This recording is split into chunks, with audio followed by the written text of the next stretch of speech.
Chapter 801 Swing 1 Hidden Death Valley was bustling far more than usual in recent days. After all, the time of the progress examination was closing in rapidly. At this time, only a few days remained until the assessment began, and a few details about how it would be held were posted for all to see, whether it was the lowest students who were still at second class to those emperors and paragons who stood at the very peak. Everyone was eagerly awaiting the time of the test. After all, this progress examination was more than just a simple test. It was a stage for geniuses to prove themselves and compete against each other for resources and status. The progress examination was akin to a festival for these practitioners who put strength and training above all else. Within his residence in Star City, Atticus looked over the information provided. As he was a paragon himself, the amount he could view was far greater than the normal genius, so this year's progress examination will take place in the celestial realm. How interesting, even Atticus had never entered the celestial realm. After all, it was one of the most mysterious and bountiful small realms present on Death Emperor Star. The celestial realm had only been opened twice since the Academy's founding, but the mere mention of it was enough to get anyone's blood boiling. The celestial realm is rumored to be the small realm with the most treasures and legacies on Death Emperor Star. Even the seniors who entered during the first and second explorations weren't able to uncover the realm's secrets or even traverse the entire thing. With that in mind, why would they choose to hold a progress examination within such a critical realm opening? Atticus furrowed his brows in thought. Naturally, he was just as excited as anyone else to enter this mystical realm.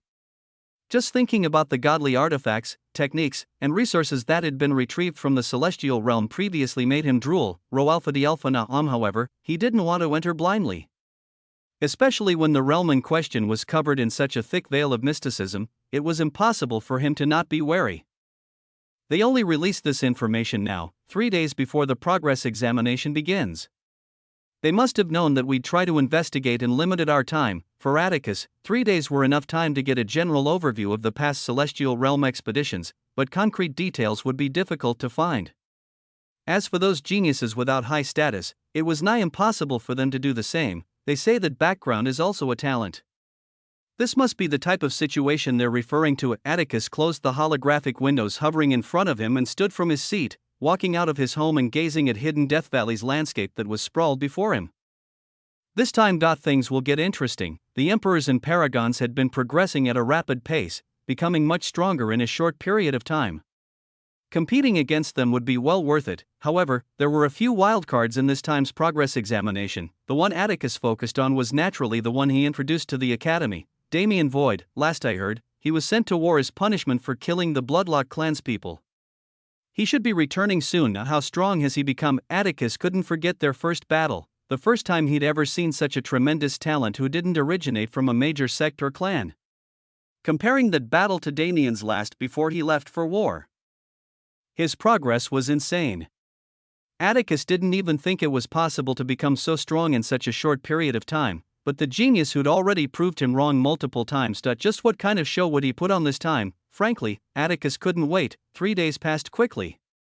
The day of the progress examination arrived before anyone could be prepared for it. All Hidden Death Valley students stood on the streets of the Academy, their attention directed to the sky above. There, the director and the 11 zodiacs stood domineeringly, their imposing aura blanketing the entire Academy space. The director opened his mouth to speak, projecting his booming voice with mana. Students, the time has come for you to set yourselves apart from your peers and soar into the sky. The progress examination is not merely a test of your qualifications to remain in the Academy. It is a test of whether or not you are worthy of ascending the steps of godhood in the future. It is an exam that will test your power, your grit and determination, your heroic spirit, and even the deepest desires of your soul. This year, the unfathomable celestial realm has opened once more, and we have decided to allow you, our Hidden Death Valley geniuses, to explore it personally. The details of the exam will be provided once you enter the realm. Your Academy emblems will lead you to complete all the tasks necessary to get a passing grade. And after you've completed these tasks, it is up to you when you wish to leave.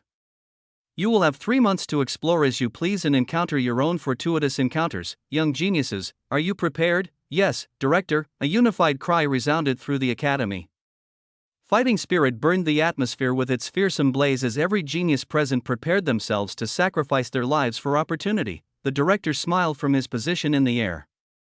Good. I can feel your determination from here. Only geniuses with as much willingness to risk their lives as you can succeed in life. Now, go forth. The opportunities and dangers of the celestial realm await you. The director summoned his mana and covered the entire academy in a thick web.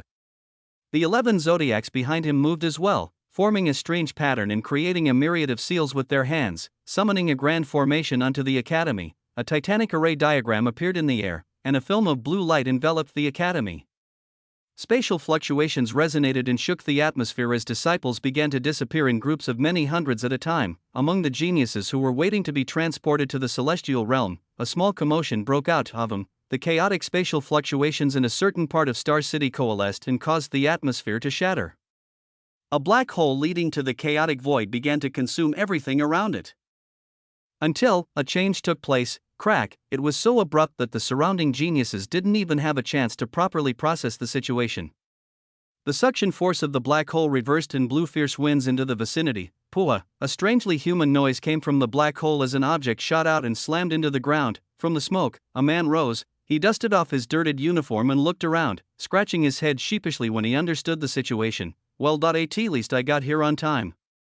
Damien swept his hand through the air and calmed the chaotic spatial fluctuations around him. In the next instant, he felt a calm aura of spatial mana covering him.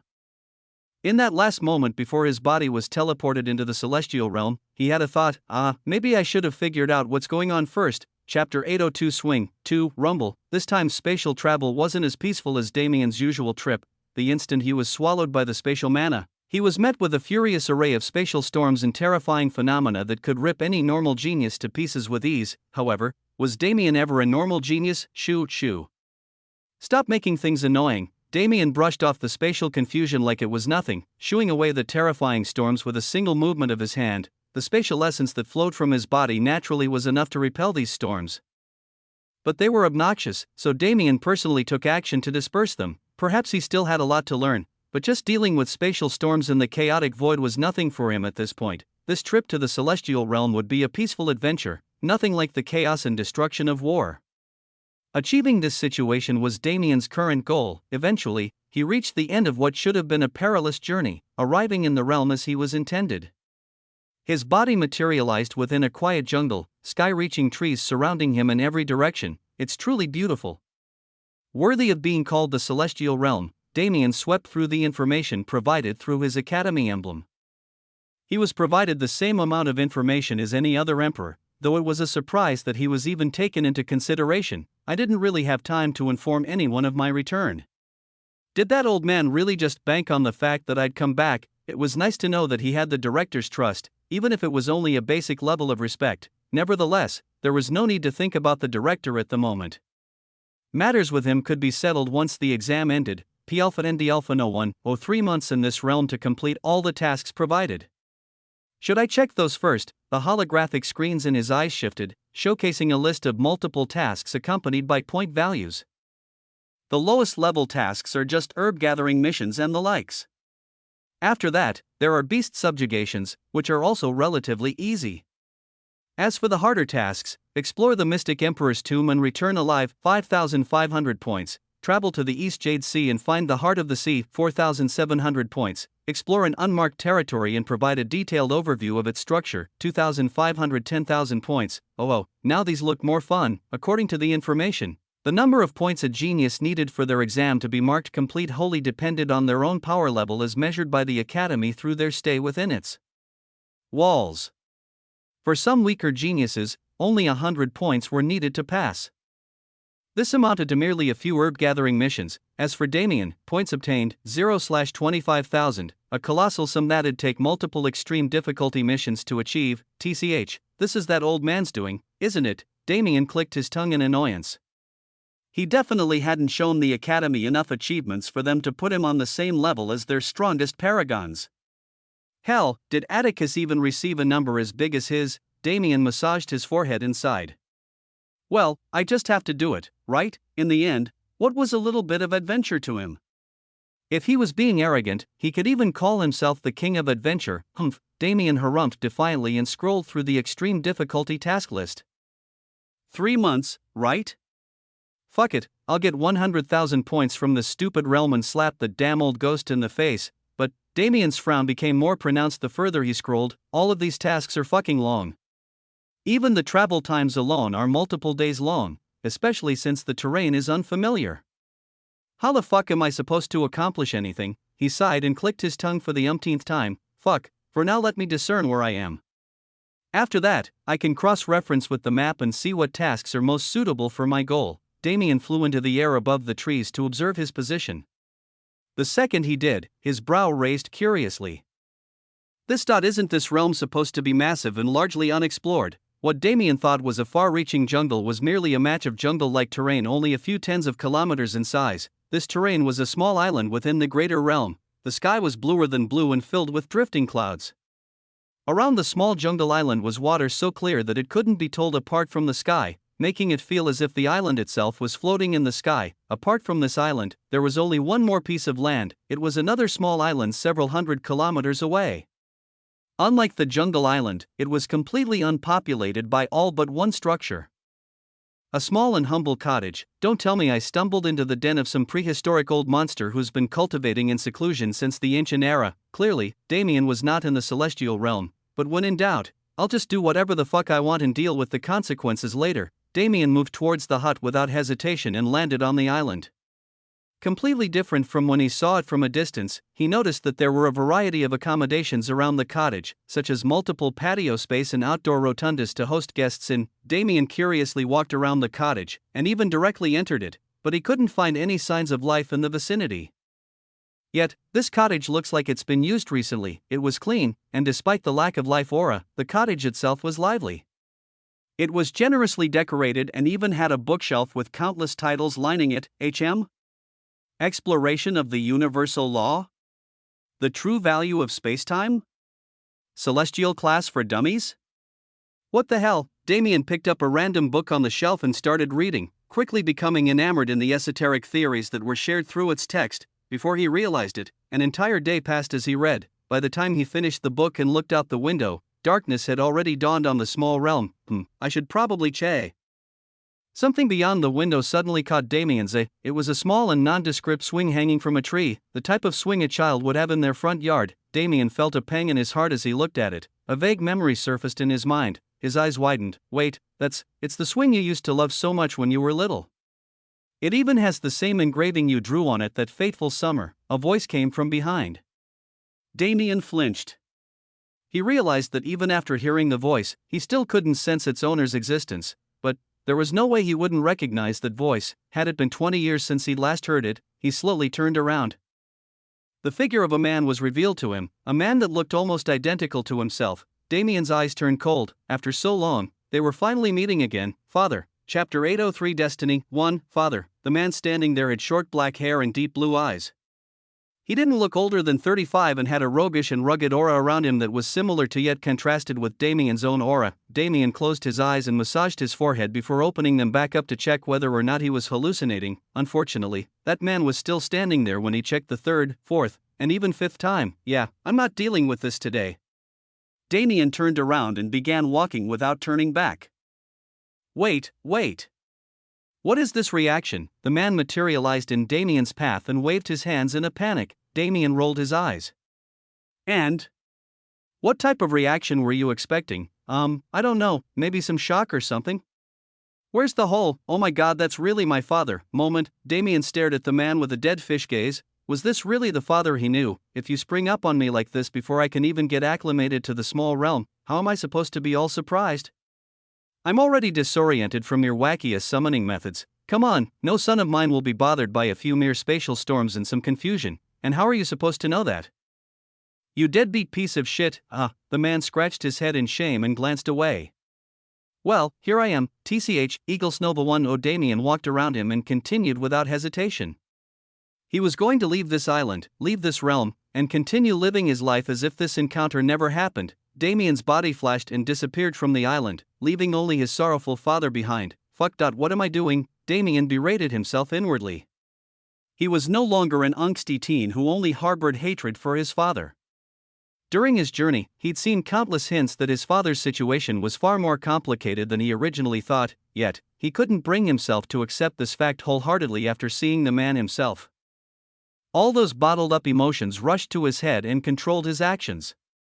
Because of how unexpected the situation was, he was even more susceptible to these urges. But I don't even know his name. Wasn't that madness? It wasn't that he never heard his father's name. His mother didn't mention him much, but she at least told him that much. The name she'd told Damien was Michael, but presently, Damien no longer believed in this name. The secretive man who descended on a world of mortals, had a child, and left without telling anyone surely wouldn't reveal his true name during the process. Fuck, just how was he supposed to process this? Damien sat silently on the jungle island without moving. He listened to the brushing wind amongst the trees, and the quiet chirping of birds coming from the distance. He tried to calm his mind in this peaceful climate, but, he clutched his chest in pain. Breathing was hard. He gasped for breath, but the air didn't seem to go to his lungs, it was suffocating. It felt like an empty void was forming in his heart and sucking his feelings into it, churning violently and regurgitating his emotions after a full round of chaotically messing with them. Thoughts didn't form in his head during this time. The desire to be calm was present, but it couldn't gain any ground against this agonizing tightness in his chest, a panic attack. After coming so far, he was having a panic attack after meeting his father. It was embarrassing. He thought he'd already conquered all his trauma, but clearly, some things slipped through the cracks. The only reason Damien was able to converse normally with his father for those few seconds they spoke was his burning desire to never be weak in front of the man who abandoned him. But in reality, he was in pain. How dare he appear here after so long, acting as if nothing happened? Did he not understand the pain he caused his family? Damien took a deep breath. He closed his eyes and entered a meditative state as best as he could, becoming in tune with the world and blocking out his surroundings. This world was mystical. Its laws were far vaguer than the outside world, yet it felt complete in an ethereal and unexplainable way. This mystery, and the slight chaos he felt in the atmospheric fluctuations calmed Damien down more than any peace could. Even the universe could feel turmoil, even the universe had problems it couldn't solve, and even if it mobilized its residents, these problems couldn't be solved. The difference between Damien and the universe was that he had free will. When a problem that seemed impossible appeared before him, he could break through it as long as he put in enough effort. At least, that's what he believed for the majority of his life. At the end of the day, all things needed balance, including the mind and body. Perhaps the constantly growing mental stress toll on Damien's head was affecting him, making his past trauma worse when it finally decided to strike him. There was a need to view the situation rationally, and Damien didn't have the time to calm down before doing so. Vanish, scourge-like emotions, the mind prison took effect, and Damien's eyes turned cold. He is not here for no reason. If he was here merely to visit the son he abandoned, he wouldn't have done so in such a fashion. At this critical juncture where the war was tilted in nobody's favor and the universe's denizens needed to take initiative, this visit was too coincidental. He needs something from me, it was a possibility. But if that was truly the reason for his return, Damien had no need to entertain him. A catastrophe is approaching. While it was more annoying if this was the reason, it wasn't necessarily something Damien could avoid. He'd need to hear the man out. In the end, the reason doesn't matter. I still have to talk to him. That man was the answer to many of Damien's questions, not just about his origins, but also the universe as a whole. He couldn't sacrifice such a great opportunity because of his negative feelings, but suppressing them is almost impossible. If I must converse with him, I must do it in this state. The mind prison was an esoteric concept that Damien learned to naturally control over time.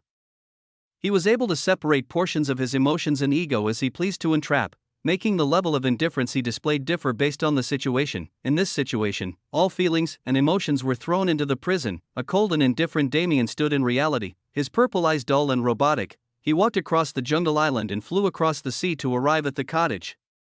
The man's visage was still present there, unmoving from his position when Damien left. "Are you finally ready to talk?" he spoke when he saw Damien approaching, in a far softer tone than before. However, Damien didn't respond. After landing on the ground, he stared the man directly in his eyes and wasted no time. "Tell me who you are, and who I am." Chapter 804 Destiny 2. Damien's father stood silently, staring into his son's eyes. They were a beautiful purple color that reminded him of a long-lost love, but at the moment, they didn't gleam with life like a human's eyes. These were the dead eyes of a puppet, an object without free will. He felt an unimaginable pain in his heart, his own child. His own flesh and blood Dot couldn't face him without taking such measures. He knew this day would come, the day when he met his son again after so many years.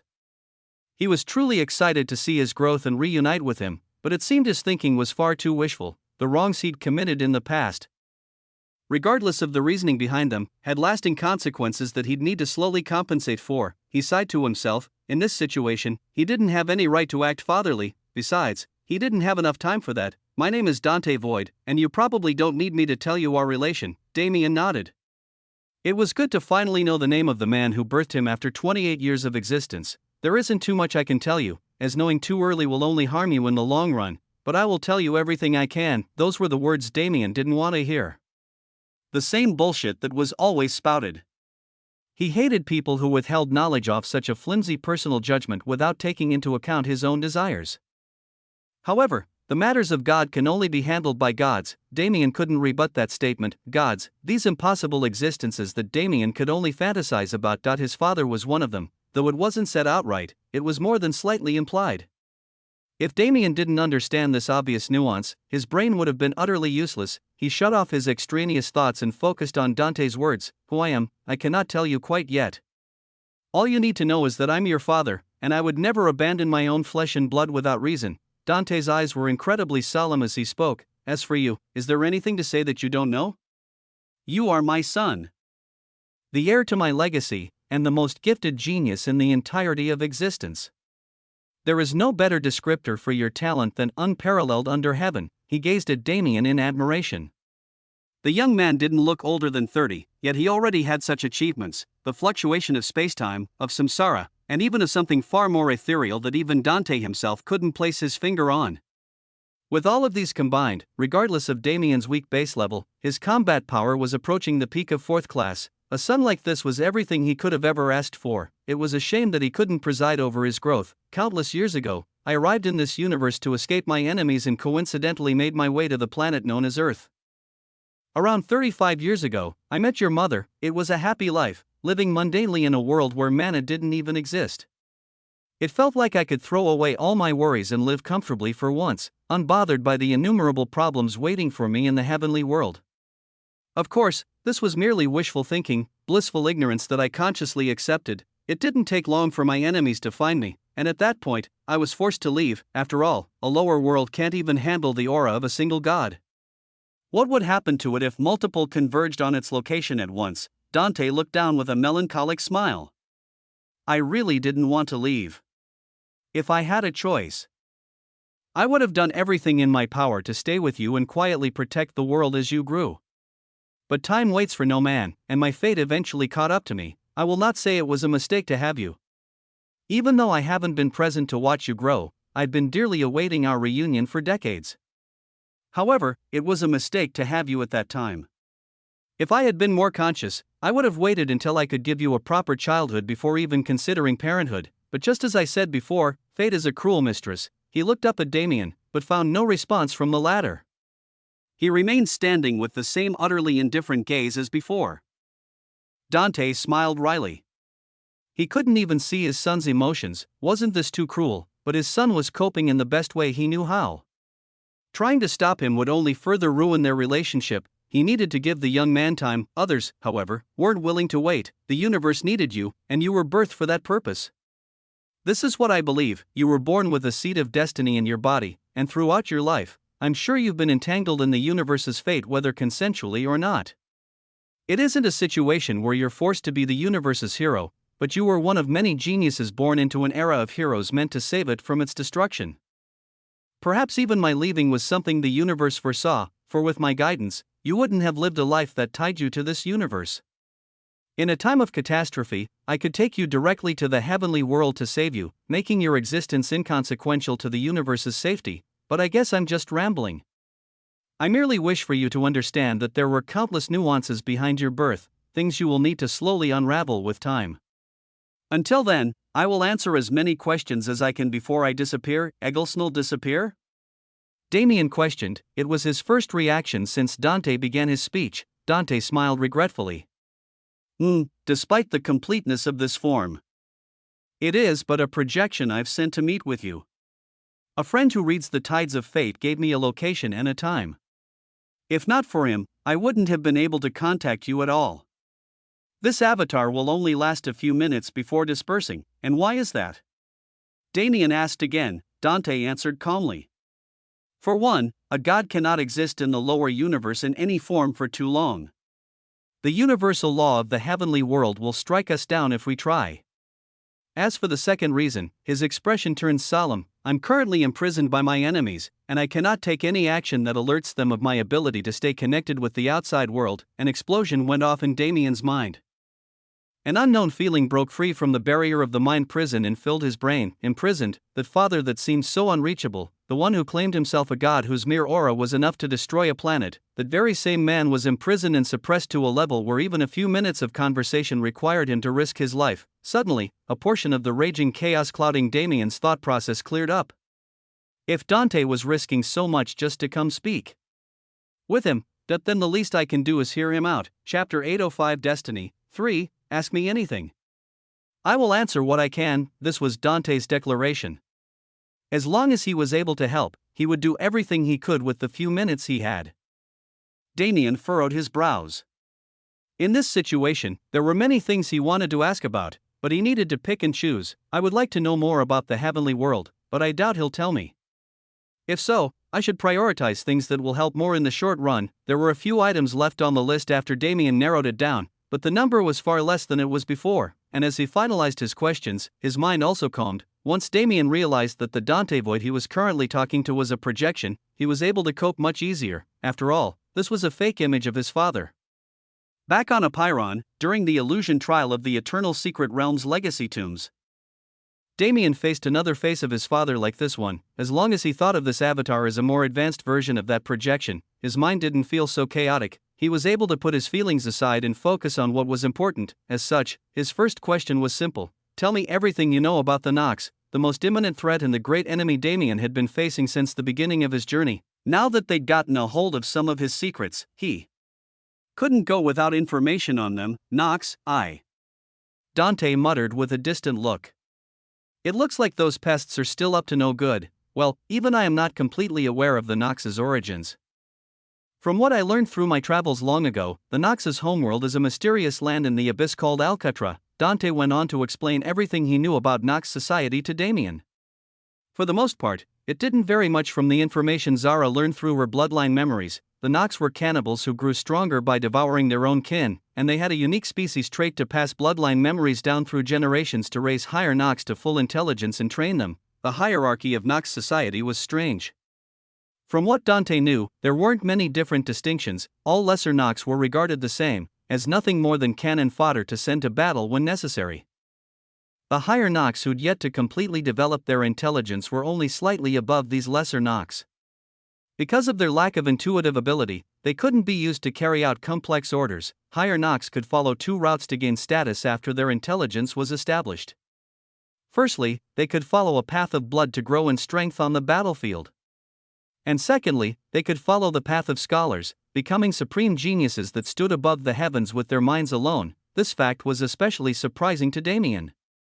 The Nox he'd met so far were all following the slaughter path, which was natural since they were participating in the war. Those Nox who followed the scholar path, were they the ones who planned the total destruction of the Elven domain? Even considering the Nox's surprise element, taking an entire sector before reinforcements could arrive was unfathomable.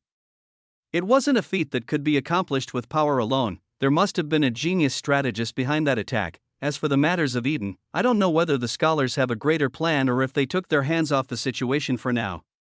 I can only find out with time. The scholar path was difficult to cultivate, and could only show its true prowess in the later realms. Most likely, the scholar controlling the current war was a demigod, perhaps even at the emperor level.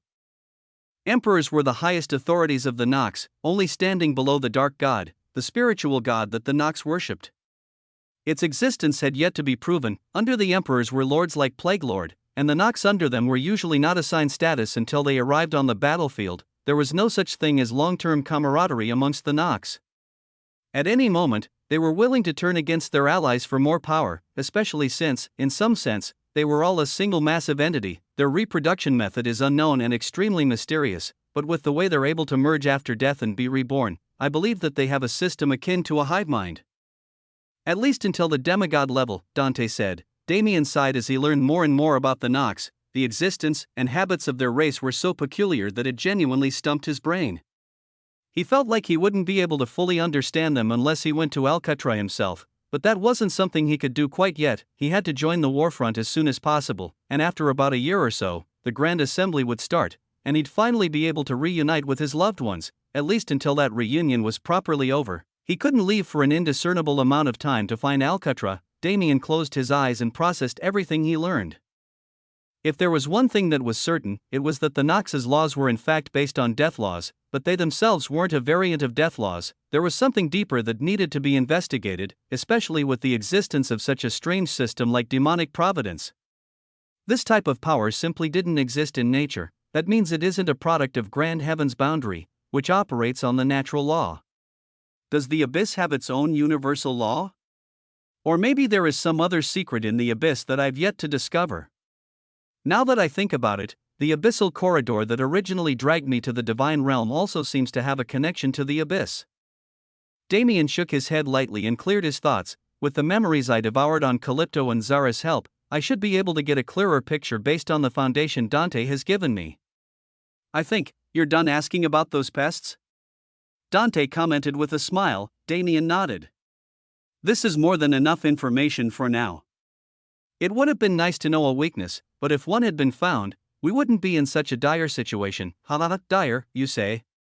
It can truly be called that. Pests like them are the hardest to get rid of, and even after you get rid of them, they always find a way to come back. It's quite the annoying predicament, isn't it? Dante said with an odd smile. He snapped out of his strange daze soon and returned to the topic at hand. Well then, is there anything else you want to know? Damien hesitated for a second. I want to know about your power, and the power of the celestial class. Dante's eyes widened, and a grin spread across his face. His excitement seemed to soar higher than the heavens. After all, Iglisnobel see, I've been waiting for you to ask. He'd been waiting too long to give his son a lesson. Chapter 806 Destiny 4, a lesson of 5 minutes. Just how much could be accomplished within its duration? Unexpectedly, the answer was quite a lot when Damien was involved. Immediately after Damien asked Dante for aid, the latter didn't hesitate to enter wandering old master mode to tutor him. It started simple. Dante was the origin of Damien's spatial talent and an expert who far exceeded him in this capacity at the moment. The first thing he did was check Damien's current comprehension. Damien revealed his ability to manipulate dimensions, and even showcased his progress with spacetime laws, giving Dante an endless wave of surprises. I'd sensed the fluctuations of spacetime from him, but I didn't expect he'd reached such a level. To make the fabric of reality tremble with his strength is an amazing feat. Dante was beaming with pride already after this first check, but his pride only became more and more exaggerated with time. Damien was an extremely fast learner, and his comprehension ability was far greater than anything Dante had ever seen. The nuances behind the celestial class were many, and it was difficult for the normal spatial expert to understand them. This was mainly because the average spatial expert could never touch upon the intrinsic level of dimensional manipulation necessary to reach the peak of the class. Damien, naturally, wasn't like them. Since he was already so established in the realm of dimensions, Dante had an extremely easy time teaching him to go further with his class. Damien smiled and clenched his fist as he listened to Dante speak. The celestial class. Who knew it could be so massive? Binding worlds and utilizing world force are just the most basic abilities of a celestial. At this level, they can be considered minorly accomplished. Now, depending on whether a celestial chose to be a ruler or a conqueror, their path forward will differ. But since you have chosen the conqueror's path, I will ignore the ruler path for now. Dante stopped and faced Damien, bringing his palm up and showcasing a small world that was floating there. A celestial is a dominator. The worlds we conquer are wholly ours, and everything from their future development to their current environments can be decided by us. Dante snapped his finger, and the terrain of the world on his palm changed. Rocky mountains collapsed into rivers, and the seas rose into towering cliffs. With another snap of the finger, Damien and Dante were transported into the world. All the miniature changes Damien watched like a god just a moment ago were being shown to him from the perspective of a mortal. Celestials are not merely overseers, but also entities closer to the universe than any other. At the peak of our class, the universe we've bound on the outside.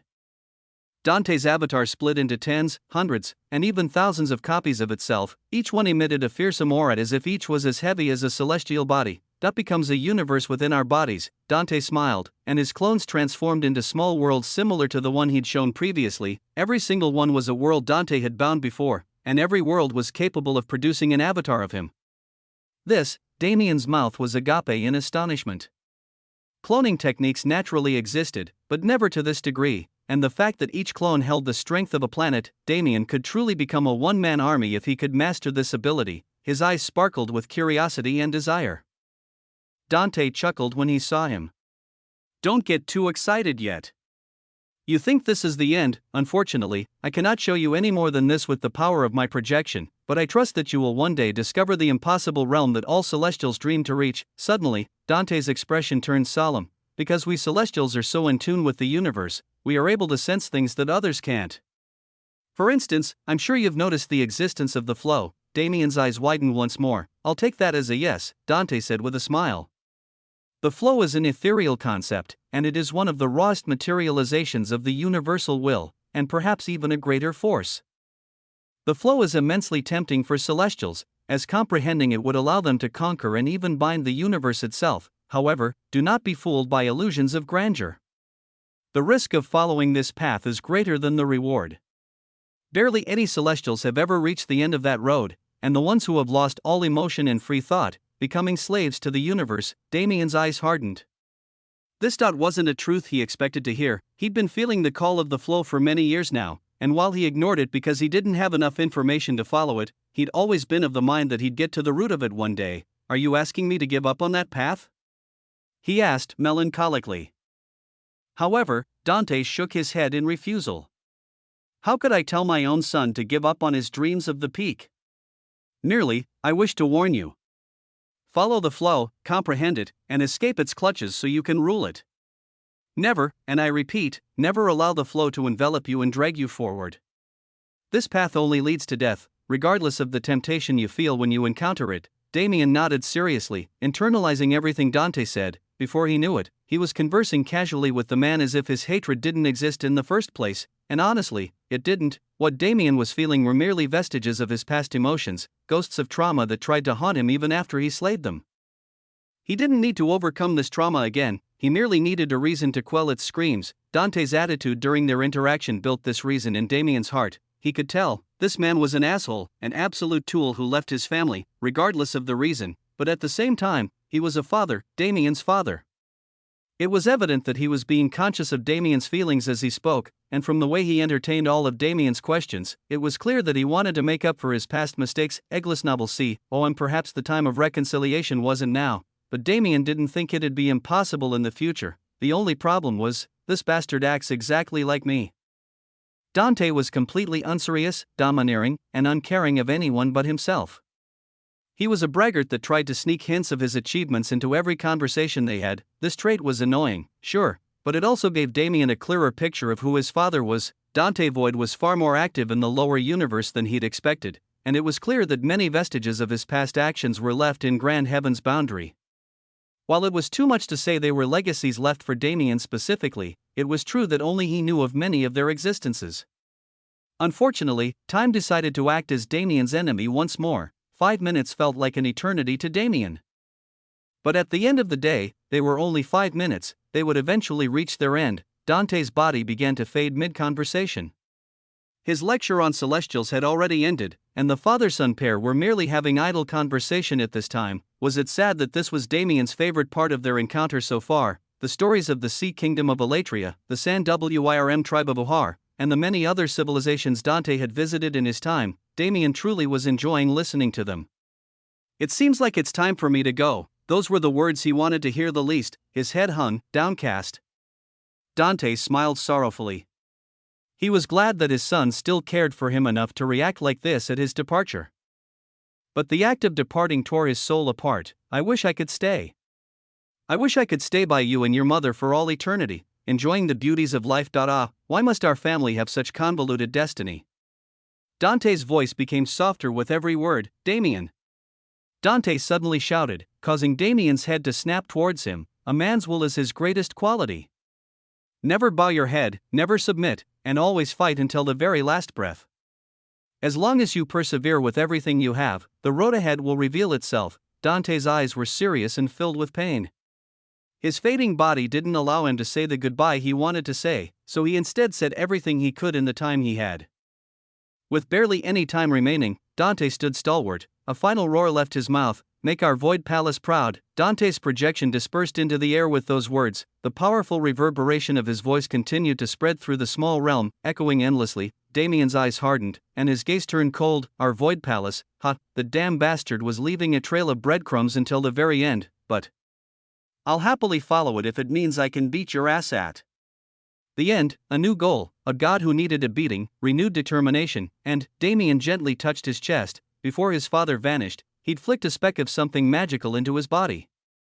Damien could feel a new sense of power coursing through his body, mirroring his renewed purpose. It was time for him to dominate and conquer, just as Dante said. Damien Void. This would become a name that provoked only fear and reverence from now on. Chapter 807 Ants 1. Now what? Damien stood alone in the small realm, and while he'd just made a major promise to himself, but he didn't quite have a method to leave this realm and enter the true celestial realm. What a grand start! Damien thought wryly as he plopped down in one of the outdoor rotundas surrounding the small hut. Perhaps his mind was still too confused from the sudden encounter that had just ended, despite how long it felt. His father's avatar had only been present for around 20 minutes, and Damien spent half of those minutes building his courage to actually face the man. Even if it's something I overcame, it's a little pathetic. He shook his head and stopped berating himself. It was yet another pointless action. Now that his father was gone again, Damien found himself bearing a different weight than before. That projection had answers, but couldn't give them to me. The only way to truly find out what I want to know is to explore on my own and break Dante out of his imprisonment. It was an insane goal, especially considering that Dante's enemies were all gods, but Damien didn't shirk away from it. Instead, he embraced his newfound destiny. A path forward was always important to have. A practitioner could wander aimlessly for countless years if they veered off their path, perhaps never finding their way back. Of course, everyone's path was of their own creation, but many refused to follow the path that their destiny and efforts culminated, and many more strayed from their paths for more dire reasons. Damien lost his path when he was forced into the divine realm, but as he connected further with the war and became more active in the universe, he found the path before him. Becoming clearer and clearer, Dante gave Damien the final piece he needed to complete that puzzle. A rough framework formed in Damien's mind. But currently, the progress examination is still ongoing. I have 3 months. Damien's eyes sharpened. He made the decision to leave Hidden Death Valley before even returning, but he didn't know how to use the 3 months of buffer he had before he could exit the celestial realm. It's not ideal to gain more power at the moment, especially since I still have to stabilize my samsara intent and internalize the new power Dante granted me. I also need to implement the new celestial methods he taught me. Even if there are opportunities in the celestial realm, they aren't fated for me. Besides, there could be no opportunity greater than a gift from a god himself. Then not should I make a final splash before making my way out.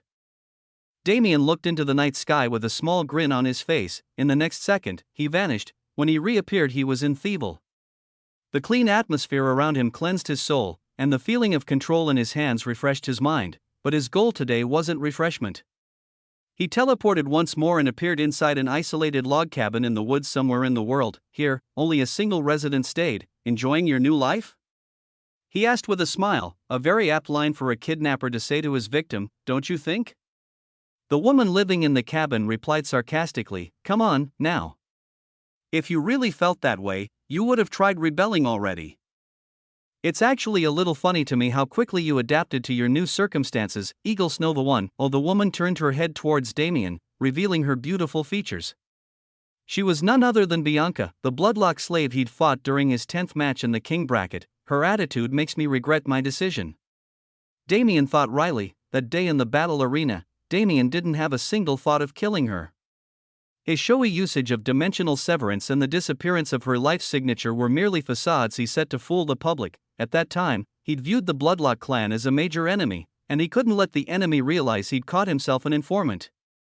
Could he, so? What did you come here for this time?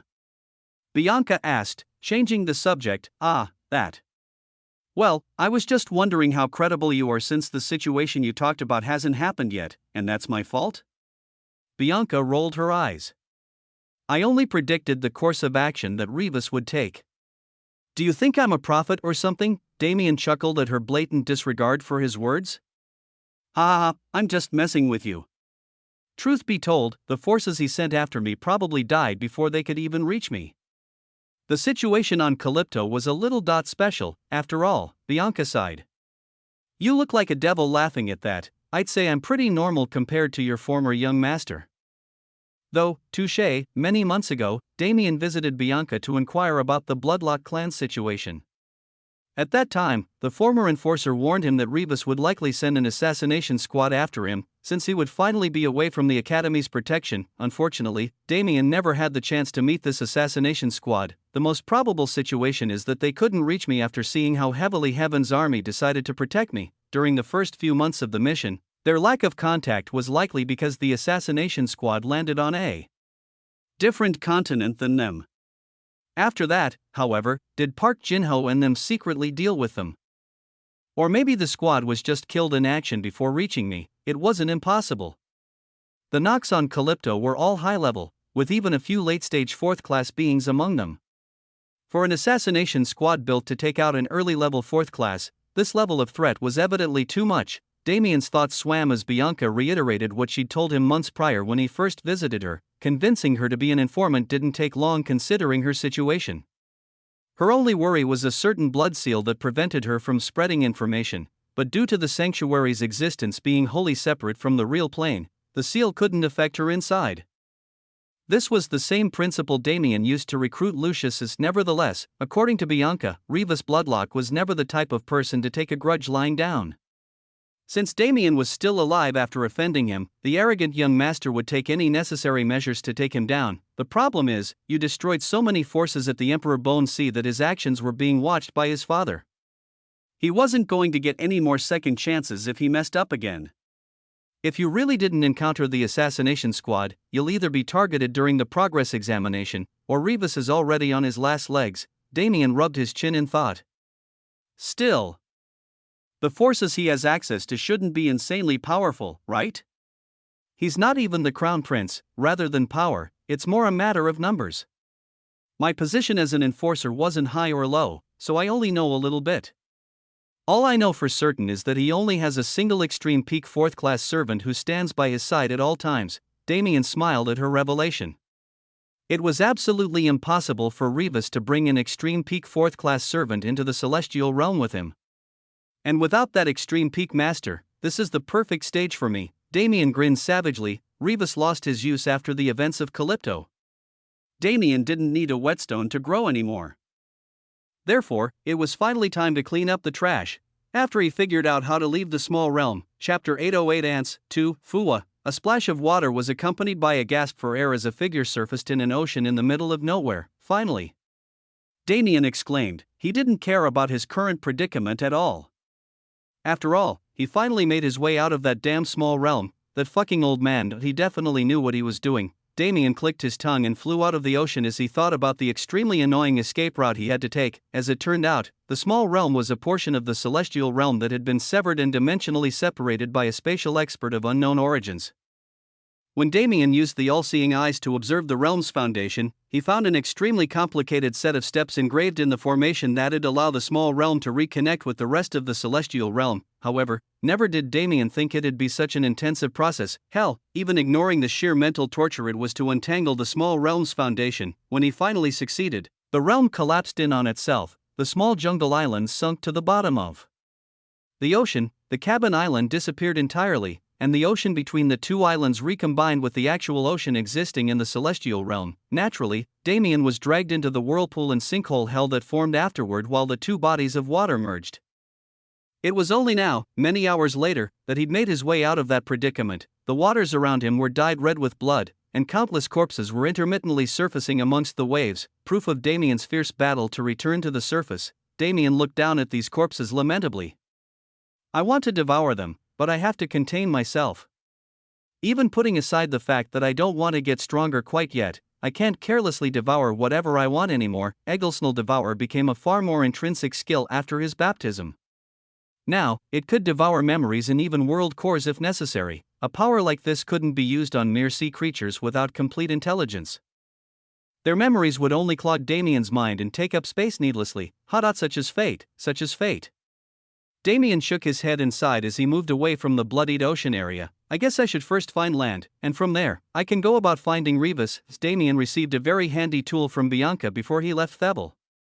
It was a talisman that could contact Rivas' bloodlock from any distance, no holds barred. This type of talisman was incredibly rare, and usually would only be seen among the most trusted confidants of an expert. The only reason Bianca had one was because of her cannon fodder status. This talisman has a forced summoning effect, so Rivas could summon Bianca from anywhere to use her as a shield. How cruel! Nevertheless, this cruelty currently acted in his favor. Even if he didn't get force summoned, Damien could track the fluctuation from the talisman and follow it through space to find Rivas. Being a spatial expert really is handy.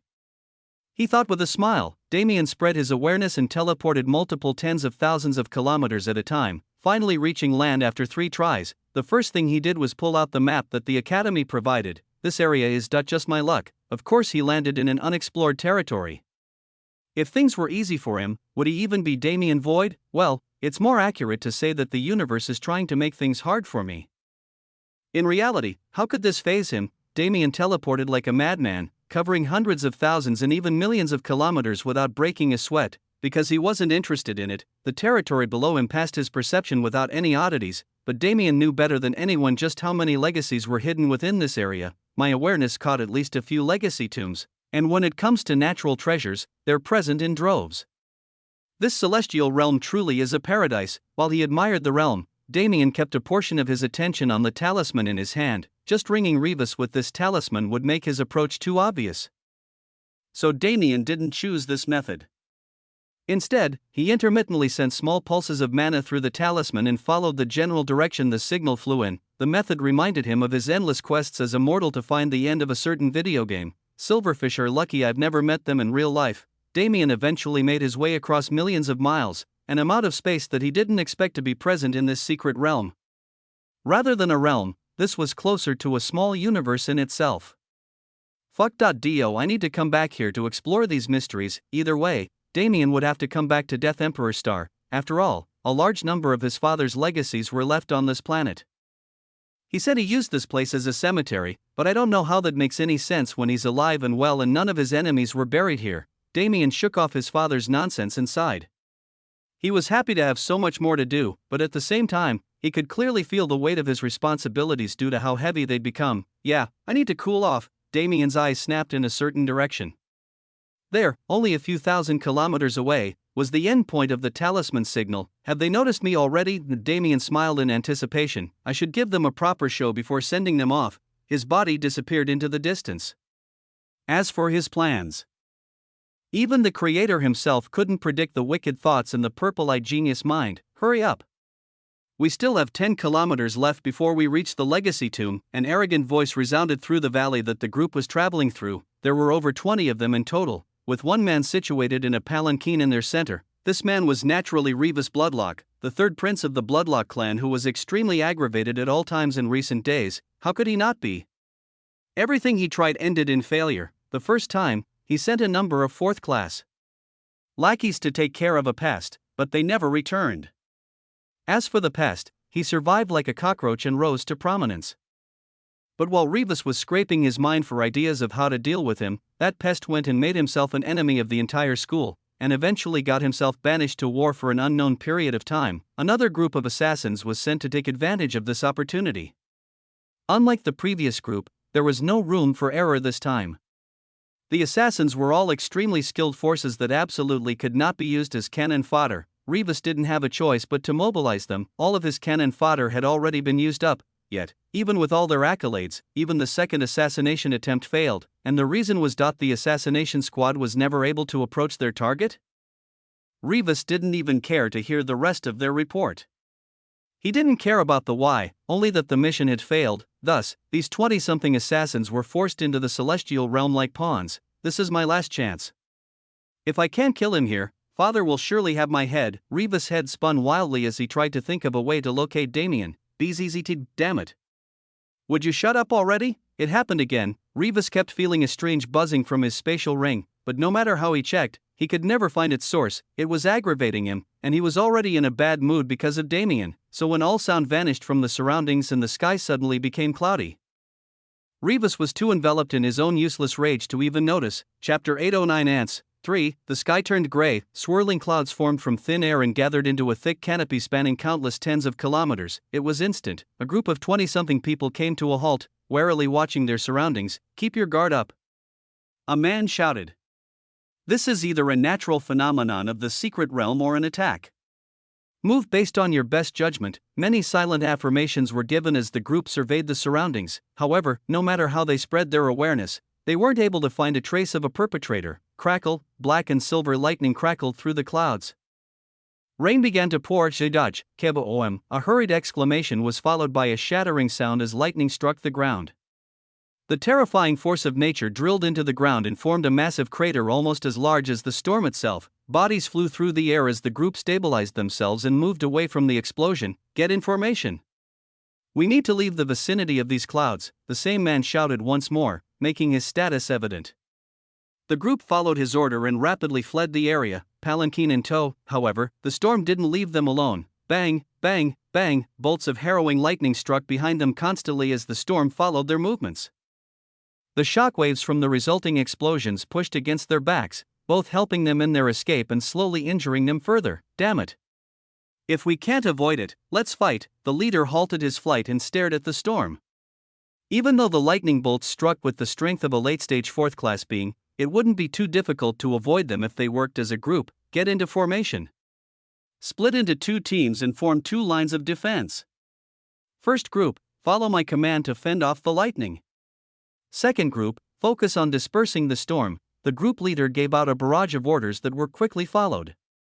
The group formed a barrier with the palanquin at their center, intent on protecting it at all costs. "Franklin, what is happening out there?"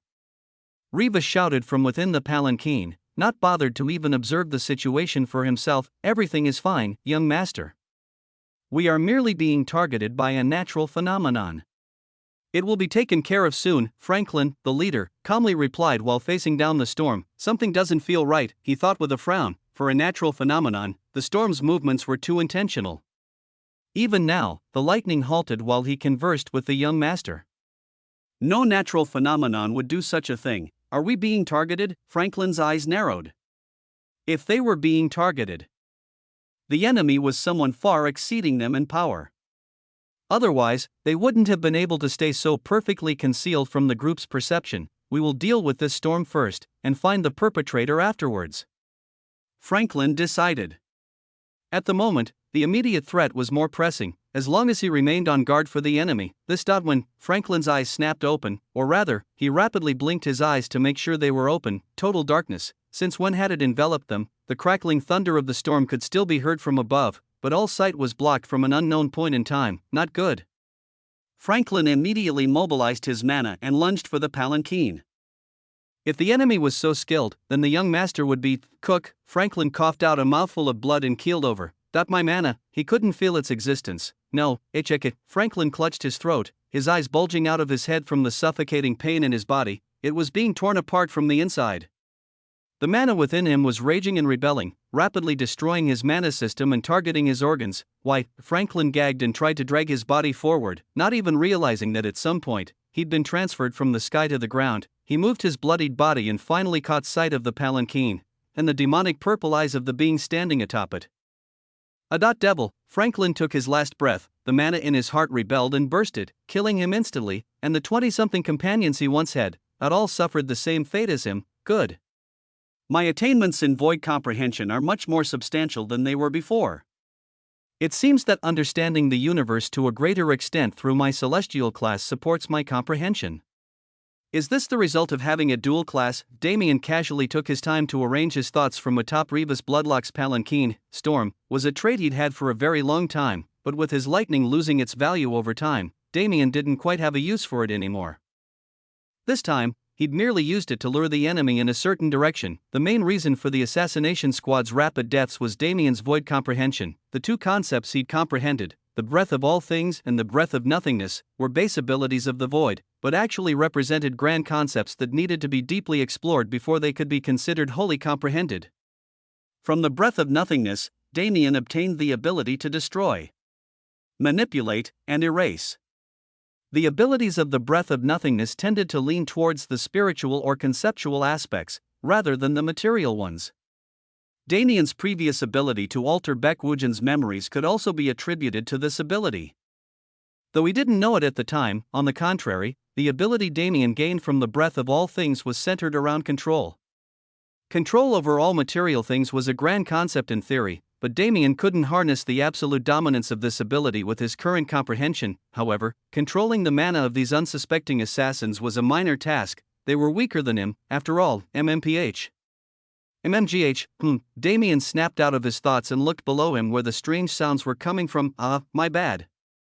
I almost forgot about you. Damien smiled at the passenger of the palanquin, a miserable Rebus Bloodlock who was currently bound and gagged by chains made of space itself. Did you enjoy the show? Sorry, let me remove that gag so you can speak, Poha. Damien Void, you trash. How dare you do this to me? Rebus immediately screeched upon regaining his ability to talk. Are those words you should be saying to someone who holds your life in their hands? Damien responded sarcastically, You? Hold my life in your hands? Such a thing is impossible. Rebus let out a fierce battle cry and galvanized his mana, flaring his aura to its limit as he tried to formulate blood mana in the air. Damien watched him blandly. The void curtain that surrounded them was like an enhanced domain. All mana was under Damien's control, and even those stronger than him would feel pressured by this nigh absolute ability. Rebus Bloodlock, even the fact that Damien considered him an opponent in the past was a great honor. Now, the two simply couldn't be compared. At this time, Rebus seemed to finally realize the situation he was in. His face paled, but at the same time, a slightly crazed smile spread from his lips. Damien Void. If you kill me, you're dead. My father won't let you off. Even if I die today, I'll be seeing you in hell. Damien's eyes turned mocking. The fish had finally taken the bait.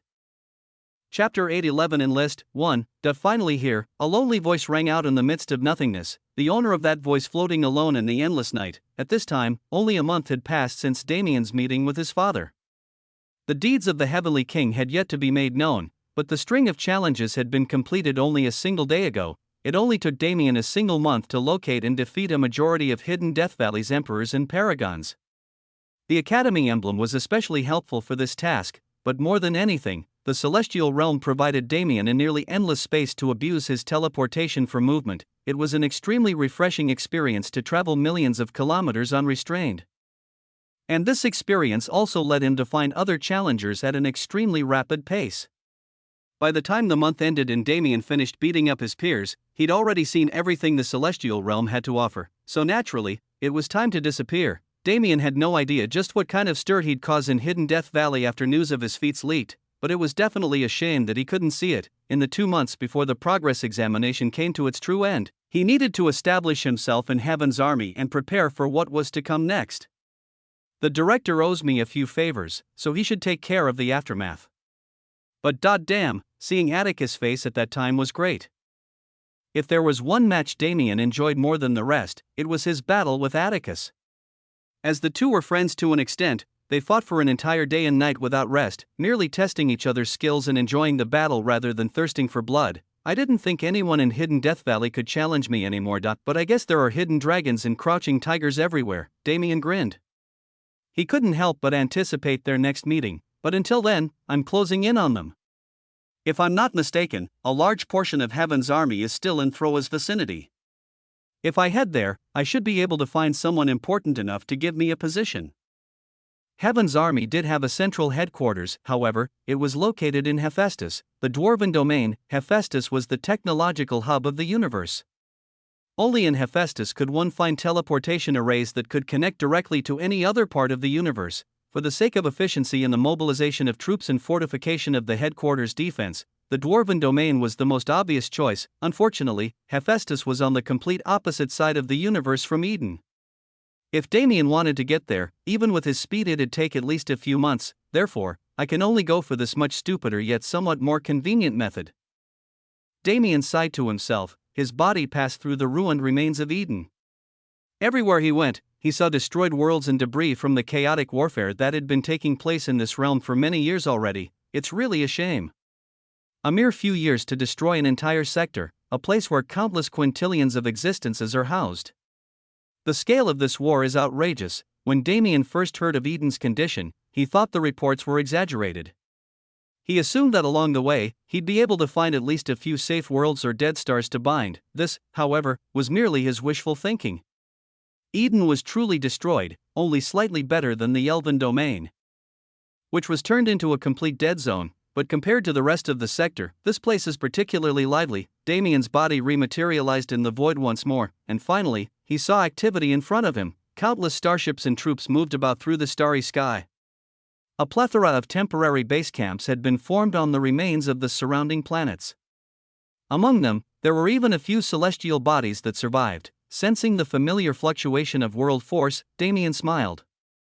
He was glad that at least a few seeds could survive. As long as they existed, nothing would remain destroyed forever. Damien maneuvered through the ordered chaos uninhibited. Since Heaven's army was originally a coalition of forces, nobody doubted his identity. It wasn't rare to see strangers among the troops. He eventually found his way to an open area in the starry sky. In the distance, the debris of a wrecked planet floated like rings around a shining blue world core. Those were the remains of Thro. The temptation to swallow that world core naturally rose in Damien's heart, but for now, he suppressed it. I should find the highest authorities.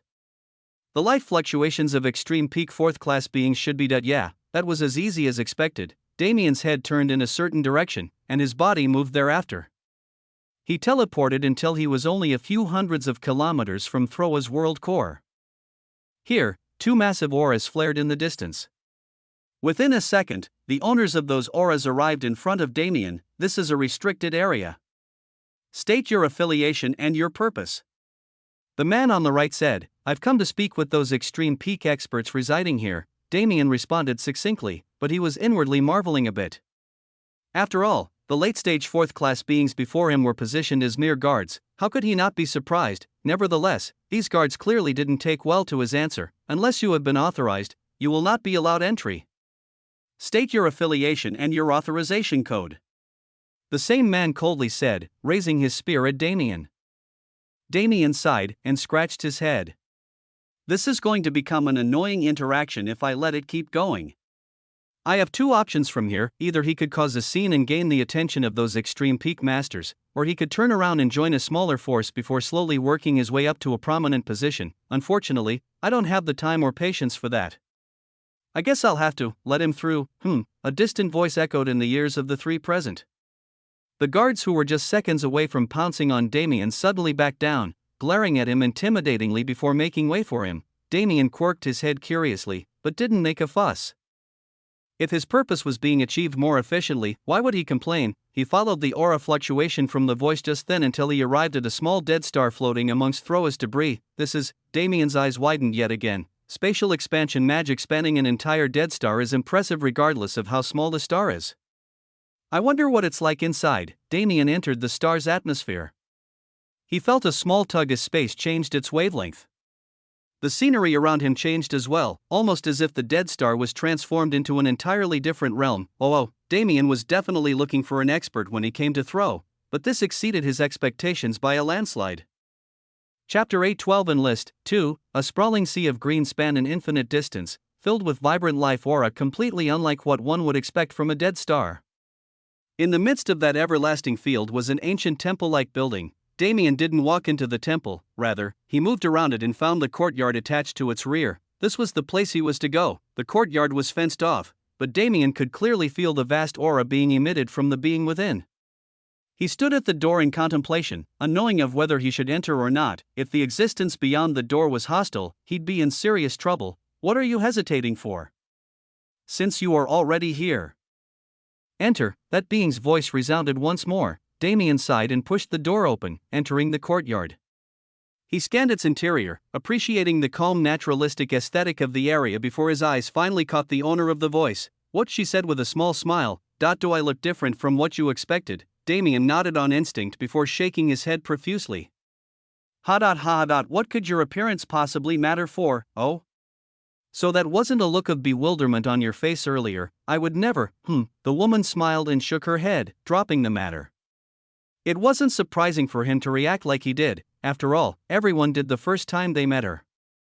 Despite the fact that she was an extreme peak 4th class master, she looked no older than 12 or 13 years old. Don't mind my current state. It is but a consequence of using power beyond my abilities. My body will return to its normal state eventually.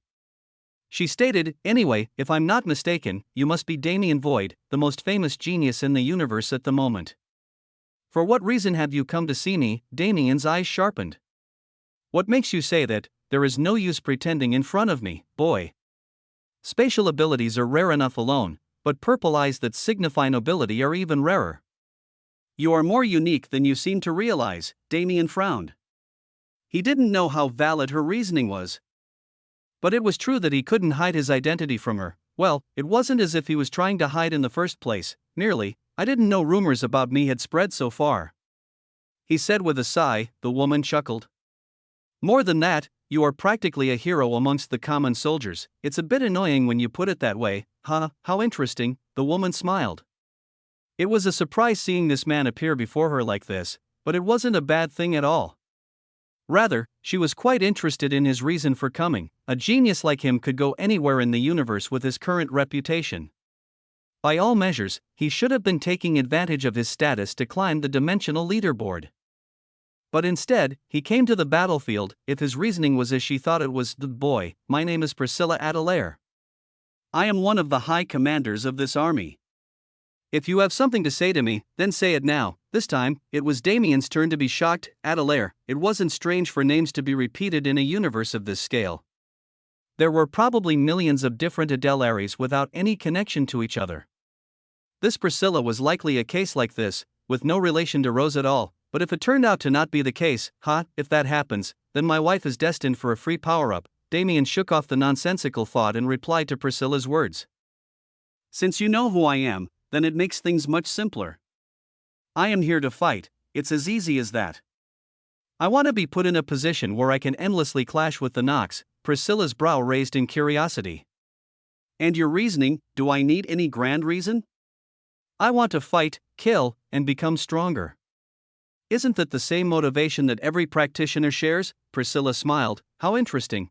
She was extremely pleased that she noticed him before those other old ghosts could get their hands on him. He met her expectations, and even exceeded them to an extent. To fight, kill, and grow stronger. Indeed, this is the most simple yet most powerful motivation one could possess.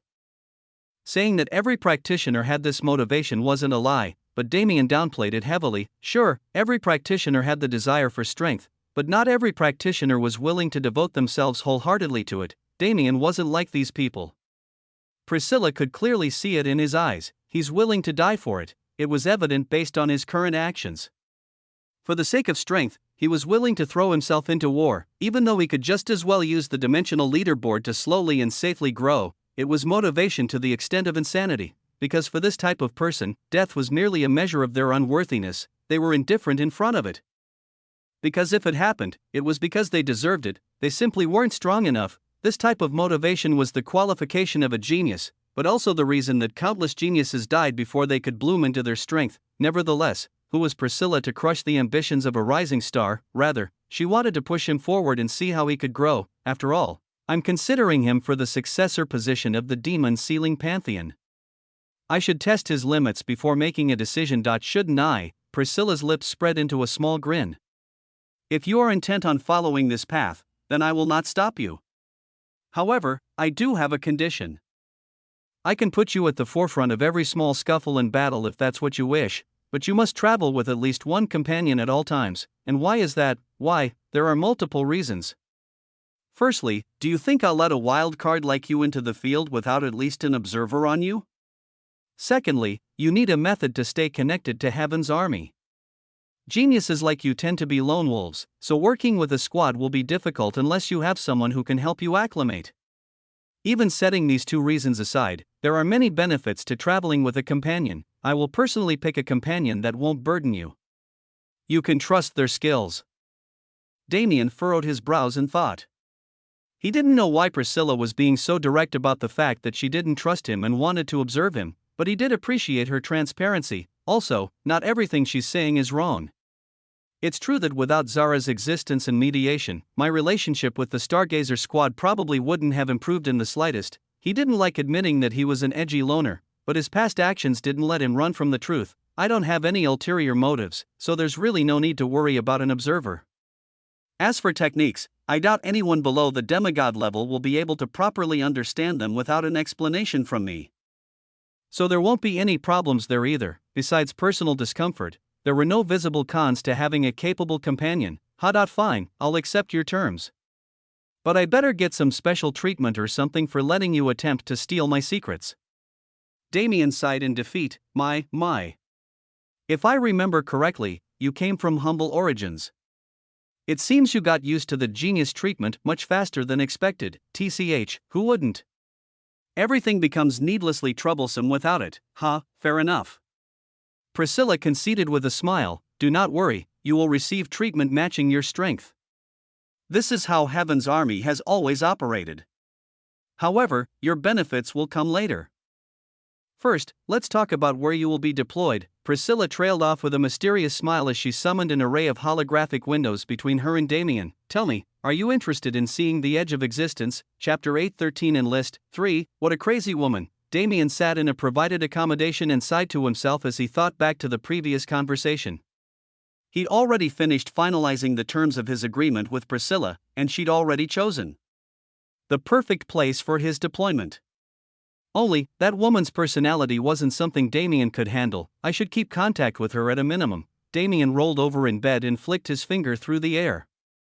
Summoning a holographic window, the edge of existence, EIN.to thinks such a place could exist. The so-called edge of existence was the border of the known universe.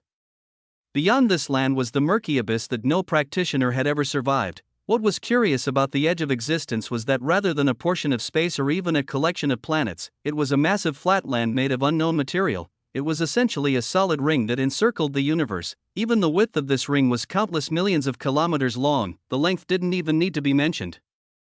This massive battlefield was the true warzone against the Nox. It was the first line of defense that protected the universe from outside invasion. The existence of Ion only made the Nox's rapid conquest of two sectors even stranger. Then, does it really come down to traitors? Damien sighed. Considering the Nox's usual methods, there were bound to be traitors everywhere. Even within places like Hidden Death Valley or Heaven's Army, it's been a while since I've last dealt with traitors. After coming to the Divine Realm, I haven't encountered any at all. In fairness, a good portion of Damien's time in the Divine Realm had been spent on Death Emperor Star, where traitors were almost non-existent, but it was still strange that he didn't meet any on Calypto. When we reach a scale this big, there's no way the traitors will be split into individual groups like they were in the human domain. There's likely a greater organization formed by traitors that manages them. So far, Damien had heard nothing about such an organization, but he didn't doubt its existence at all, and if there was anywhere he'd find them, it would definitely be Ion. After all, what were traitors good for if not sneaking their allies through enemy lines? That Priscilla is making me wait here while she finds a companion for me. I should use this time to deepen my comprehension of life and death laws. After his conversation with Priscilla, Damien realized that it was impossible for him to abuse his space-time abilities in Ion. His identity had become too well known after Calypto's incidents, and after people found out about his previous feat of dominating the dimensional leaderboard. The fervor surrounding his name only became fiercer. I'll use Ion as a stepping stone to train my samsara intent to perfection. Damien crossed his legs and began meditating. Unknowingly, 3 days passed before a knock on his door woke him. Sir Damien, the master has called for you. A maidservant said from beyond the door. Understood, Damien responded as he opened it. Take me to see her. The maidservant bowed and led him to Priscilla's courtyard. When Damien entered, he was almost suffocated by the latent aura filling the surroundings. Come in. Excuse the suddenness of my invitation, but the others wished to see you as well. I hope you understand. Yeah. Sure. Damien slowly combed his blood and glanced at the multitude of figures filling the room. Right, there were over 15 characters in the room at the moment, all of them with the strength of extreme peak 4th class. So who was everyone? Damien asked. Pwahahaha. He's just as crass as that kid said. An old man burst out in response. Kid, my name is Sterling Asterin, but you may know me better as the Fallen Star Holy Master. I've heard a lot about you from my little disciple. Damien's eyes widened.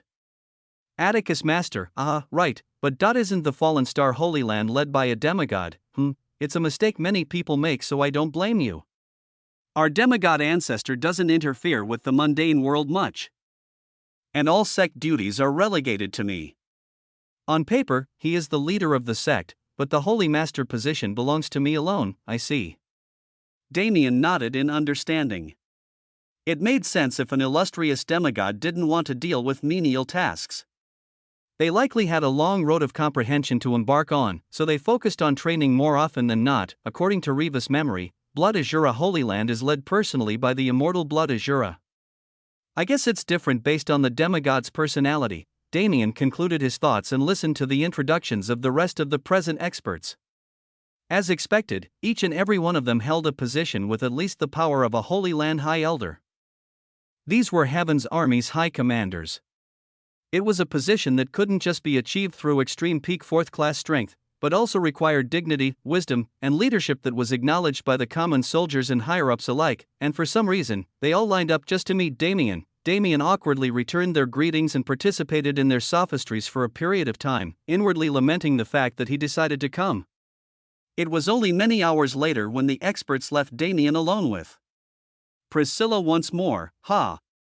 Damien let out a tired sigh and plopped down on a nearby sofa, acting so relaxed around me. Boy? Don't you have respect for your seniors? Should I have respect for a senior who forced me to entertain that bullshit? I feel like dying and I haven't even left for the battlefield yet. You need the battlefield to feel alive, don't make it sound so edgy. Damien rolled his eyes before turning to look at Priscilla. So have you found a companion yet? If you're saying that much yourself, you should be well aware of the depth of my desire. Priscilla smiled mysteriously. Worry not. I have already found a perfect companion for you.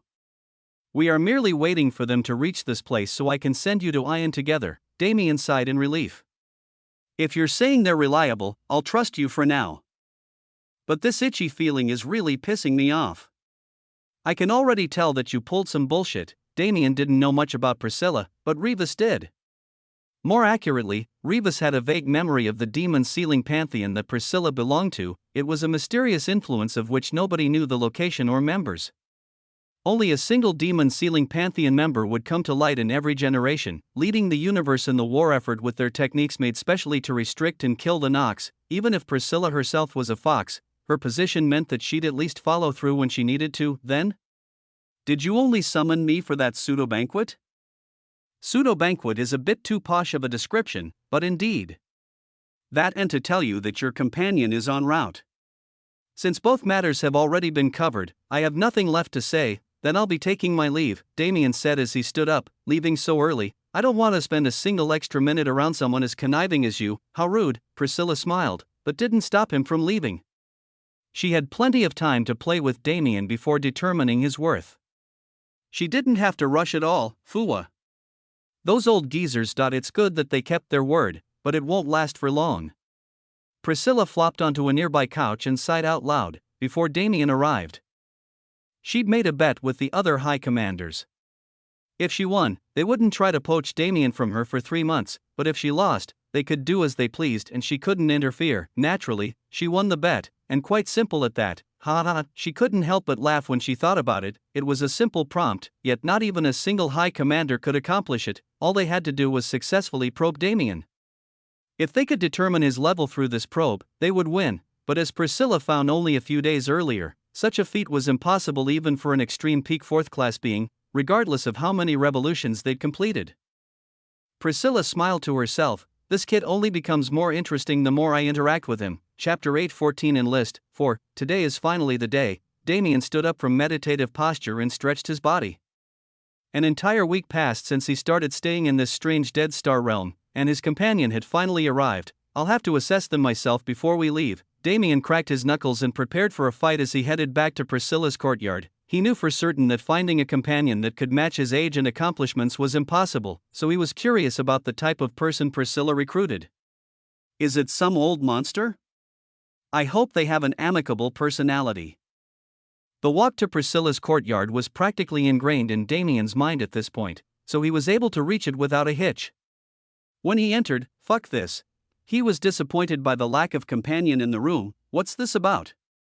he questioned with a frown. "Ha, calm down. No need to be so hostile. Your companion is here. They just went to pay respects to the other high commanders before you arrived. Why don't you stay here and wait for them?" Priscilla motioned towards a chair across from her at the table she sat at. On the table was a Go board which seemed to be actively in play, though Priscilla didn't have any company. It was a game that never got to finish. "How about scrapping it and playing a match against me?" Priscilla asked. Damien shrugged and walked over. He played a little bit of Go on Earth, but not enough to be considered good. Go was a game that emphasized push and pull. To take initiative and hand it over intentionally, Damien was never intelligent enough to make these calls, but it wasn't like the aggressive approach never worked. He sat down with Priscilla and started the game, placing his first piece. "Have you played much Go before?" Priscilla asked. "Not much, but I understand the principle of then I guess I'll go easy on you." Damien and Priscilla took turns making moves, blocking each other while also trying to gain the advantage. However, as Damien already stated, he was never good at games like this one. He focused too much on his own side, and before he even realized it, Priscilla had created a complex web that left him with no choice but defeat. "I don't know why I decided to play when I suck, but I'll accept the loss," he said with a sigh. "Oh? Accepting it so easily is fine in this situation, but can you do so forever?" Priscilla responded mysteriously. "And by that you mean, I'm sure you already know. Even if you pretend to be brutish, I can see the intelligence behind your eyes. You must be hallucinating." "Maybe so." Priscilla shrugged and moved the pieces off the board, starting a new game. Go is very interesting to play as a high commander on the battlefield. In a situation where all routes are cut off, what options are left? More than any of the strategies I've learned from this game, this is the question that's bothered me. Priscilla placed her piece with a wry smile. In Go, the situation changes based on the player. Some will admit defeat the moment they sense their loss, refusing to continue the game. Some will try to find a way to win even knowing their impending loss, but still give up in the end. Some will beg for a rematch without fail, acting like starved dogs. The smallest number of people choose to fight until the end even while knowing their fate. Her eyes raised and met Damien's. "It's good to know that you are this type of person. However, this type of person is always the first to die. Without considering other options, they fight until they can no longer fight." Her expression turned solemn. "You are a spatial expert. Your skill in fleeing is unparalleled under the demigod level. Even if it means you must abandon your companions, you must survive. For the sake of the universe's continued existence, you must survive at all costs." Damien silently returned her moves, refusing to comment on her words. His actions would depend on the situation. He couldn't promise anything, nor could he shoulder the weight of the universe. "I'll move how I wish to move. If anyone inhibits that," before Damien could think further, a knock resounded from the courtyard door. "It looks like your companion has finally arrived," Priscilla said. With her invitation, the person beyond the door stepped into the courtyard. Their form was revealed. The woman was around 5 feet 6 inches in height. Her hair was medium length and so dark it almost looked black, but the way it glinted with deep blue in the sunlight made it evident that it barely wasn't. She had green eyes that reminded Damien of the endless abundance of life, and her overall stature was so composed that she almost blended in with nature. "Greetings, Senior. I have come as ordered." The woman bowed to Priscilla as she spoke, refusing to move from the doorway. Come sit. This is Damien, the man you'll be accompanying for the foreseeable future." The woman walked over to the table and bowed towards Damien. "Sheman Wulhan greets young Master Damien." Well met," Damien muttered offhandedly. "Her level is, boy, don't focus too much on Wulhan's level. If you do, you're sure to regret it." Priscilla interrupted him before he could come to any conclusions. "If you want to talk about raw power, Wulhan definitely can't match you, but in terms of combat effectiveness, show him." Sheman Wulhan nodded and faced Damien. "Please excuse my rudeness." She formed a set of seals with her hand, and immediately, the laws of heaven and earth shifted. "Oh ho!" Damien whistled inwardly, impressed. Surrounding him currently was a powerful array that Damien didn't know the identity of. From what he could tell, it both restrained the enemy and sapped their mana to slowly weaken and kill them. This array isn't bad. It can be deployed instantly, and it has enough power to affect anyone under late-stage 4th class. If it's a large-scale battle, this ability could completely reverse the situation. Damien commented, however, is this it? Shiman Wuhan was near the peak of mid-stage 4th class, so her having this level of ability wasn't surprising. Of course, she definitely proved that she would be useful, only, Damien didn't need someone who could only show their use in specific situations. He was a bit disappointed in what she'd shown so far. I apologize, young master. I will not hold back any longer. Shiman Wuhan said without a change of expression. Her hand seals changed, and the laws of heaven and earth changed along with them. The nature of the array completely reversed. Damien felt an unknown strength filling his body. His mana became denser, and he even felt an improvement in his comprehension ability. His entire being had been elevated as if he'd jumped 20 or 30 levels in an instant. Priscilla smiled at his bewilderment. Along with being an extremely accomplished formation master who can support you in battle, she is also one of the rarest types of supporters in existence, a being with the ability to buff others. Damien's eyes sharpened. Even the greatest supporters couldn't strengthen other people's abilities to an extent that actually mattered. It was simply impossible to maneuver mana in a way that empowered someone else without consciously controlling it, but at that point, the technique would be no different than puppeteering. Buff-type supporters were rare to the point where they weren't even highly sought after because rarely anyone knew of their existence. Now that one was standing before Damien, I can't be mad at all, he thought while hiding his satisfaction. Damien didn't need help in combat. He didn't need a defensive type either since his body was the greatest possible defense. All in all, Damien was a one-man army that couldn't be interfered with, but if the other party wasn't interfering, but was rather enhancing his abilities, indeed, Priscilla wasn't lying when she said she found a supporter that perfectly suited Damien. With said supporter in tow, Damien could finally set off for Ion. It was time to start a new journey, a new adventure that had spread his name far and wide. Damien had been on the cusp of adventure so many times that he thought this feeling would have numbed by now. But he couldn't even pay attention to Priscilla's words. The anticipation was killing him, the itch in his body to utterly destroy and conquer all things. He couldn't wait to fulfill it. Chapter 8:15 in List 5. After conversing with Priscilla for a bit longer, Damien immediately left for Ion with Shiman Wuhan in tow. The Dead Star itself was only a temporary base, mostly held together by the magic and skills of those residing on it, so there wasn't a direct teleportation station to Ion nearby. However, there were more than a few in Soul World, a sector whose border was mere days away from Thro. Overall, the travel time wouldn't be too long. Damien would reach Ion within a week. But a week was enough time for plenty to happen. Damien mainly used this week to learn more about Shiman Wuhan and Ion. For the first matter, rather than Shiman Wuhan herself, Damien was naturally more interested in her ability. As someone immensely familiar with the natural law, he held an immense curiosity towards her ability which seemed to break it. However, the reality of her power was different from what Damien expected. The nature of her mana itself was different. When Damien observed her body, he noticed that the ambient mana she absorbed would go through some sort of change the instant it entered her body, becoming wholly different from its original property. Of course, a normal practitioner could also change the nature of mana to match their elements, but this was actually a completely different process. Regardless of their similarities, the fact that one happened consciously while the other happened naturally was a major differentiator. On top of that, Shiman Wuhan's mana didn't align with any of the laws Damien knew of.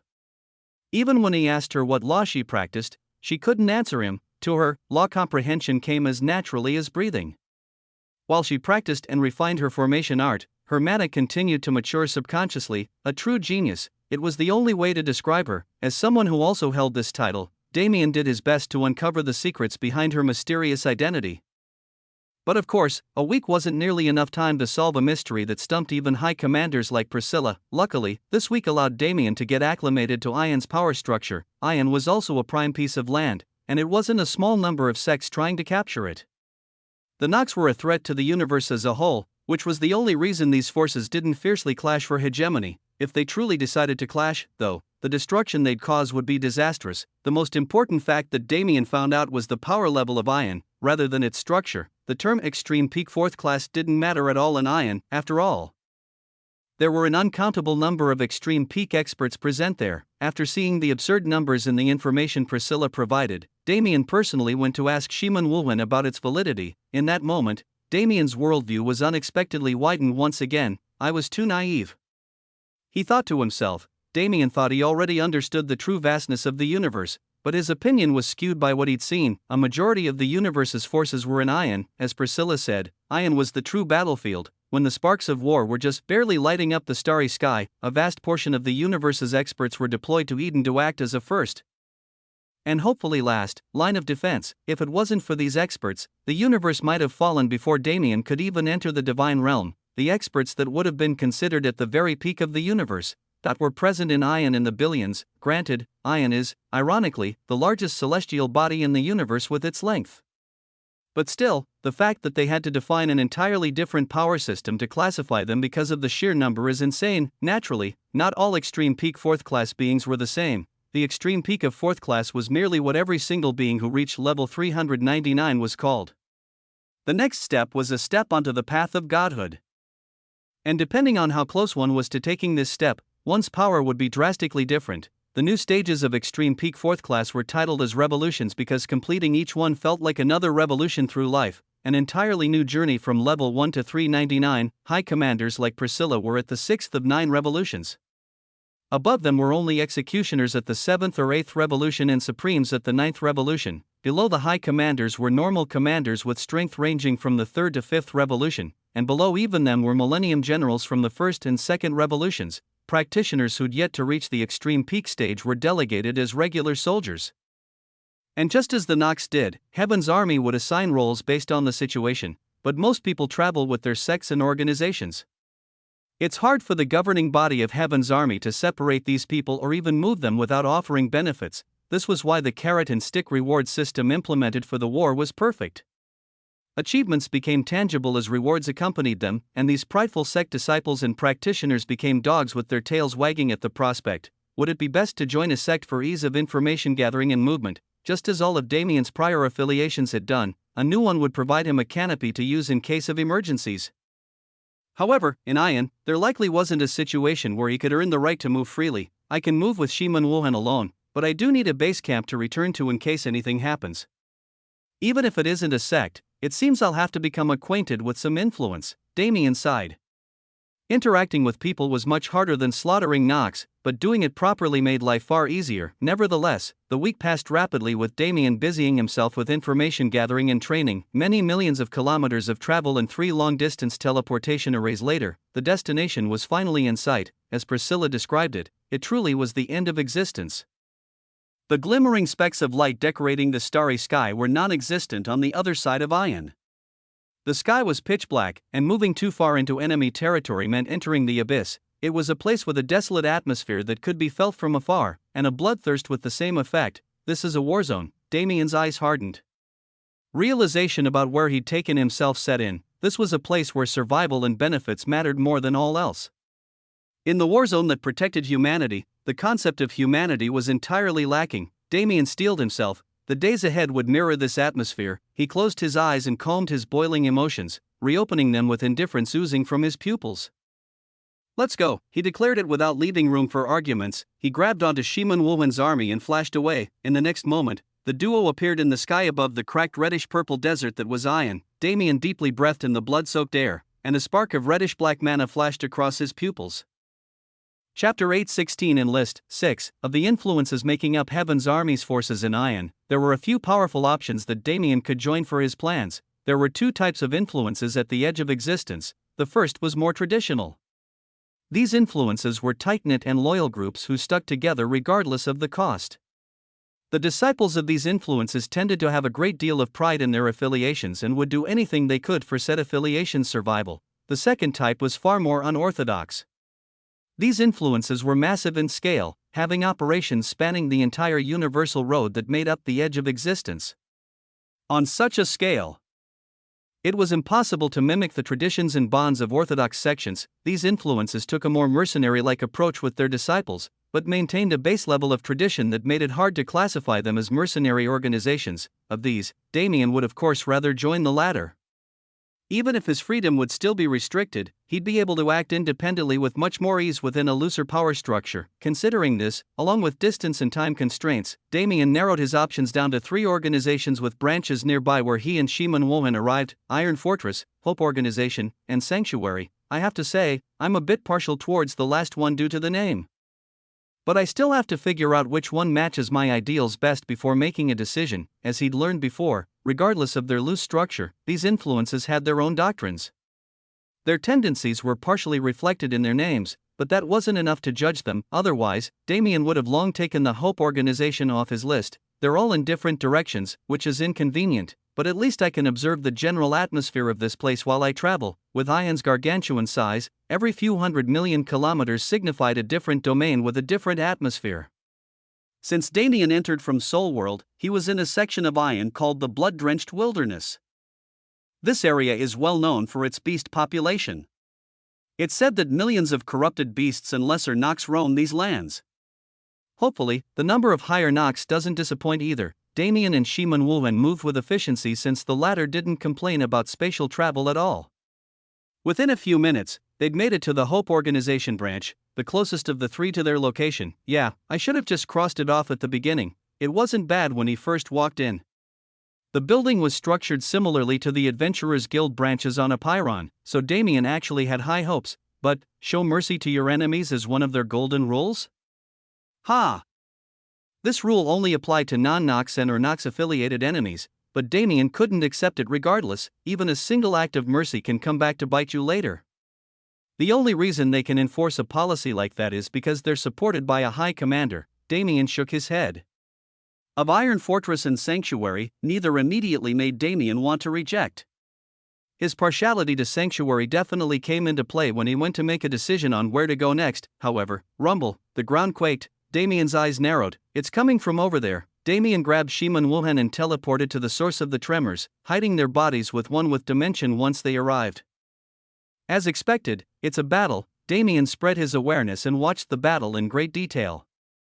From what he could see, there was a multitude of forces present. Among them, the three, or rather, two, he was contemplating joining. I should stay back for now and observe them. The results of this battle can help me make my decision. The enemy was a Nox force consisting of many thousands of higher Nox and an exponentially larger number of minions. The number of third-class and below fighters on the battlefield was low, but the number of fourth classes made it negligible.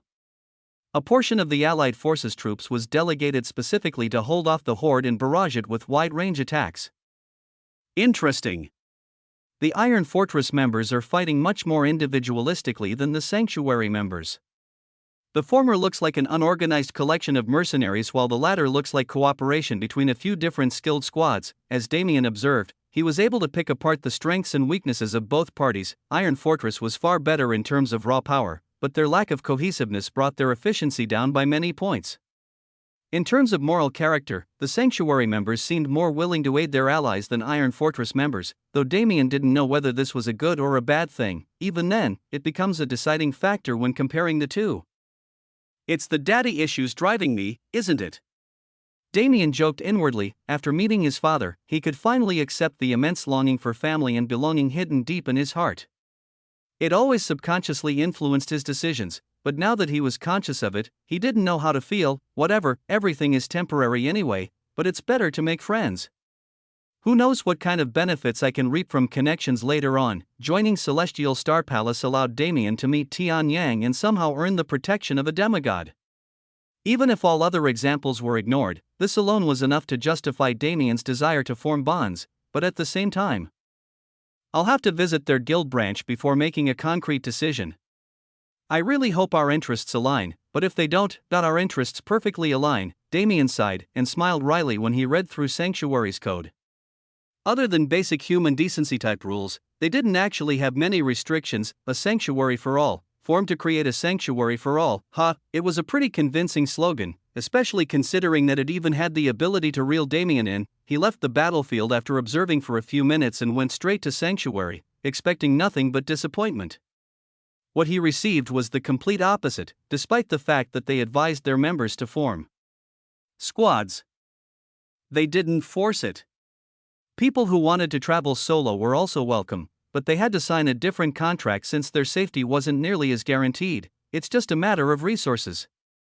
According to the contract, 40% of the resources I gather will be taken by the guild, but I'll be compensated with achievement points to use on Heaven's Army rewards.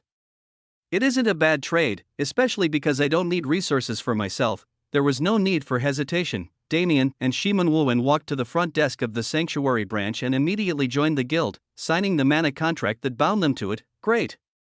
The receptionist lady said. Now that you've become official guild members, there are a few protocols you need to remember. After you've memorized them, you can go to the mission board and pick out some quests to take. As stated in the contract, you will be able to move at your own discretion. However, if the guild issues a summons, participation is mandatory. Failure to comply will break the contract terms, thus crippling you through the restriction. Chapter 817 First Move 1. The receptionist rambled off a spiel of common information that every guild member should know as she handed over the duo's guild identification plaques. According to her, while Ion was a war zone, it wasn't a completely militarized region in the sense that not all battles that took place were ordered and properly befitting of the term war. While these battles happened often as well, it wasn't strange to see small scuffles everywhere and even areas where the environment resembled a lawless zone more than a battlefield. For newbies who've just arrived at the edge of existence, it was recommended to slowly acclimate by taking on smaller extermination missions with a full squad before moving on to large-scale operations with more people. Of course, Damien paid no mind to this advice. I can kill as I please, but if I follow the receptionist's advice, I'll be stuck as a common soldier who can't participate in anything extraordinary. If I want the experience I came here for, I need to be forward in my approach. Damien grinned as he looked at the mission list. The lowest level missions were essentially training missions, merely consisting of tasks on the level of defeating a group of 10 lesser Nox. Moving up from there, the number and strength of the Nox to be killed increased slowly, until at the very extreme, there were even missions to assassinate Nox avatars: Blade Lord, Poison Lord, Insect Lord. There are over 15 Nox avatars on this list. Do the Nox truly possess such a terrifying number of demigods? Damien frowned as he scrolled to a more suitable portion of the list. His frown soon turned back into a grin. Nice. It looks like they've scouted out a couple of strongholds but haven't been able to take them down yet. This is the perfect opportunity for me. Nox strongholds were present in droves on Ion.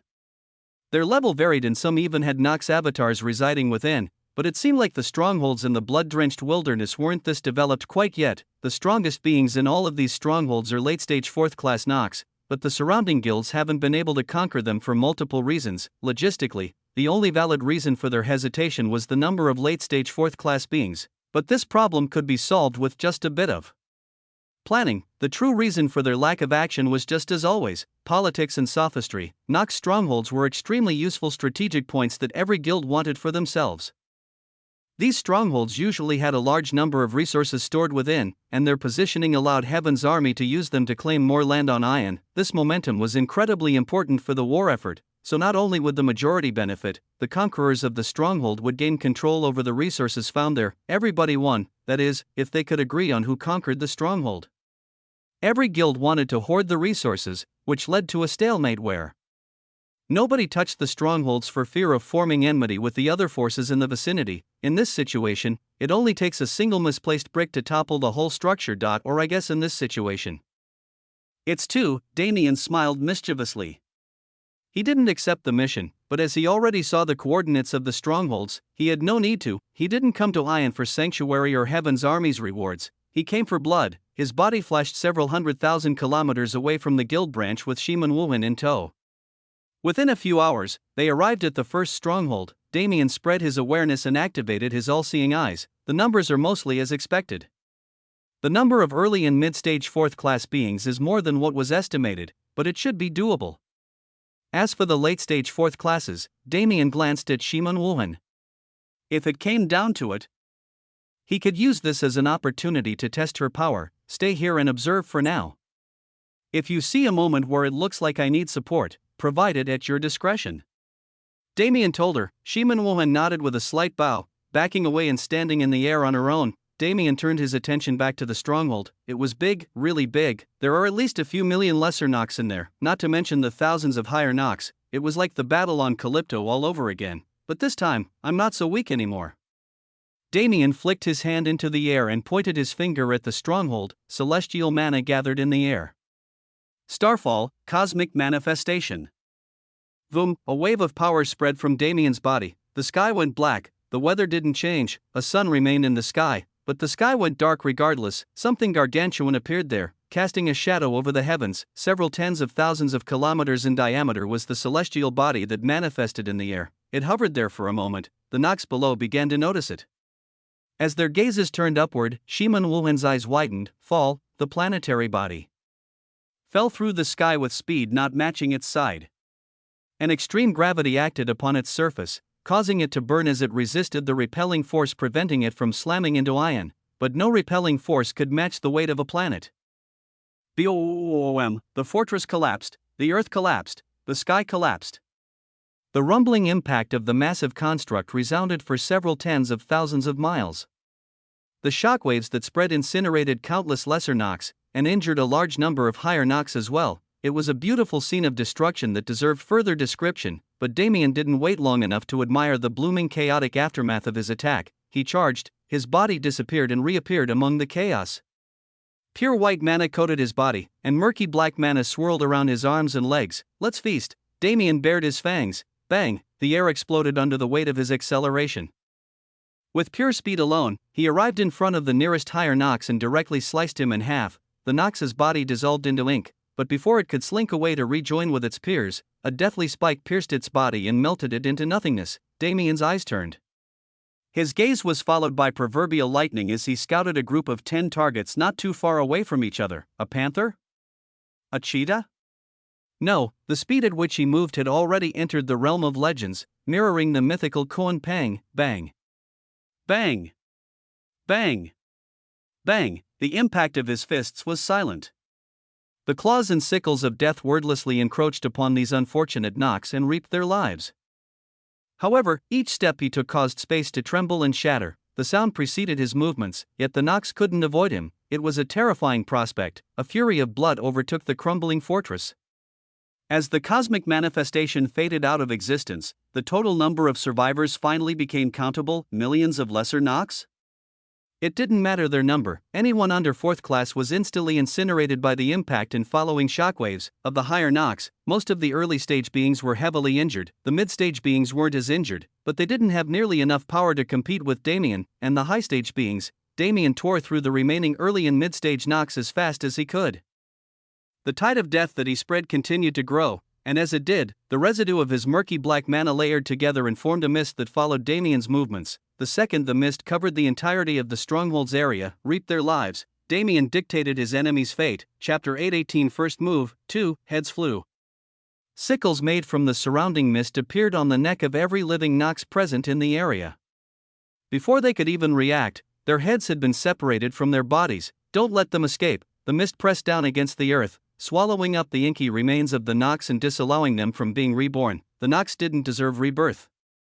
Whether it was through their own convoluted method or the true cycle of samsara, I'll sentence the lot of you to purgatory. Damien's attention turned outward. There were still 10 left alive, 10 higher Nox for him to kill. It's only 10 here, but it's in the hundreds in some of the other fortresses. I need the power to dominate them alone, right now. Kill, eat, evolve. That his old slogan came back to prominence. A savage grin spread across Damien's face. Come. Show me why you should be feared. He recklessly threw his body forward and confronted the late-stage 4th class Nox. A gentleman's challenge is single combat. Damien yelled raucously as he formed a set of seals with his hands. Dimensional Cage Variation 1, Suppression of all things. Countless separated dimensions clouded Ion's space. These dimensional cages were infinitely stacked on top of each other, forming Russian nesting dolls with thousands of layers. On top of that, the attack itself was supported by the breath of all things. It was specifically designed to control all things material. This, you fiend, release me. A number of exclamations rang out when the 9 trapped late-stage 4th class Nox understood their situations. Yet before they could even try to escape, Damien was long gone. You're the first. Damien stated to the last untrapped Nox, contrary to what the others believed. Damien never disappeared. Rather, he dragged his first target into an alternate dimension so deeply woven into the fabric of space that it couldn't be recognized by anyone other than another expert. He and the last Nox were still very much in the vicinity of the rest. You are a strong human, but you are not strong enough to defeat me. The higher Nox said. Damien smirked. Don't talk, act. He flashed forward and slashed out, using his hand as a blade aimed to decapitate the enemy. The higher Nox quickly dodged to the side before he was hit, but just as he turned to regain his balance, bang! Bang!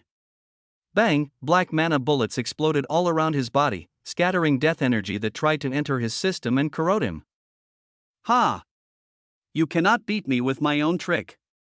The higher Nox exclaimed mockingly. He mobilized his own corrosive mana, quickly dissolving Damien's. Who said I was going to use your trick? Damien's voice sounded from behind the higher Nox. He felt cold metal on his head. Bang, bang, a bullet fired, filled with pure white light that contrasted the previous black bullets. The bullet submerged into the higher Nox's head like a powerless light ball and disappeared. The higher Nox immediately flared his aura and got away from Damien, warily raising his defense. Strong human, do not underestimate me. The Nox began dancing. His form was ferocious and warlike, completely belligerent, unlike the usual graceful dance postures one expected to see. His every move summoned a tide of mana, a tide that only became exponentially greater with every step he took. Face my wrath. The higher Nox's roar was the key. The attack he'd been building was released, forming a massive saucer of disgusting black mana that swirled in the air. Come. Kill this fool for me. Upon the Nox's command, the saucer spun even faster and blobs of inky black mana dropped from its surface, landing on the floor and deforming into strange creatures. Their cries were cacophonous, almost breaking Damien's ears as he retreated. Is this demonic providence? The strange creatures weren't Nox, nor were they mere mana constructs. Damien had no idea their identity, but he could confirm that they were true independent lifeforms that unhesitatingly obeyed the higher Nox's commands. Let's test this out a bit. Damien charged into the fray once more. With Hell in one hand and Freya in the other, one representing death and the other life, he was judge, jury, and executioner on the battlefield. He was the true adjudicator of fate. Using the twin moons as well as his close combat skills, Damien went into battle with the strange creatures. As he did so, he carefully observed their patterns and strength. How fun! These are like game mobs with set patterns and sequences, but their power isn't a joke. If I get hit by their attacks, my body will definitely be broken. Crack, oops. Damien smiled wryly as his ribs shattered. A frog-like creature slammed its head into him, but instead of being fleshy like a toad, it was like a cement gargoyle slammed into Damien's body. Damien shook slightly as his healing factor kicked in. Without hesitation, he charged back into the field. Against a group, this providence would be incredibly useful. Not only are there tank types like that frog, there are even long-range damage dealers and even attackers with specialized skills.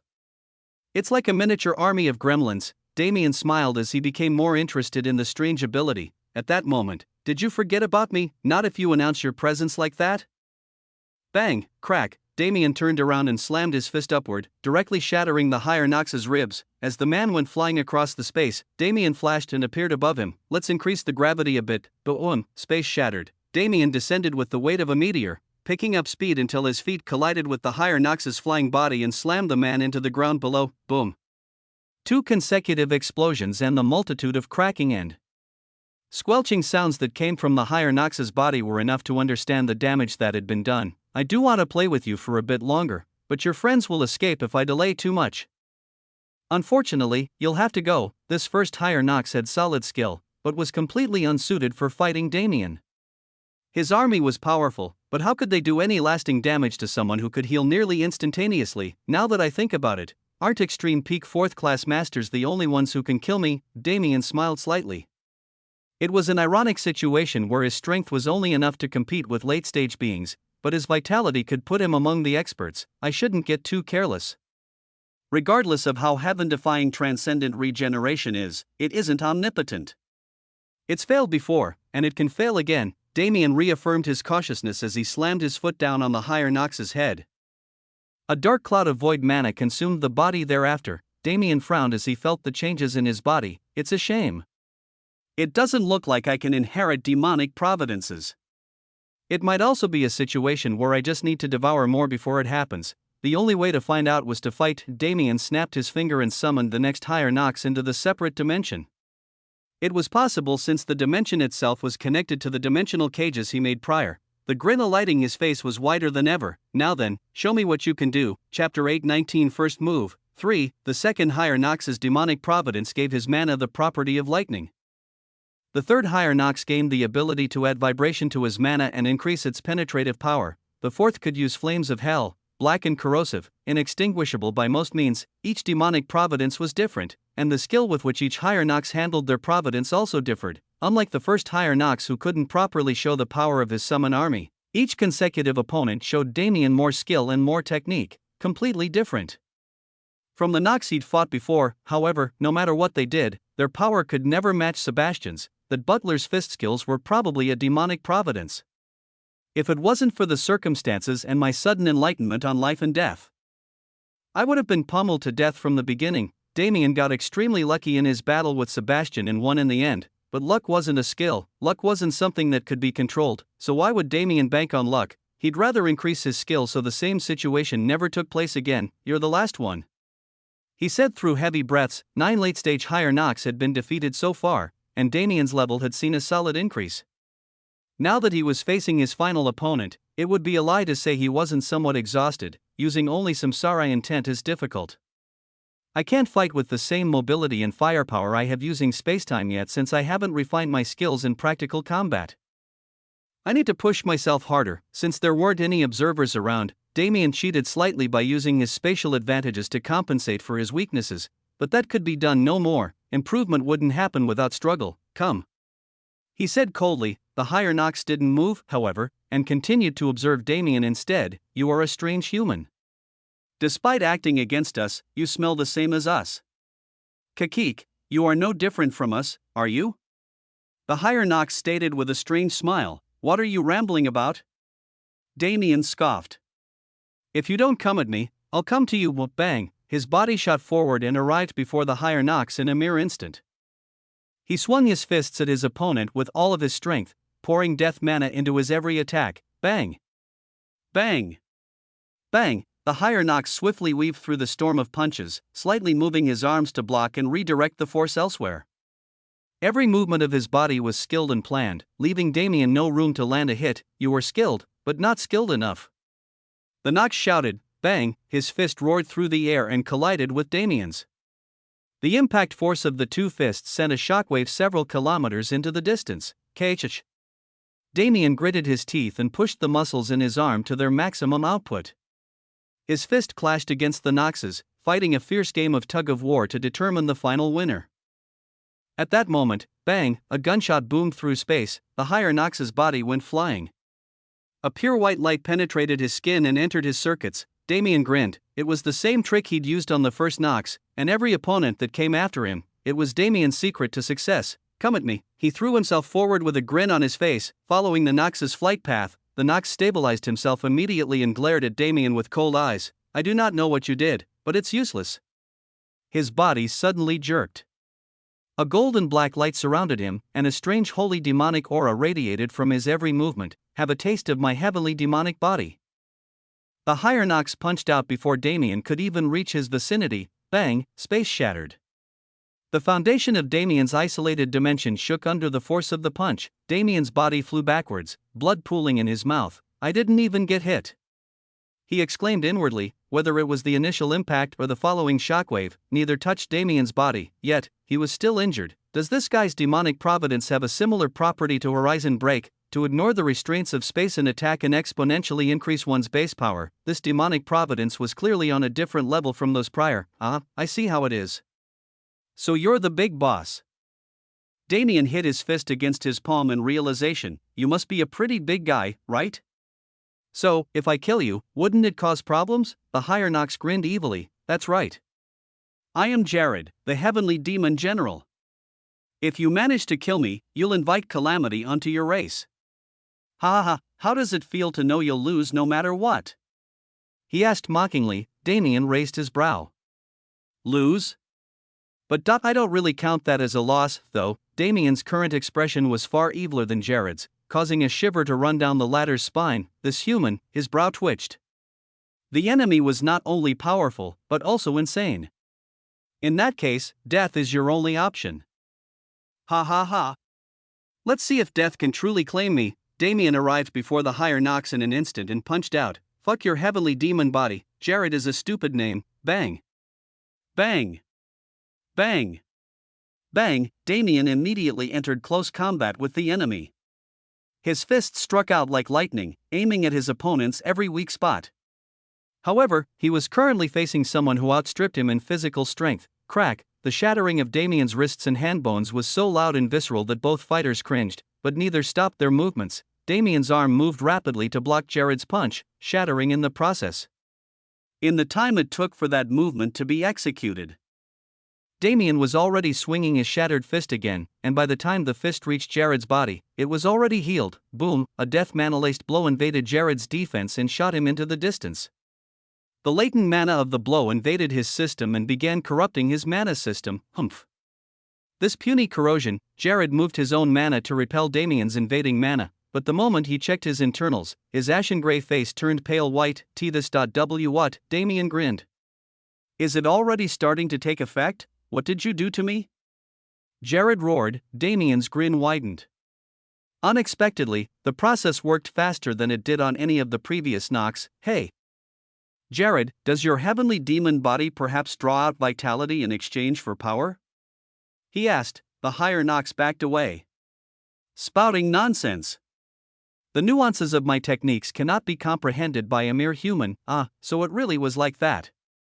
In that case, aren't you just killing yourself? Perhaps in a normal situation, this not so intimidating man named Jared could use other means to supplement his lost vitality so it didn't affect his battle capacity. But what if something within him was actively sucking away his vitality? What if he was fighting against an opponent who comprehended the laws of life and death?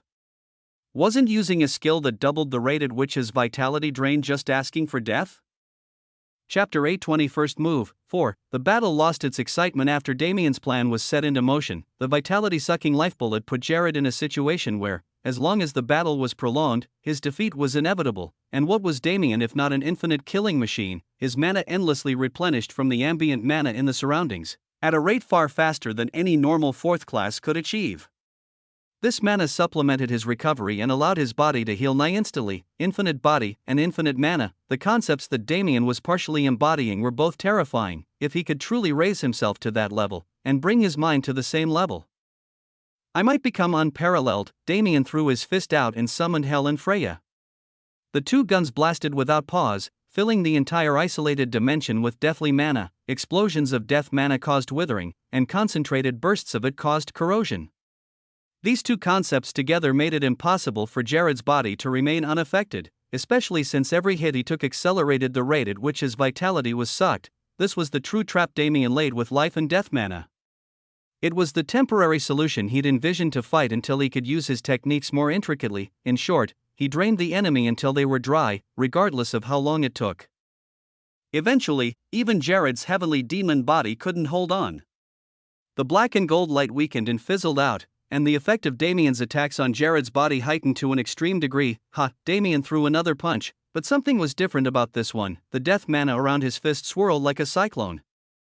In the midst of the strange wind cannon shape was a chaotic ball of life mana that seemed ready to burst at any moment. Purgatory Cannon, a variation of 7 stars encircling the moon using samsara intent. The life mana in the center of the cyclone was a bomb. The second it came in contact with the repelling force of death mana and the natural flow that it created. Boom! White and black light blinded all vision. The isolated dimension shook and started collapsing. As for Jared, half of the higher Nox's body had been blown away by the attack. The man stood clutching the half of his chest he had left. Beads of sweat dripped down his brow, mixing with the blood staining his body to create a visceral picture. You cannot kill me. Jared roared, his eyes turned red. His body began to transform, mutating into something terrifying. Shing, yeah, how about no? A sword pierced the higher Nox's forehead. The transformation fell apart before it could finish. Devour. Damien swallowed his enemy's body with no other thought in mind. Transformation skills are really a double-edged sword. Even the demon dragon form was impossible to use in real combat nowadays unless it was activated beforehand. The time needed to transform might have only been a few milliseconds, but too much could happen in this time frame when 4th class beings were concerned. For instance, death. Jared's memories flowed into Damien's head, broken into incoherent fragments that mirrored the falling spatial fragments formed by the collapsing isolated dimension. Damien flashed away, reappearing in reality. It was easier than expected, but it definitely wasn't easy. If he was alone, it would have been impossible. Damien appeared next to Shiman Wuhan and nodded his head. Good work, it was my pleasure. I, unfortunately, could not aid the young master in battle, so I had to make myself useful otherwise. Damien smiled wryly. He tried to get her to stop calling him young master, but she refused. But it was true that her innovative thinking helped Damien win this battle. It took roughly 3 hours to kill the higher Nox one at a time, and the only reason he was able to properly separate them was because of Shiman Wuwen's help. If she didn't use her ability to enhance the strength of Damien's dimensional cages, even with the enhancements he made to the ability, he couldn't trap 10 late-stage 4th classes and still have the peace of mind to battle for 3 hours straight. As expected, bringing her along was a good idea. It's time for us to go. Things should get spicier in the coming days, so for now, let's sit back and wait for the results. He said out loud, taking Shiman Wuwen along. He returned to the Sanctuary Guild branch. In his wake was only a destroyed fortress. The destruction spanned tens of thousands of miles, and the only reason it wasn't worse was because Damien took the battle into an isolated dimension before fighting the strongest enemies. Nevertheless, the scene couldn't stay isolated for long. The routine patrols around the surrounding Nox strongholds noticed the complete disappearance of one relatively soon. On the same day it was destroyed. A punitive force was sent from Iron Fortress, Hope Organization, and Sanctuary to investigate the scene. The atmosphere was intense as the branch managers of the 3 guilds sat across from each other at a table. We have been holding off on stronghold subjugation due to an unspoken agreement between our forces, but I never expected someone would be brazen enough to destroy a stronghold entirely. This is a slap to our faces. A man growled. He had light blonde hair and a body optimized for combat. He wore thick knight armor and carried a double-edged sword on his waist, signifying his occupation. This man was the branch manager of Hope Organization's blood-drenched wilderness branch. Gene Brightman, sitting opposed to him, was a large man and an icy beauty. The man was truly an Iron Fortress in human form, named Geralt. As for the woman, she was mysterious and didn't speak much, but her identity as the Sanctuary Guild's branch manager couldn't be doubted. Her name was Riliaster Haven. The minimum requirement to become a branch manager was to be a Millennium General, but it was speculated that her power was even above this realm. There is nothing to say. Our sanctuary was not involved in this case, and will contribute to the search for the perpetrator, Iron Fortress as well. We will not let those who slight us live. The two voiced their agreement with Jean. However, the man himself wasn't happy. He gritted his teeth in frustration. There is nobody other than the 3 of us who can waste a stronghold thoroughly and quietly. It certainly wasn't me, so it must be one of them. This wasn't a train of thought unique to him. In fact, the other 2 branch managers were thinking the exact same thing. While they remained amicable on the surface, a storm was brewing between them. Someone destroyed a stronghold. Not just conquering, but total annihilation. This meant that the resources and strategic advantages gained by capturing the stronghold were both ruined. This was nothing but a loss from the guild's perspectives, however, regardless of who did it. The fact that it was done still stood. There were 2 more Nox strongholds in the vicinity of the 3 guilds. Before these strongholds could be destroyed or captured by the force who decided to move, the others needed to move first. Proverbial sparks flew through the air. The war that had been stalled for so long due to personal interests, that was finally getting back on track. All because of the actions of a man who hadn't even been in Ion for an entire day yet. Chapter 821 Domino 1. Ion's massive size didn't need to be mentioned multiple times to be realized. Even in width, it was greater in size than the area of many planets. With this kind of space, especially with half of the battlefield sunken in the abyss, it was natural for there to be countless pockets of space that remained undiscovered by Heaven's army. An aged figure sat like a monk in one of these spatial pockets. For the first time in many hundreds of years, his eyes opened. The heavenly demon candidate has lost his claim, the man's ancient voice echoed through the small cave he occupied, slightly cracking the walls. This place is no longer suitable, with the second instance of speech. The cave collapsed entirely. The old man reappeared in the void of Ion, easily flicking away the spatial collapse caused by his actions. The 9th revolution nears the end of its cycle and the path of godhood opens its doors. Before this event, I cannot move. The old man took out a strange black and red talisman, burning it in the next instant. Let the juniors fight amongst themselves.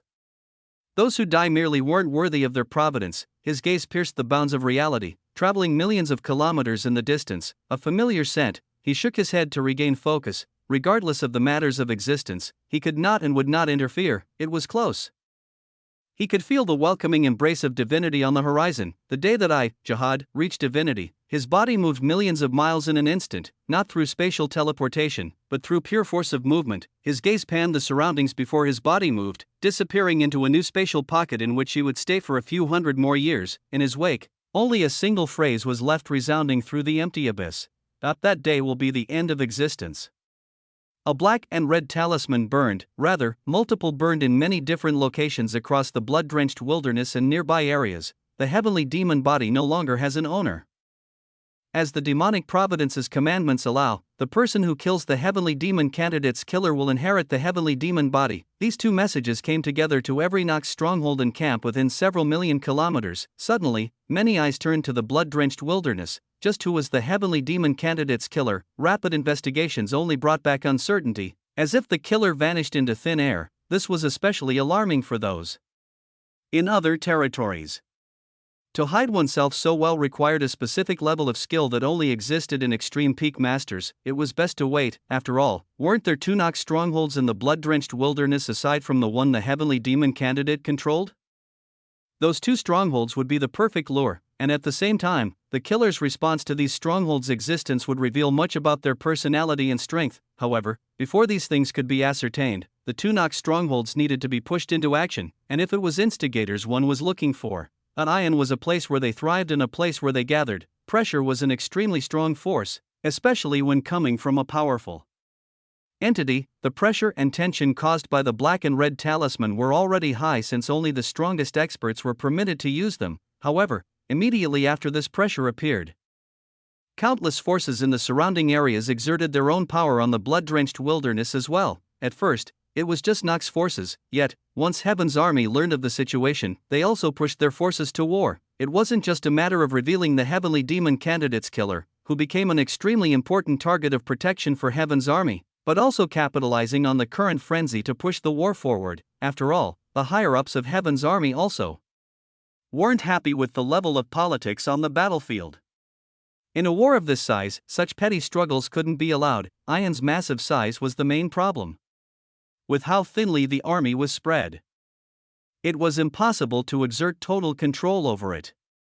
This control needed to be spread amongst guild branch managers and others of their same level, but these were the exact people who caused discord to spread through the war zone. If the flames of war blazed brightly once more, the space for petty squabbles decreased heavily, and people would be forced to remember their allegiance. The two Nox strongholds were both in full preparation mode. One stronghold had 100 late-stage 4th classes, while the other had over 500. The destroyed stronghold was only so weak because it was new. The heavenly demon candidate was scheduled to begin his advent from the stronghold, but it was destroyed before he even got a chance. And in the end, the man himself died a pitiful death without even being able to leave his last words. The other two strongholds didn't have any plans to follow him to purgatory. Prepare for war. Before those humans can invade us, we must conquer them. Drink their blood, eat their flesh, and dominate them without fail. A grayskin man stood on a platform above an army of millions. His aura radiated strongly, filling his troops with a strong sense of loyalty. After all, this man wasn't originally part of their forces, he was sent from elsewhere, only joining them in the last few days. But this man was an extreme peak 4th class master at the 4th Revolution, a true commander. RAAAH, the furious war cry of those troops rang out powerfully. Their numbers covered countless thousands of kilometers. The forces of two strongholds together were marching under this man's lead, and their destination, they made a beeline for Grand Heaven's boundaries half of Ion. Just as the man said, they would initiate war before war enveloped them, and I will acquire the heavenly demon body and truly become invincible. Haha, the Nox commander grinned wickedly from behind his massive army. The estimated time of their first encounter with the enemy was a mere 3 days, so it's finally starting. Damien sat in a bed within Sanctuary's guild branch and chewed on a stalk of grass. Shaman Woman sat silently on a chair to the side. The duo had been waiting aimlessly for almost an entire week now, but it seemed that Damien's forethought was spot on this time. The situation in the blood-drenched wilderness was already a powder keg waiting to blow, but who would have thought it was to this degree? Damien smiled as he thought back to the message he received a few hours earlier. A guild summon was issued.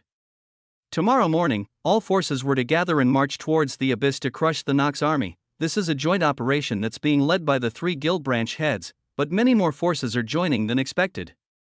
These smaller forces and squads have been sitting around waiting for an opportunity to rise. And they finally found one. Damien glanced out the window at the dreary scenery of the blood-drenched wilderness. I wonder how these individualistic forces will collide in a major operation like this. Honestly, It's a bit too hopeful to believe they'll cooperate perfectly, but I'll hope regardless. It wouldn't be long before tomorrow came. I guess this will be my true introduction to war. The part of foot soldier would be played for now, but when the time was right, I'll dominate everything and write my own legend. Chapter 822 Domino 2. The distinction between night and day in Ion was strange, but the night did eventually pass, although the darkness of night wasn't necessarily a concept existing in a flat plane like Ion. The sun and moon hung in the sky, but they only ever remained on the grand heavens boundary half of Ion. Given that the abyss would consume them instantly if they crossed into its territory, the strange situation led to both celestial bodies existing together at one time. The distinction between night and day was determined by which celestial body was closer to the Earth at a given point in time. As the two rotated around each other's axes, there were a true sun and moon dedicated to Ion, but since they traveled around the ring lengthwise, seeing them was a once in a countless 100 years experience. When they met at the two extremes poles of Ion, mystical phenomena were said to occur. One of these days, I'll have to go see those phenomena for myself. Damien thought to himself as he exited his room. His eyes widened in the next moment. Wow, they really did a lot overnight. The vast stretch of land that connected the three major guilds leading the war effort in this sector of Ion was now filled with various tents and facilities, meant to sort and organize the army before they were sent to war. Today's effort was large-scale, and the soldiers were meant to act like true soldiers. To verify that no kinks would hinder the army's success, various security checks and tests had to be taken before a soldier could be properly entered into the forming army. Damien passed through these checks with ease. He merely showed off his life and death laws a bit, and his strength and talent were proven. As for his identity, a strange formation scanned him to reveal that he was truly a human without an ounce of Nox mana in his system. These checks are good. Since they're done only before battle, though, it's a bit easier for traitors to slip through the cracks. Damien's eyes narrowed. He couldn't see it from where he stood, but he could definitely smell the scent of Nox mana coming from various locations in the vast campsite. I'll take care of them in the chaos. Before that, I should go meet the unit I've been assigned to. Damien was given a cavalry position, a place where he could stand at the forefront of the battle. He didn't know if it was Priscilla's meddling or the general's impression of his skills that landed him the position, but he didn't care either way. Cavalry usually ride horses, right? How does that work here? It didn't take long to find out. Damien arrived at the Roaring Dragon cavalry unit to which he was assigned and was immediately flabbergasted. These are Dotron bikes. More specifically, they were personal starships built for peak mobility. It was merely that their form happened to resemble the light cycles from a certain intellectual property popular on Earth. Since they're starships, they can definitely race through the stars. In other words, light cycle pod racers. Damien's old nerd habits from his teenage years bubbled to the surface when he saw the beautiful machines. He couldn't help but walk over and admire them, without touching, of course. It's basic human decency to look but not touch with such expensive vehicles. You like what you see? A voice sounded from behind Damien, causing him to turn around. The visage of a large and densely built middle-aged man was revealed to his eyes. His skin was a dark bronze color, but his hair was pure white. This dichotomy, however, couldn't take its role as his most prominent feature. That position went to the horrific scar that started on his forehead and disappeared within the collar of his shirt. My name is Ezio, and I'm the leader of this here Roaring Dragon cavalry. It's a pleasure to meet you, new recruit. Ezio flashed a large smile as he spoke. Damien was almost blinded by its light. What a friendly guy. I'm Damien Void. I look forward to working with you. He replied in kind. Ha. Good. Damien, let me give you some tips on controlling these babies, and then we'll take a few laps to acclimate you to the ride. Once we get to the battlefield, there is no more room for mistakes. Ezio's face was incredibly solemn by the time his words ended. Damien nodded with the same seriousness, completely understanding the importance of the small training he'd received before they departed. Any variable was a negative variable in an organized war like this. Ezio grinned. Don't be so serious. Now is the time to get out all your laughs and enjoy yourself. After all, who knows if we'll be able to return? Damien smiled wryly. This guy could really talk about death in such a casual manner. He obviously wasn't someone simple. Then, instructor, I look forward to our lesson. He said, haha. You're looking forward to a lot today, haha. Damien laughed awkwardly. He was just trying to be polite, but, well, his being polite skill was miles below level 0. Let's just focus on these badass bikes and forget it. Damien looked over at the storage of bikes. There were more than 400 in the warehouse, but only a little over 100 would be used. The Roaring Dragon Cavalry was the only one allowed to use this equipment. After all, take your pick. Whichever bike calls out to you, choose it without hesitation. The bond between man and machine is the most important part of riding. With Ezio's words of encouragement, Damien entered the warehouse and strolled through the rows of machines. They were all equally precious, but they all had minor differences. The ones who have owners, I can feel it clearly. I thought it was just a saying, but could there truly be such thing as a bond between man and machine? Damien frowned. If so, he ironically wasn't feeling it at all. After 5 minutes of perusing, his opinion still remained the same. None of these bikes were for him. There was just something missing. Damien caught a glint in the corner of his eye. No, something called out to him. It wasn't far, but it wasn't within the warehouse. Damien immediately followed that slight sensation he felt until he arrived behind the warehouse at what seemed to be a junkyard. Is it that? He questioned inwardly. Among the rusted metal and spare parts, there was one particular piece of machinery that was covered by a thick black cloth. Ah, so you felt its call as well, Ezio said as he arrived nearby. What is under that cloth? Damien asked curiously. Ezio smiled. He moved forward and grabbed the cloth himself, pulling it away to reveal what was underneath. This is both the strongest and most unreliable machine in our inventory. It was a sleek black color. Purple and red stripes decorated its surface, giving it a minimalistic yet impactful design. She's had multiple riders in the past, but none have been able to tame her. In the end, she was left out here and used. It radiated the aura of an untamed bull, yet held the same grace as a prancing gazelle. Its mere existence seemed to be a symbol of status and authority. Honestly, even we aren't aware of her origins. She's been in the warehouse since before any of us Roaring Dragon guys were given access to it. Vroom, the bike roared on its own as if it knew it was being praised. Her name is Adelinatus, and it said that she will not allow those she doesn't approve to even touch her. Ezio grinned and looked at Damien. So how is it? Would you like to give it a try? Yeah, this was it. This was exactly what he was looking for. He didn't know what it was, but this bike had that certain something he craved. Damien grinned. No matter what, I'll make you mine. Chapter 823 Domino 3-0 OM. Ha ha ha. The twin roars of a booming engine and a raucous man resounded together for countless kilometers. Whoosh. A blur of black zipped past those spectating the track. Moving at speeds so high that even the eyes of many practitioners couldn't catch up to it. It had already been 5 minutes since this fiasco started, and at this point, it was drawing far too much attention from uninvolved parties to continue. That's enough. Come on back, Ezio's voice cut through the crowd's cheers and entered the driver's ears. The extreme speeds of the vehicle he was driving slowed almost instantaneously, and the machine cut through the air as if defying the laws of physics to drift until it parked mere meters away from Ezio. Ha! Even after dismounting the vehicle, the driver was laughing. How could he not? This thing is fucking awesome. It had been a long time since Damien had such novel fun.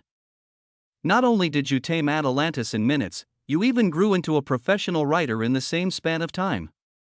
Tell me, you're not the hidden son of some old monster, are you?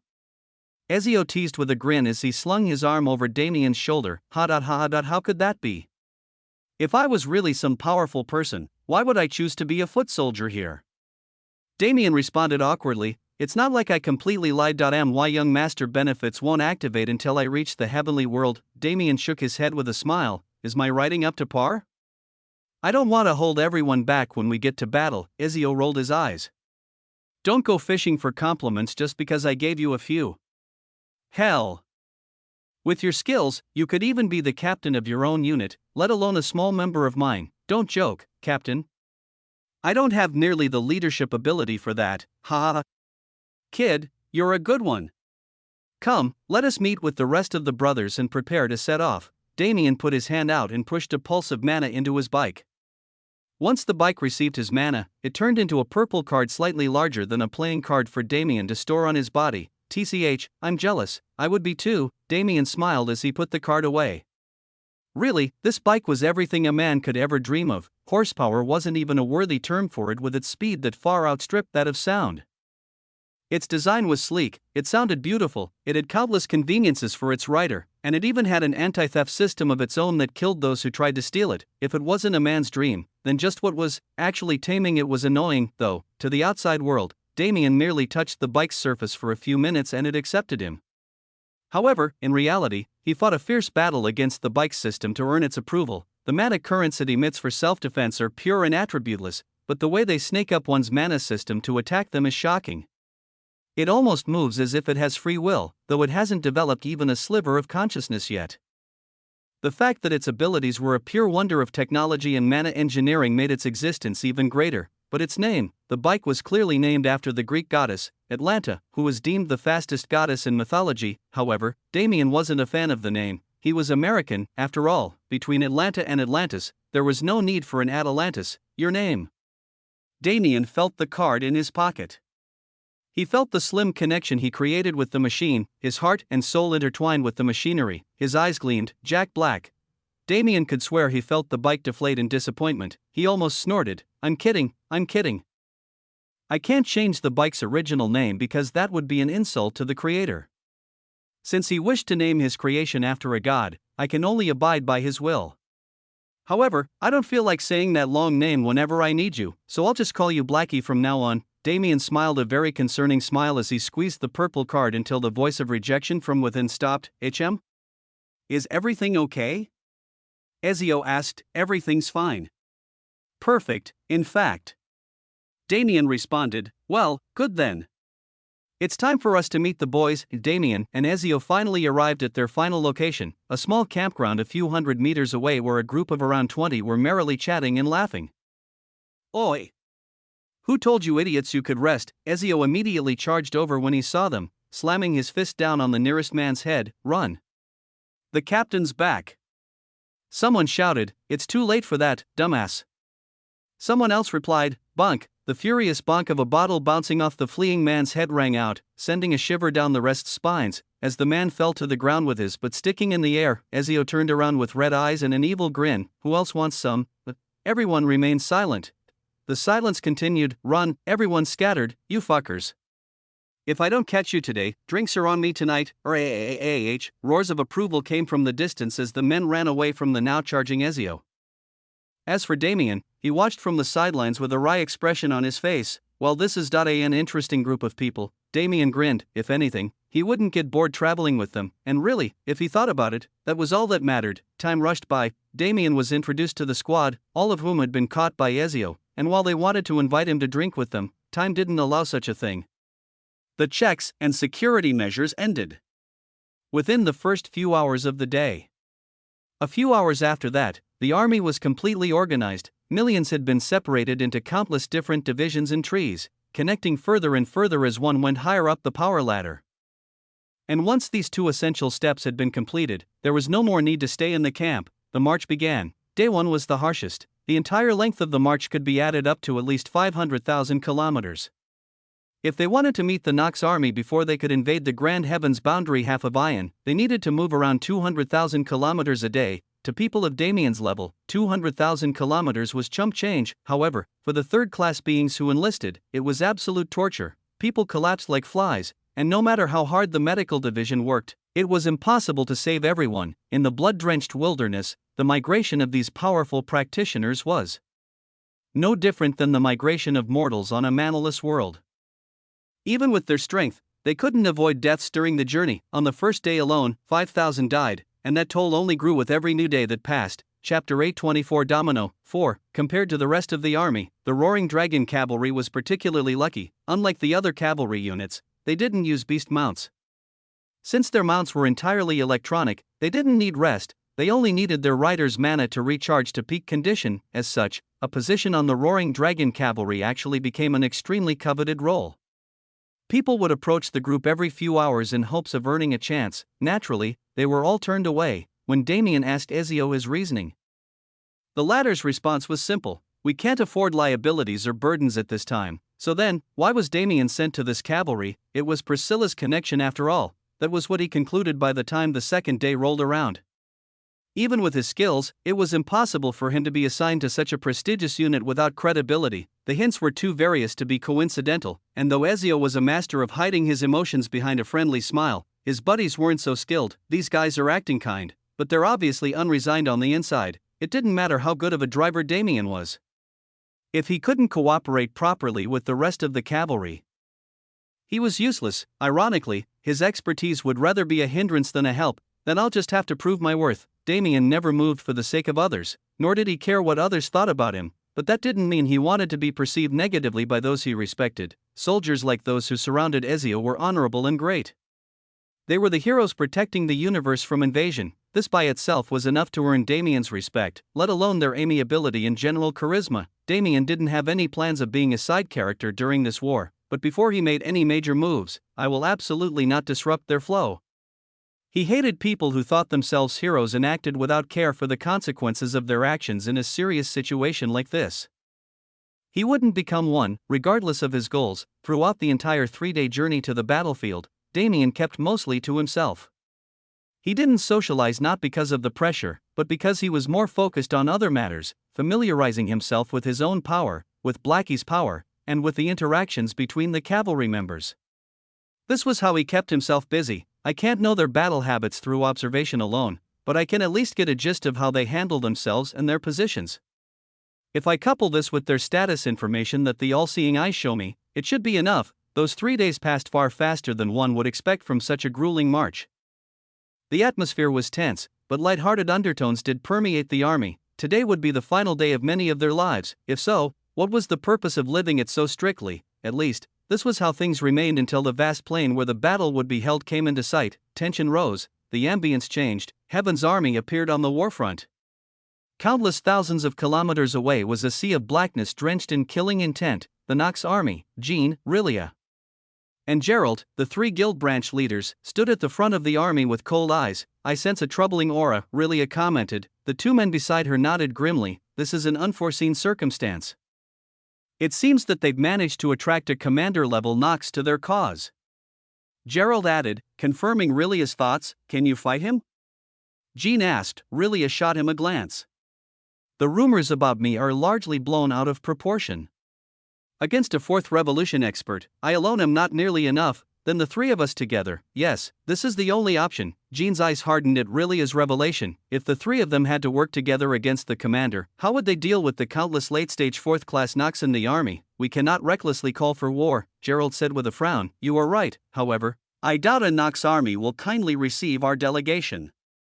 We have no choice but to improvise, but the foot soldiers, we can only hope that the late-stage Nox can be held back by the stronger units. It seems we truly have no choice, Jean gave in quickly.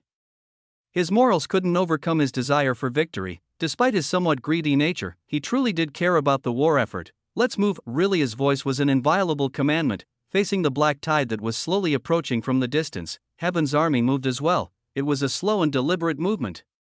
Every single one of their steps contained grand momentum that layered like waves every time another step was taken. By the time they arrived within a few kilometers of the enemy, they sounded like a stampede of ferocious beasts. Boom! Boom! Boom! 3 stomps marked the halting of their movement. This moment was also when they finally took in the full scale of the enemy's forces. Millions were not large enough to describe the sheer number of existences. A majority of them were weak and mindless slaves. But that didn't change the impossible number they made up. By Heaven's will. Exterminate the enemy. Their unhesitant roars shook space itself. The challenge in front of them was just one of many. As soldiers of Heaven's army, they would absolutely make the universe proud, but the Nox army remained unfazed. Ho ho ho. What a show you've put on for me.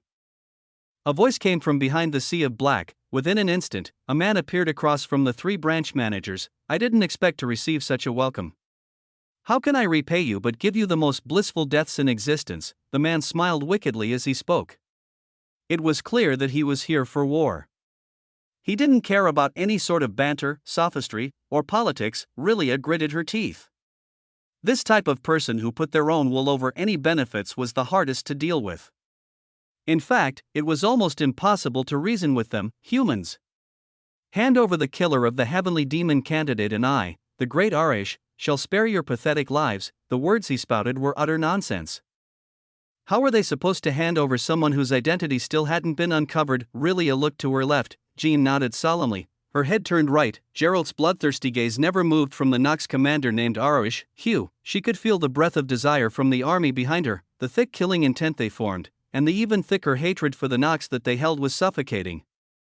She felt like she'd get swallowed by their momentum if she didn't catch herself. That's when she realized it. Once their reins were released, nothing would stop their march. In that case, she closed her eyes and steeled her mind. she ignored the provocative remarks of the Nox commander before her.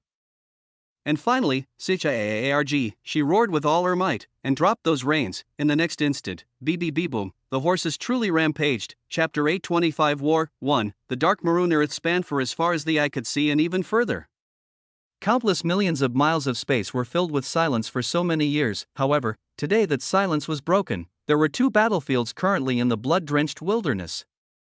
Both of these battlefields were equally ferocious, but there were vast differences between them. The first battlefield was filled with only mindless lesser Nox and third-class soldiers. These millions upon millions of forces clashed without any rhyme or reason, purely fighting until one side completely exterminated the other. The second battlefield was far more tactical.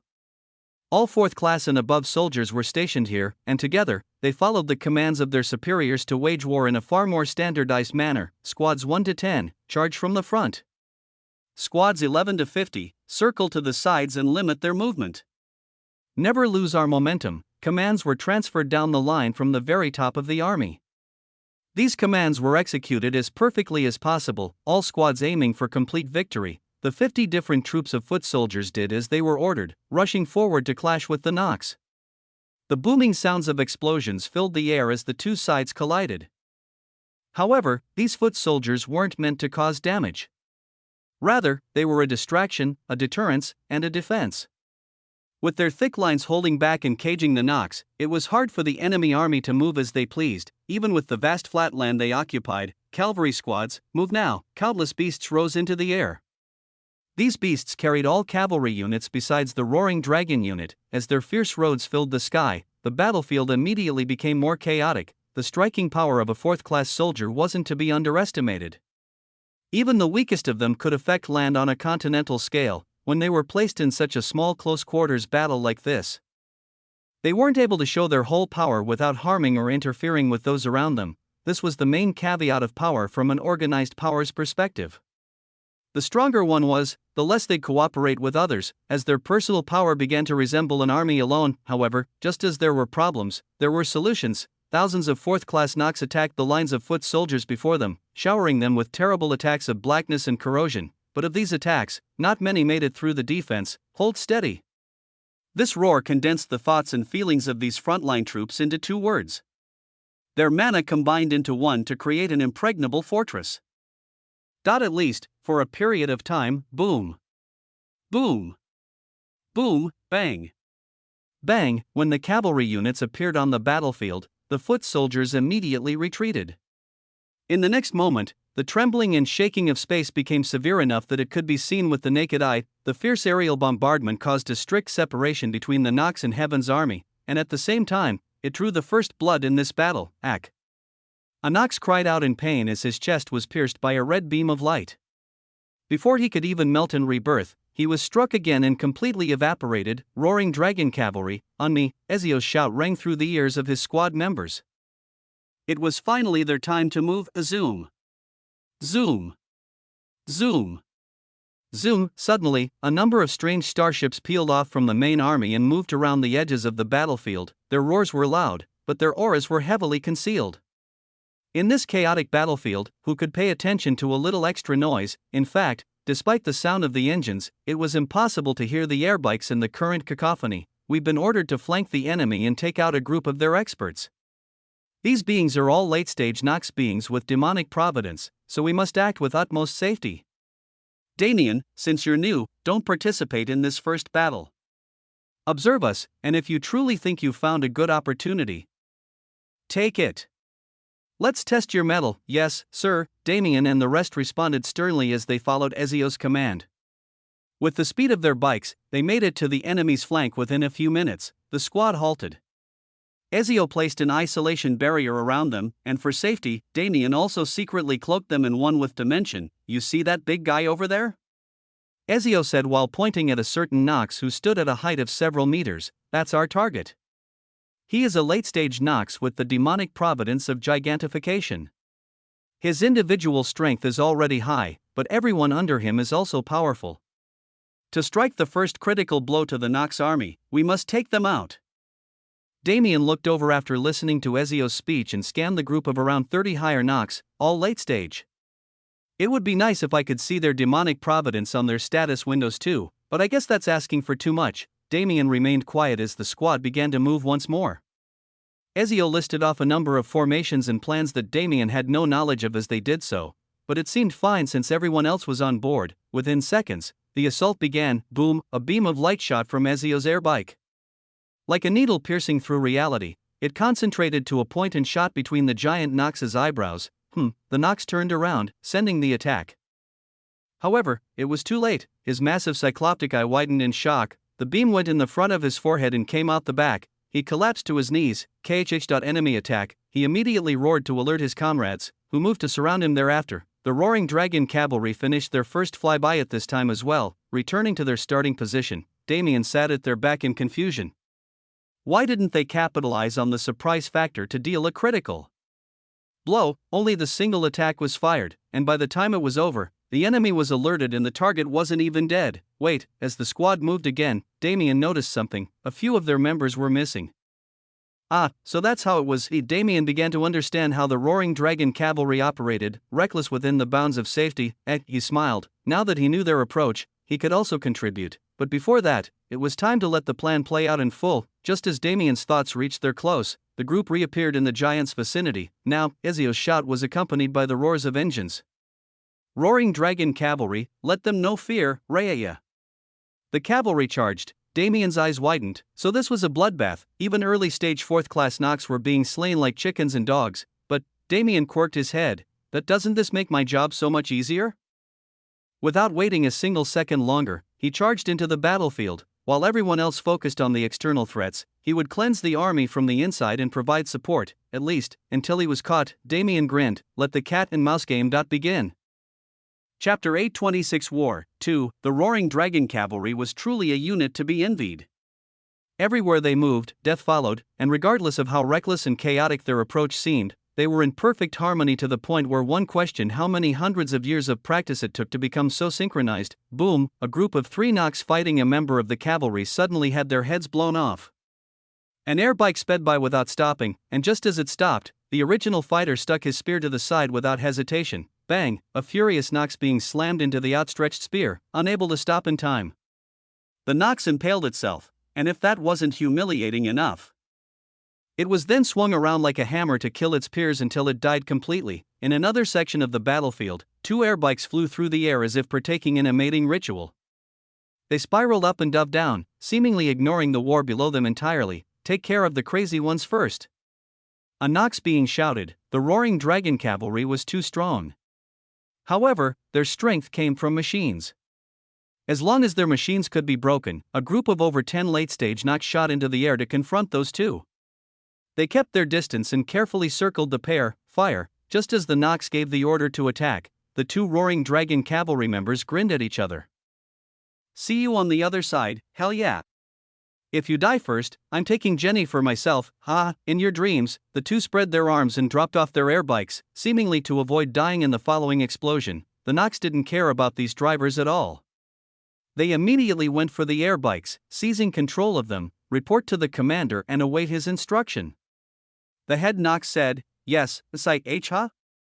His subordinate's face paled in the midst of his affirmation. What is it? The Nox asked. I can't control this thing. Those were the last words heard from the subordinate. In the next instant, his body was dragged along by a rogue airbike on a journey unlike any other. He screamed in fear as the world blurred around him. Before long, only a single target stood out in his vision. Ufta was the name of the Nox giant. At this rate, the only possible means of survival for this subordinate Nox was Ufta. He dragged the airbike's handles, desperately trying to swerve in the giant's direction. The action was actually far simpler than expected. From the distance, Ufta noticed the incoming airbike. His singular eye narrowed. Rather than human breath, he smelled his own people. His mind immediately went into confusion. As someone whose form mirrored a cyclops, his vision wasn't his best aspect. Rather, he usually used his sense of smell more than anything else.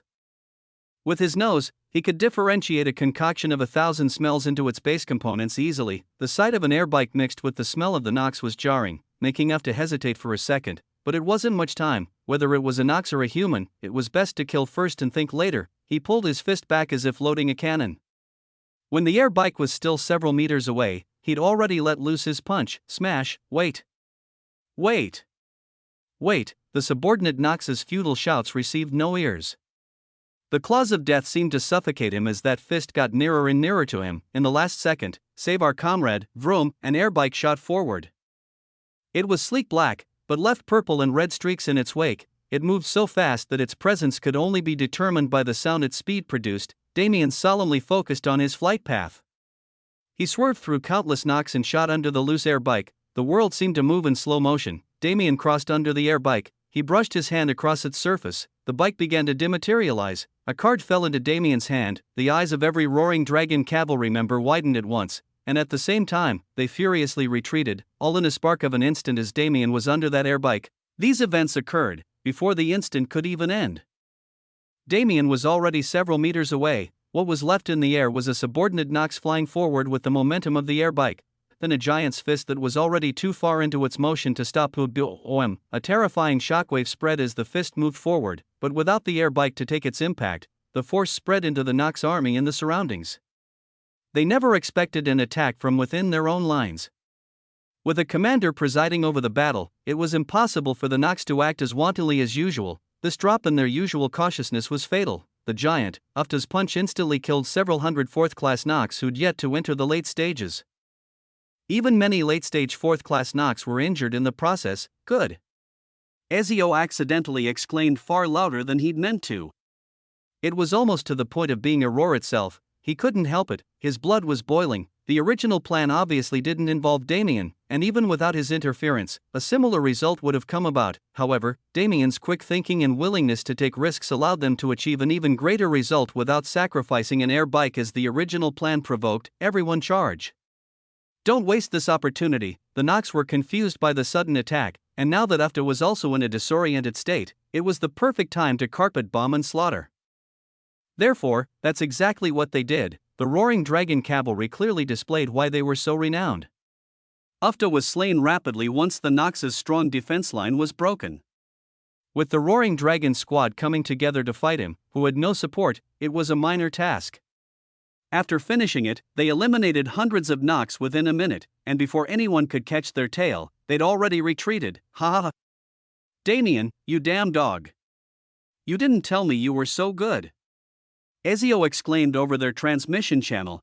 If I didn't prove it now, when would I have the option? Damien responded with a smile. He took his time to enjoy the compliments of his fellow squad members as they rendezvoused a distance away from the battlefield. It didn't take much to earn their respect. Since Damien was truly a skilled fighter rather than a random newbie, there was absolutely no reason to hold prejudice against him. As such, the Roaring Dragon Cavalry's further strategies always included Damien. The squad was amazing. This much became far more apparent when their current atmosphere was compared to the rest of the army. The Roaring Dragon Cavalry's support would definitely cause waves that supported the front line. But until then, it was a brutal battle. Thousands, hundreds of thousands died rapidly. When the two armies were compared, they weren't that different in strength. It was difficult for either side to gain an absolute advantage. But with the Knox having more troops, it was obvious who'd win if the fight was drawn out. Something needed to be done. The three guild branch managers took it upon themselves to be this something. If they could kill Arish, the Knox commander, the tides would shift greatly in their favor. However, for them to kill a fourth revolution master, regardless of their combined strength, was a deathly task. Chapter 827 War 3. We must confront him as soon as possible. If he is taken down, the rest of the work is easy. No, the Knox do not have the same emotions as we do. Morale is not a problem for the majority of their forces, so taking down the commander will not have the desired effect if done immediately.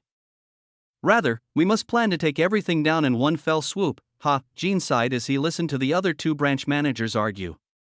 Even if they knew how to proceed, they didn't know what method to use. There were various benefits to both of their methods. However, depending on the battle situation, both could end up producing negligible effects. The Roaring Dragon Cavalry is pushing the back line, which has made the front line unstable as well. As long as we continue on this path, we will win, even if we suffer disastrous losses in the process. But, of course, that was impossible. Needlessly sacrificing troops would do more harm than good in the long run. Then, the only real benefit of taking down the commander is morale and assurance for our side. If that's the case, then it's better to act as soon as possible. the Nox wouldn't feel much at the loss of their commander, but Heaven's army would benefit immensely if the man died. After all, his mere presence was a variable on the battlefield.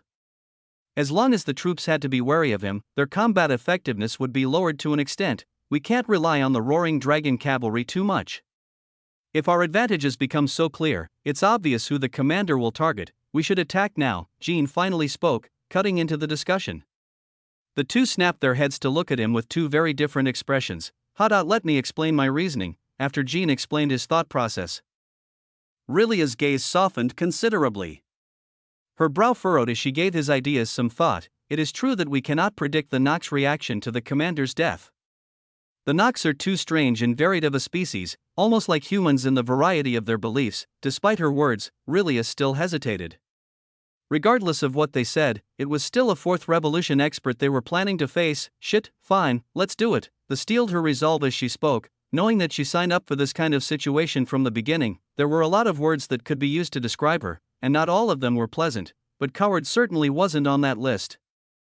Gerald nodded, Jean nodded, the three branch managers exited their tent and flew into the air. Arish, come fight us! Jean bellowed. His mana raged into the surroundings, kicking up a whirlwind with its pressure. A second aura joined him from far away. The gray-skinned commander's visage became clear soon after. Ha! I didn't expect you would have the guts to challenge me. What, all three of you are coming together? He exclaimed mockingly as he approached. Take it as a measure of our sincerity, Jean replied calmly, backing away. Arish grinned. If you want to lure me away from the battlefield, you'll have to exert some effort first. His body turned into a black blur, appearing in front of Jean in an instant. Energy coalesced on his palm and condensed into an ethereal ball, which he pushed out furiously. Boom! Space shattered and the entire sky seemed to explode with light. The force of the explosion immediately threw the three branch leaders into the air. However, they were able to put their defenses up in time to avoid injury. We can't focus on anyone else right now. Kill him and let's deal with the consequences later. Gerald yelled. He pulled his body back like a bowstring, stepping on the air as if it was material. The muscles in his body bulged with power as they sent a terrifying force down into his foot until, bang, he launched with the speed of a comet to meet Arish where he stood. Filthy Nox, taste my blade. A massive great axe appeared in Gerald's hands. He swung down as he moved, reaching the apex of the swing at the exact same moment he arrived in front of the enemy. Slash, the sound of the axe cutting through the air could be heard from several kilometers away. It collided with Arish's body and tore him apart, sending two halves flying in different directions. Gerald's eyes narrowed. In the next second, they widened as he rapidly made distance. Boom, boom, the two halves exploded into terrific shockwaves that reverberated through the air. Crash, Gerald's mana defense broke. The shockwave slammed into his body and rattled his organs, sending him flying back. Injured, Tui, Gerald spit out the blood pooling in his mouth and gritted his teeth. I knew it would be difficult to fight someone at the fourth revolution, but I didn't think it would be to this extent. Even if it was only a single attack, it was more than enough for Gerald to gauge the strength difference between him and the enemy. It was massive. The 9 revolutions weren't merely termed revolutions for nothing. As the steps leading to the path of godhood, each revolution accounted for a massive jump in power, almost as if one was leaping in class rather than stages. Gerald glanced back at his two comrades who'd yet to move. They returned his glance with grim expressions. Truly, it would be impossible if the three of them didn't work together. Have you finished your moment of realization yet? A reading voice came from the void not far away. The Nox commander Arish stepped into reality with a smug smile on his face. Forget about killing me, you can't even catch me. Ha ha ha ha, Rilia's staff immediately went into the air. The bright blue gem at its head shined with splendor as she cast a territorial magic spell, absolute suppression of the sea. Under the sea, all beings were suppressed. No matter one's strength, one would inevitably reach a point where one could no longer continue deeper. This was the everlasting mystery of the oceans, and a concept that Rilia mirrored in her spells. A fierce current of water appeared in the air and encircled the battlefield. A thick suppression accompanied it, pushing down on space and nearly forcing it to compress. Arish smiled lightly. You think you can suppress me with this much? Pathetic, his hand flew out. He made a fist as if he was grabbing something, and the incorporeal space between his fingers solidified into a spear. Void spear. Arish threw the spear lightly, and at first, it didn't look like it was moving at all. However, it appeared before Geralt and Rilia instantaneously as if teleporting. Run wild, black mana came from within the spear and corrupted its night-transparent form. Within a spark of a second, the spear bloomed into a blossoming lotus of blackness. Tendrils of mana shot out in all directions like fireworks, flying as far as they could before turning into a series of explosions that polluted the entire battlefield. Boom! Boom! Boom! Boom! Aw! A shriek was cut off before it could finish. It was accompanied by all those around it, voices of those whose lives were incinerated like waste when a single drop of the explosion's mana touched them. Damn it! Geralt roared. His eyes turned red as he recklessly charged to focus on us, you scum. Yet, instead of aiming for Arish as he originally seemed to do, he slammed his axe into the ground with all his strength. Boom! Sacred protector of the holy mountain, the skill's name was long, but its effects matched its length. A golden barrier of light spread from Geralt's axe as he wielded it. The barrier spread for several hundreds of thousands of kilometers, separating Arish from the main battlefield. However, the three branch managers were trapped alongside him. This entire ordeal is so amusing. It seems you've trapped yourselves in this barrier with me. Doesn't that mean that there's nowhere left for you to run? A perverse grin spread on Arish's face as his mana raged forth. Come, then. Let me see how you struggle before becoming my food. Chapter 828 War, for Rumble, Yom. The sounds were harrowing just by themselves. The people of Heaven's army absolutely couldn't imagine the type of battle that was taking place beyond the barrier. The previous event was terrifying. Countless thousands had died from the explosions, but there was no time to mourn them. Now that the branch managers were fighting the main commander, the rest of them needed to eliminate the enemy before they came back. Squad 1, support Squad 13 on the left. Squad 20, move west and meet up with Squad 6. Work together to suppress the enemy and follow the roaring dragon cavalry. Orders were still being given out by high-ranking officials, and they were still being followed as best as possible. The various squads moved with vigor and fervor, desperate to survive the battle and become stronger so they could save their universe. With every universe denizen that died, a Nox would die too. Even if it was a hopeless situation, these soldiers would rather detonate themselves than allow another Nox to live on, at least, most of them, as senior brother, you. A man crouched, bloodied on the ground. A hole had been punctured in his heart just moments prior. Little Long, the reason is simple. It is impossible for us to win against the strength of the great lords. If we do not succumb, we will die. Little Long, if you had just joined me back then, the man trailed off. Looking at his dying friend with pity, however, the dying man merely spat blood on his old friend's boots. I will never turn traitor. No matter how choppy his sentence was, he ended it firmly, and in the next moment, well said, Sheng, a crisp sound floated through the air, and the traitor's head floated into the air with it. The dying man looked up at the killer with weak eyes. A smile hung on his face. Even if he died, it was great to see that the traitorous scum got his ending as well. Suddenly, a bright white light covered his body. The blood pumping through his veins boiled as his heart pumped once more. The wound was closing. The man's shocked expression was frozen on his face like it was a still frame. By the time he managed to look up at his savior, the man was already gone. Hero, the thought stuck in the newly revived man's mind. In fact, it was a thought that reverberated through the army. This was the heretic executioner's 5th round of cleanup. In the past hour of war, he'd already taken care of tens of traitors who'd snuck their way into the army. The man was praised in the hearts of many as a hero, but he himself didn't feel any joy. There's too many. His brows furrowed as he moved, decapitating yet another traitor. If this number is present in an army of only the blood-drenched wilderness forces, how many exist in Ion as a whole? And even more concerning, what if there were stronger ones? Damien gritted his teeth. He hated traitors even more than the Nox. He hated people who gave up without even trying, succumbing to a fate that they could change with their own hands if they just put in the effort. It was deplorable, disgusting, and absolutely scummy. The roaring dragon cavalry has been mostly maintaining the backline and pressuring the enemy, but the front line isn't doing so hot. If we don't provide AIHM, Damien's attention went upward. He suddenly felt a strange fluctuation coming from the sky, that is, the blackness of the abyss and the space of grand heaven's boundaries seemed to be merging. That can't be good. Damien's frown deepened. He returned to formation with the roaring dragon cavalry and took a back seat in the battle for a few moments as he observed space and tried to understand what was happening. The root cause is, over there. he traced the origin of the fluctuations that were disrupting space, leading him past the golden barrier separating the Nox commander from the main army. The space on Ion is so strong. Even demigods can fight here without totally collapsing the atmosphere and causing a phenomenon like this. This is the same reason why Ion is called a desolate land without opportunity, since it's nigh impossible for circumstance to alter the environment. Whatever was happening, Damien didn't have enough knowledge of Ion to interfere or even understand. All he knew was that he definitely didn't like it. I'll have to keep my eye on that as I fight. We need to clean up as much as we can before cracks start to form. At that point, everyone would die. Damien's eyes narrowed.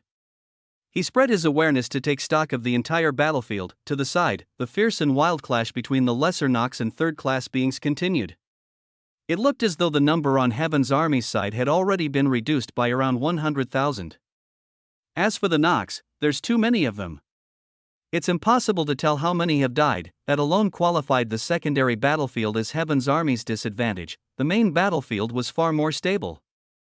The death toll on both sides remained relatively equal, but that still wasn't a good thing. Sacrificing every single troop they had for the sake of this battle wasn't worth it at all. All I can do is try my best. Right, just as Damien was going to return his focus to the battlefield, he was stopped by yet another realization. For space to be disrupted to this degree, the attacks within the barrier can't merely be utilizing other laws.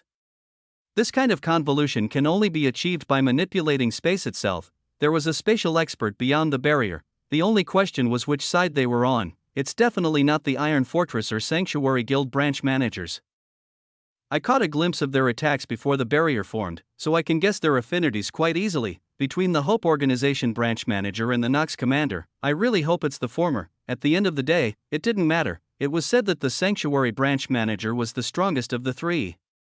As long as her strength wasn't hindered, I'll take the gamble, Captain. I received an order directly from the branch manager. I'll be separating from the squad for now. He shouted. No worries. Come back to us when you're free. Your presence is always welcome. In classic Ezio fashion, the man responded as if Damien was a retiring co-worker rather than a comrade in war. Damien smiled. He really wished he could spend more time with a cozy and tight-knit group like this one. Sadly, he didn't have that kind of freedom. Damien swerved his air bike and veered away from the cavalry unit, dismounting the machine only after getting several thousand kilometers from the battlefield. Here, the only traces of war were the fierce sounds and mana fluctuations, as well as a domineering golden barrier. Damien placed his hand on it. Whoa, he slipped through. Unhindered. Shaking his head in incredulity, Damien pushed his hand out. Why he could enter the barrier didn't matter. All that mattered was that he'd done it. Now, dimensional prison, celestial lock. A spatial fluctuation traveled the entire length of the barrier and even further. In the next instant, space locked, and a mountainous suppression bore down on all those existing within it. Chapter 829 War 5 Bang. Bang. Bang. Terrible explosions rocked the air, shaking space and even causing it to shatter in certain areas. Massive collisions took place countless times every second, making it impossible for any organism to survive within a several thousand-kilometer radius of the battlefield. Bang! A great axe swung through the air, attempting to bisect its enemy completely, but the current enemy was simply too snake-like. Every time the axe came near him, he'd turn into a puff of smoke and reappear several kilometers away. The same thing happened this time. The gray-skinned man's body faded as if it never existed. However, when he reappeared, there were an array of surprises waiting for him. Boom. Boom. Boom. Boom. Spheres of strange water surrounded his body, shooting out tendrils like iron wires to confine him in a single spot. If this attack was merely water alone, it would have been impossible to suppress the man who could escape from far worse unscathed. But really it was prepared. Every water affinity expert would evolve as they grew in strength, developing their own quality of water that matched their fighting style. Some would have poisonous water mana, while others had water that could heal.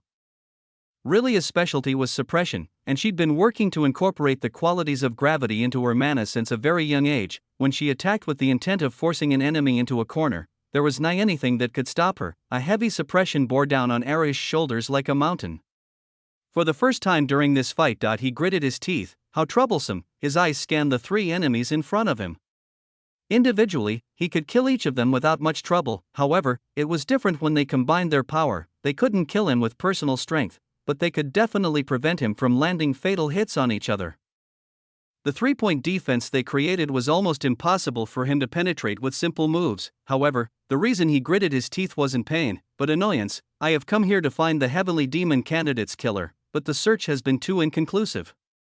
These three beings are the only ones capable of killing the previous candidate. However, their mana signatures do not match the traces left at the scene. Aratish narrowed his eyes, twisting his body at an impossible angle to dodge a massive bloody axe that once again aimed to chop him into pieces. The third has yet to act. Arish hid within the folds of space and observed his opponents. I must get rid of that woman first. The woman with the power of suppression was the most troublesome enemy, as her aid allowed the other two to attack freely. Without her, they would barely even be able to touch him. His body flashed away, appearing behind Rilia in an instant. Die, peasant. His arm slashed through the air, a thick and murky death mana covering his hand as it approached Rilia's neck, the hair on her body raised in foreshadowing of danger. Her senses pricked up, ringing alarm bells in her head. She spun around with widened eyes and raised her staff, erecting a makeshift mana barrier to protect her from the surprise attack. Shing, shatter, pieces of the mana barrier fluttered to the ground. The second Arish's hand passed through the flimsy barrier. It was broken into countless pieces. Cack, a mouthful of blood flew from Rilia's mouth as she was sent flying. Arish's eyes locked onto her like a predator, his body appearing at her position within the same instant. You will be the first to die, not so fast. Clash, just as he went to deliver the final blow, his outstretched hand collided with something metallic. A large claymore had blocked his path. As for the wielder of said weapon, so you have finally decided to step in, Arish exclaimed with excitement as Jean's visage was revealed. What a masochistic monster, anticipating your own death with such fervor. Jean commented in disgust, Kakik, but who said I would be the one dying today? I did. Geralt's booming voice came from behind. He stood with his great axe coated in gold aura. His eyes glowed like sunbeams as he roared into the sky. War God's fury, the axe came swinging down. Before it even reached halfway through its swing, the ground caved in from its pressure. By the time it sliced into the earth, boom, a wave of golden mana roared through the environment, cutting a massive gorge into the blood-drenched wilderness as it moved to eclipse all those in its path, including the other two guild masters. Jean's eyes narrowed. In the split second, Arish was distracted by the incoming attack. He grabbed Rilia's arm and threw her out of the blast radius. In the next moment, he jumped back and readied his sword. Ha! What is your role? Preventing my escape? Worry not, for I have no such plans. Aratish exclaimed arrogantly. It was clear that he'd mistaken the reason for Jean's actions, but that was even better for them. The Nox commander stuck his hand out in front of him, as if motioning the wave to stop, or OAR. The wave soon encompassed him. On both sides of his body, the massive gorge continued forming, the slash leaving behind an abyss thousands of kilometers deep. Arish, on the other hand, completely avoided the effect of the attack. A thick black cocoon covered him from head to toe, acting as a turtle shell to shield him from the impact. However, crack, crack, crack, hairline cracks spread across the cocoon's surface from the pressure. Arish glanced at these cracks with surprise. Oh! You are far stronger than expected, giant.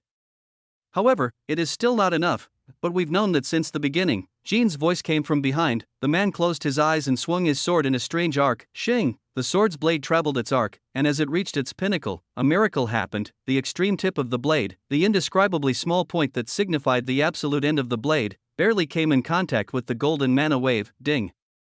A sound like a bell being rung resounded. All things froze for a second. Arish's eyes widened. Perfect parry. The word signified the completion of Jean's attack. The golden wave that was furiously rushing past him a mere moment ago, that defied all reason to change its course an entire 180 degrees, rushing to swallow Arish for a second time. At this rate, my shield won't hold on. Arish made a quick decision.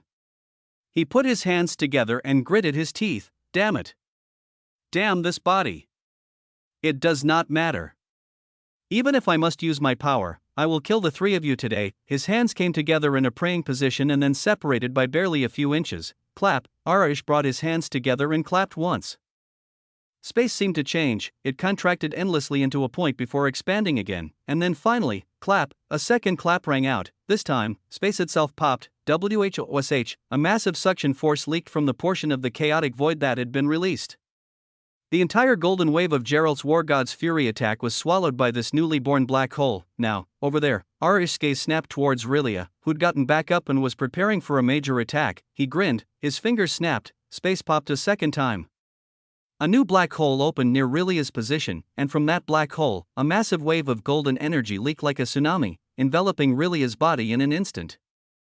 BOM, Chapter 830 War, 6, BOM. As soon as Rilia's body disappeared amidst the explosion, the two male branch managers charged with fury in their eyes. Geralt's actual elemental affinity was unknown, but his unparalleled achievements in weapon arts were showcased clearly in this battle. His axe rarely reached Arish due to the latter's insane movement capability, but the fact that he was even able to pressure a spatial expert with pure weapon skills was amazing. The fact that his axe existed wasn't something Arish could ignore.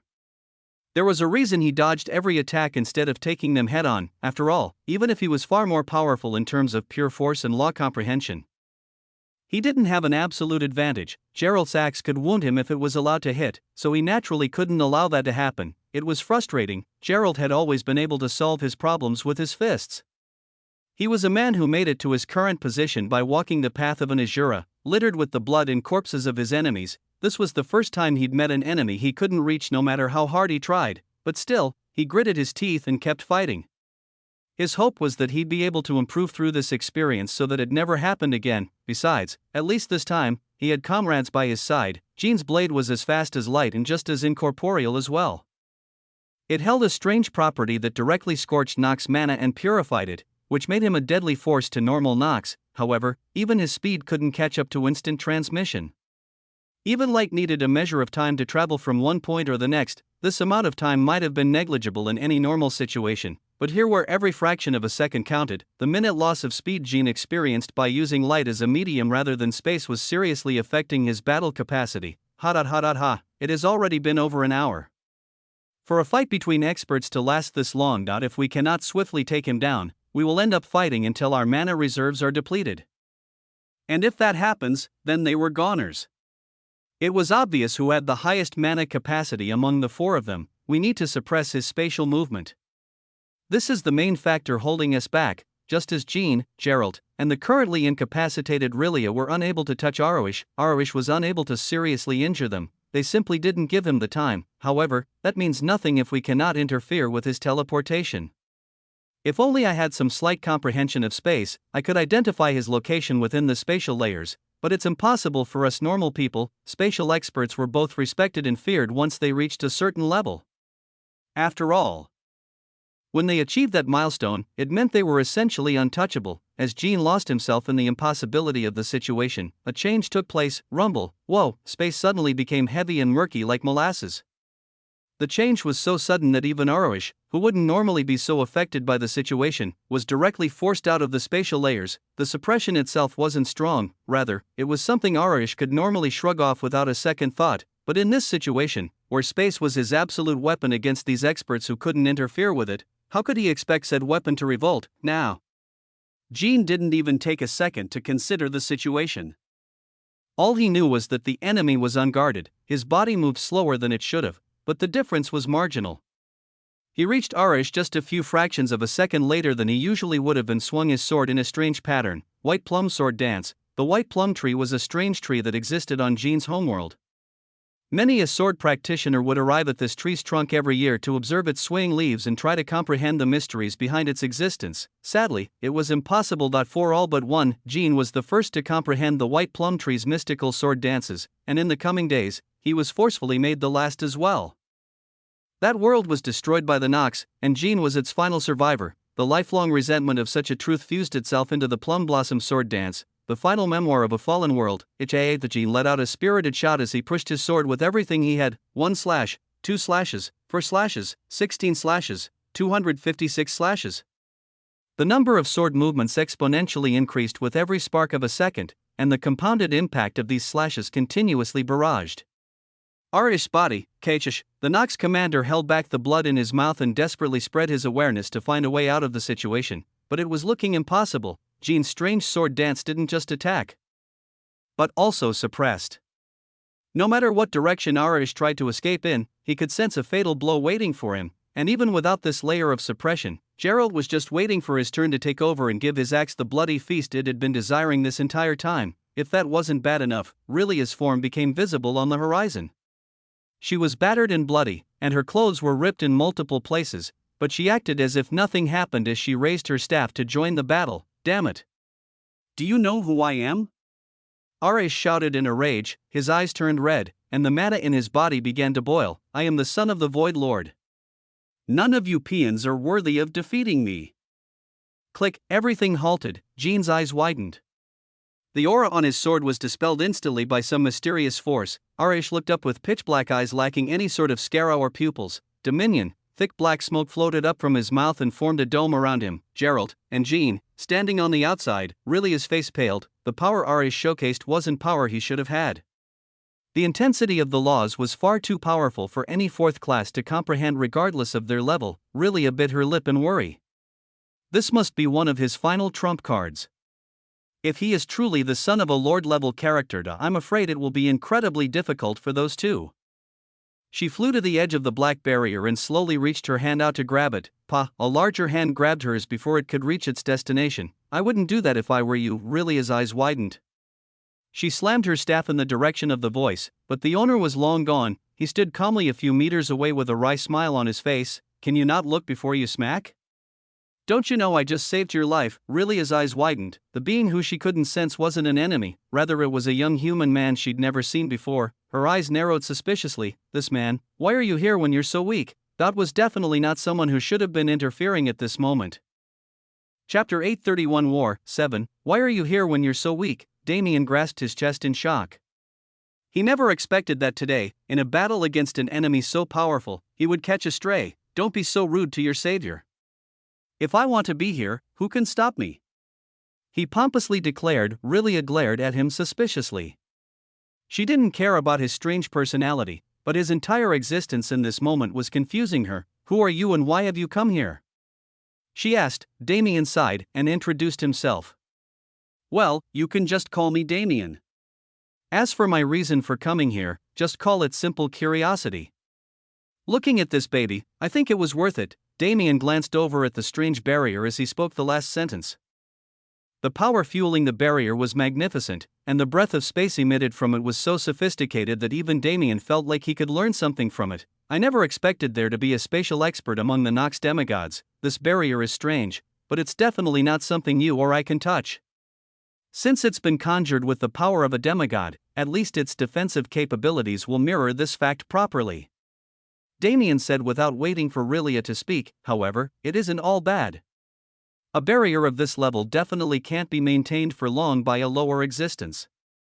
The longer it stays up, the more damage the caster will take, and you know this because I'm something of a spatial expert of myself. I see. Rilia nodded her head without questioning him. The only way for someone weaker than her to evade her perception was indeed to utilize space to a terrifying degree, so she didn't have any mind to question him. Then, man named Damien, what do you propose we do now? She asked as if testing him. Damien's brows furrowed. He looked off into the horizon as he spoke. We should prepare. Prepare? Damien nodded. Right, it looks like something big is going to happen soon. It was invisible to other people. Damien could only smile wryly at their blissful ignorance. If they could see the same scene as him, they surely would have fled as far as possible already. Well, that's not to say that I'm not interested in what's happening.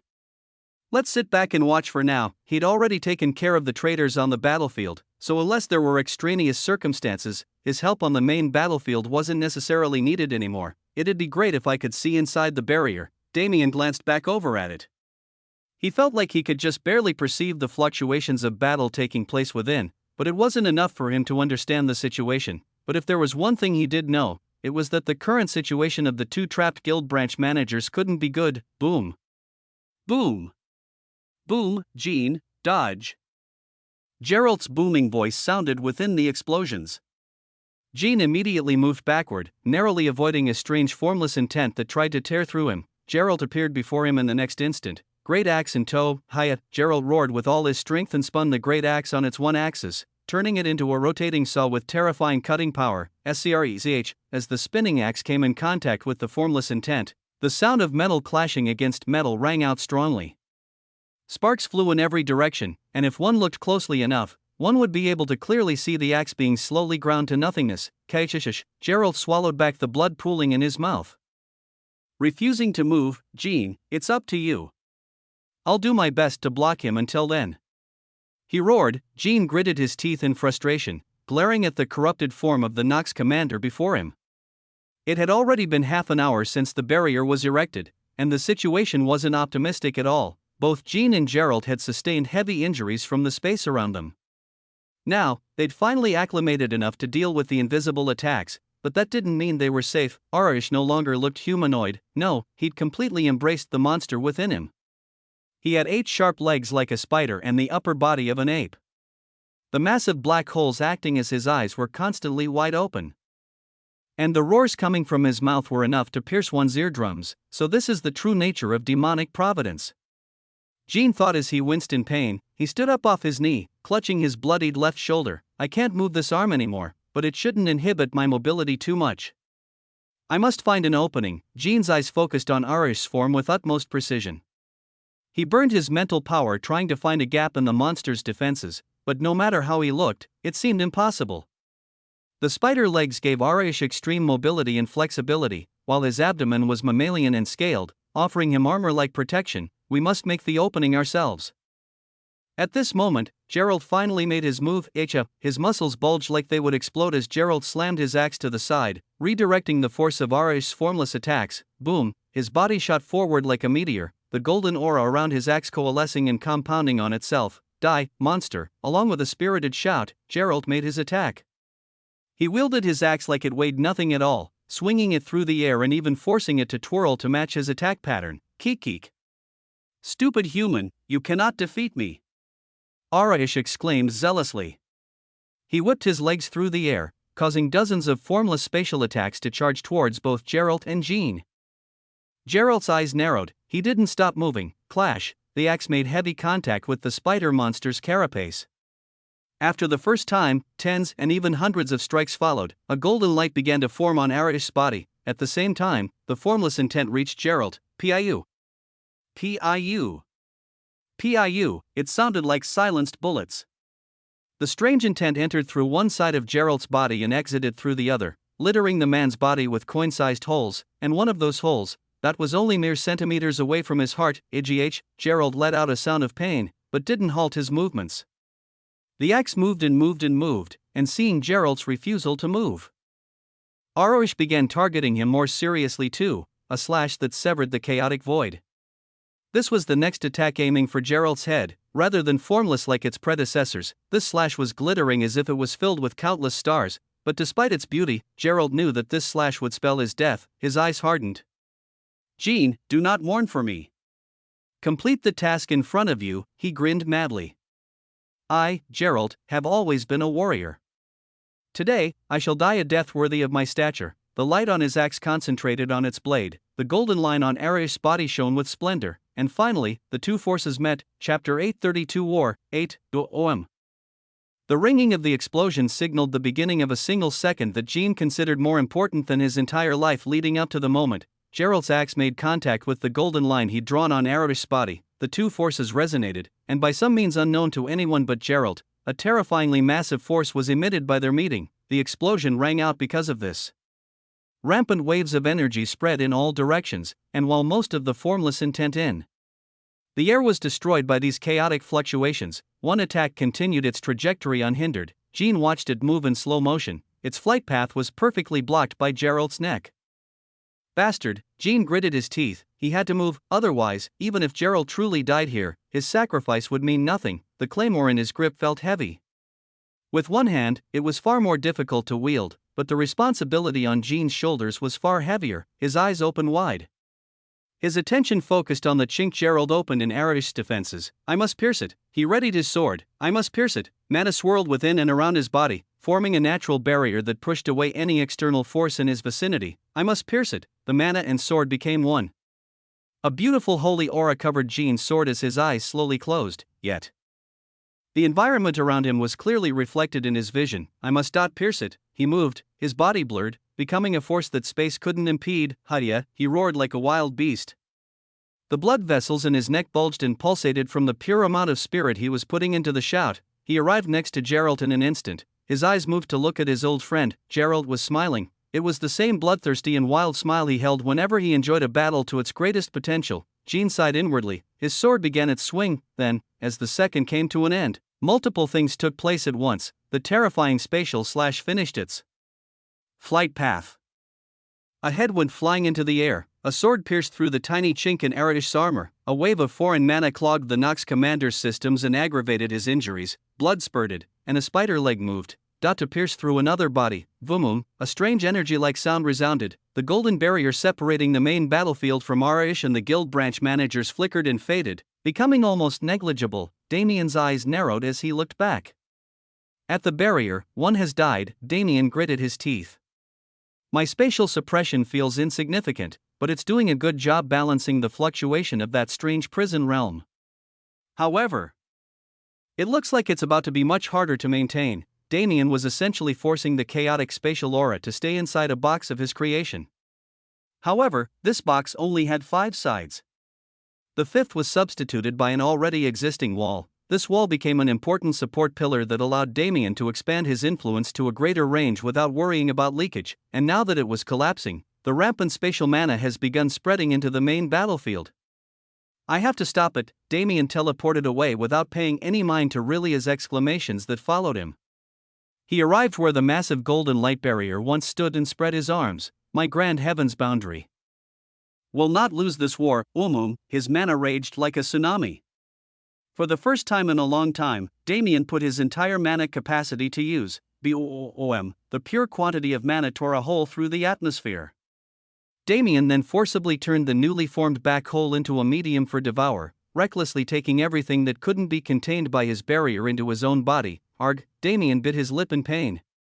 The foreign spatial mana raged through his body like a pack of wild bulls. As expected, even if it only has a trace of divine mana, anything blessed by a demigod is troublesome. Despite his calm thoughts, Damien was actually quite surprised by the situation of his body.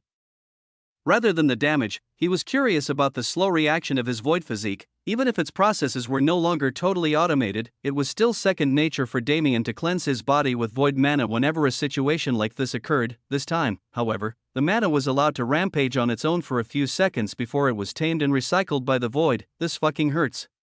Damien glanced back at the battlefield behind him with a wry smile. Well, at least you guys can fight without worry, just remain blissfully ignorant for now. No matter what's coming, it can't be good. What the hell do you think you're doing? A shout of rebuke snapped Damien out of his cynical thoughts. HM?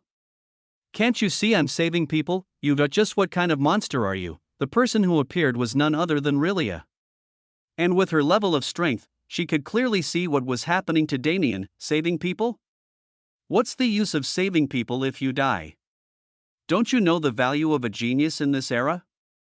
Rillia yelled, I'm not dying though. Truly, you kids in the younger generation have no appreciation for life. Rillia gritted her teeth and moved behind Damien, placing her hands on his back. Accept my mana and use it to regulate the chaos within you. No, listen to me, I'm really not DY, don't waste energy on talking and refine the wild energy. Damien sighed. It seemed Rillia wasn't planning to listen to him. Well, I'll take this kind of refusal to cooperate over any other. Damien shook his head wryly and continued regulating the energy as best he could, but it was simply impossible for him to perfectly control energy that leaked for millions of kilometers with his current strength. Rumble, Damien's face turned dignified. He stopped his actions and moved away from Rillia. He was able to protect the main army before the event itself took place, but now, crack. Crack. Crack, the black sky split into countless pieces and shattered. Crash, pieces of the glass ceiling rained to the ground. As soon as they touched, the earth rose into several dozen pillars that formed a strange pattern if viewed from above. Damien studied the symbol with furrowed brows. From it, he could feel the fluctuation of all elements, yet at the same time, there was no fluctuation at all. At this time, the situation experienced another change. The earth pillars lit up like a rainbow of various colors, shining like beacons that painted the sky in a splendorous hue of iridescence. By this point, all sounds of battle had halted. Those with spiritual intelligence couldn't take their eyes away from the mystical phenomena, and even those without it were enamored by the strange fluctuations emitted by it. Damien's eyes widened. The shattered skydot wasn't it swirling like a portal, an inhuman bellow emitted by an object rather than a being. A horrifying suction force appeared. A light spread as far as the eye could see and made it so the eye could see nothing at all. And when the light disappeared, all those existing within several thousand kilometers of the phenomenon disappeared from the face of the earth. The only thing remaining in their wake was a strange swirling sky illuminated by beacons of multicolored light. A man watched this happen from the distance. His eyes turned cold. It seems that Ian will become active again for the first time in many years. He turned around and began to leave. I must go prepare, or I'll definitely get left behind. How rare, to think that in my life, I'd be able to personally experience a void corridor. Chapter 833 Void Corridor 1 Boom. Boom. Boom. Boom. Tens of light blurs streaked through the air, delivering a rain of hell to those below. After Damien's departure, the Roaring Dragon cavalry took a central role on the battlefield, and Ezio took command of a majority of the troops to bring them to victory. The air bikes were the core of the new army formation. After the Roaring Dragon cavalry set up a canopy to both injure and confuse the enemy, the second wave of aerial troops would follow to land killing blows. Any that were left afterward were left to ground troops to finish off. This strategy was much better than the disorganized mess that the battlefield had turned into for a moment, but even with this, it was difficult to secure the win. The Nox troops are too many in number. For every one we take down, another 10 pop up. And in this environment, it's impossible for us to completely exterminate every enemy, so rebirths are taking place as well. Ezio narrowed his eyes and observed the battlefield from above before handing down his command. The Nox were currently fighting in small groups rather than as a whole entity, without the oppression of a Nox commander to keep them in place. Their unruly and independent nature came out in full force. This was extremely advantageous for Heaven's army, as it made it far easier to cope with the pure number of enemies. Roar, Escari. The cries of beasts resounded as the affiliated cavalry units made their move. The battlefield itself spanned for several 100,000 kilometers. At this time, the cavalry units covered that entire circumference with their forces as if to confine their enemies' fire. Countless beasts roared and let loose their strongest wide-area attacks. Ezio focused his mind to its maximum potential and peered into the preceding explosions. Observing the Nox within, there are .160 that act as leaders. As long as they can be taken down, the rest won't be trouble. Still, 160 was a large number. Ezio's body jolted. Shit, he rapidly swerved his air bike to the side and abandoned it. In the next instant, a terrifying projectile swerved to follow him and directly collided with the bike. Boom. The machine exploded on impact, making Ezio shed a tear as he regained his balance in the air. However, before he could even properly mourn the loss of his baby, the projectile charged through the explosion, headed straight for him. Damn it, why me? Ezio gritted his teeth and galvanized his mana, setting up a fortified defense. At the same time, he gathered mana in his arms and enhanced his strength manifold. Pulling his fist back in preparation to receive the hit, boom! Ezio's fist came in contact with the yellow light. He coughed out blood as he was sent by the force. The yellow light, on the other hand, nearly halted in its tracks. Ezio rapidly readjusted and grabbed his shoulder in pain as he glared at the light. That is. Why is that here? Ezio's eyes widened. Unexpectedly, he recognized the force that attacked him. His face turned pale. The yellow light expanded with the passing of time, revealing its form as a beautiful orange-gold phoenix that was emitting a fierce killing intent. Ezio gritted his teeth and pushed his mana. Damn it! There are still Nox strong enough to directly control the infected on the battlefield. The phoenix in front of him wasn't a Nox being, rather, it was a beast who'd been corrupted by them. And its entrance meant, if we can't deal with them quickly, we'll be besieged by a second wave. Everyone, attention! Focus on the 160 targets I've marked. Take them down as fast as possible while I hold back the strong beasts. Ezio immediately relayed the order and refocused on the phoenix. It's a late-stage 4th-class beast. Since it arrived by itself, I'm sure there won't be other beasts as strong as it in the coming tide. As long as I can get rid of it, there was no need for further thought. Ezio pushed his mana to its furthest and shot at the beast.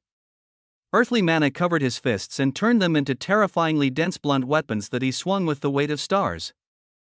Boom! The impact of his fist on the air rang out, sending an ear-piercing clap into the surroundings. The phoenix, however, sensed the attack's danger from the start and dodged perfectly. The beast bared its talons and flapped its wings powerfully, making an impossible maneuver to fly into Ezio's blind spot and slash him. Shing! The sound of flesh tearing was loud. Ezio's blood went flying into the air, forcing him to grit his teeth to force down the screen building in his chest. RGH, the beast's talon ripped almost all the way through Ezio's body before he could respond. But in that final moment, Ezio had no plan of remaining idle. He grabbed the beast's outstretched leg with all his strength, his muscles bulging as if to increase their power to aid him. His earthly mana blazed into the surroundings unlike its usual peaceful appearance, and under Ezio's strict control, it directly pressured the phoenix and attacked its wings. Boom! Boom! Boom! SKRE, the phoenix was forced to back away to avoid the attack. Ezio grinned, ready for his counterattack when, Xiu, the world seemed to turn white. Ezio barely moved his head in time, a thin red line appeared on his neck, dripping blood onto the rest of his body thereafter. A cold sweat poured down his back, he almost died. There was another one. Ezio's pale face turned a shade whiter. If this beast was able to arrive. Then, rumble, his worst fears came true.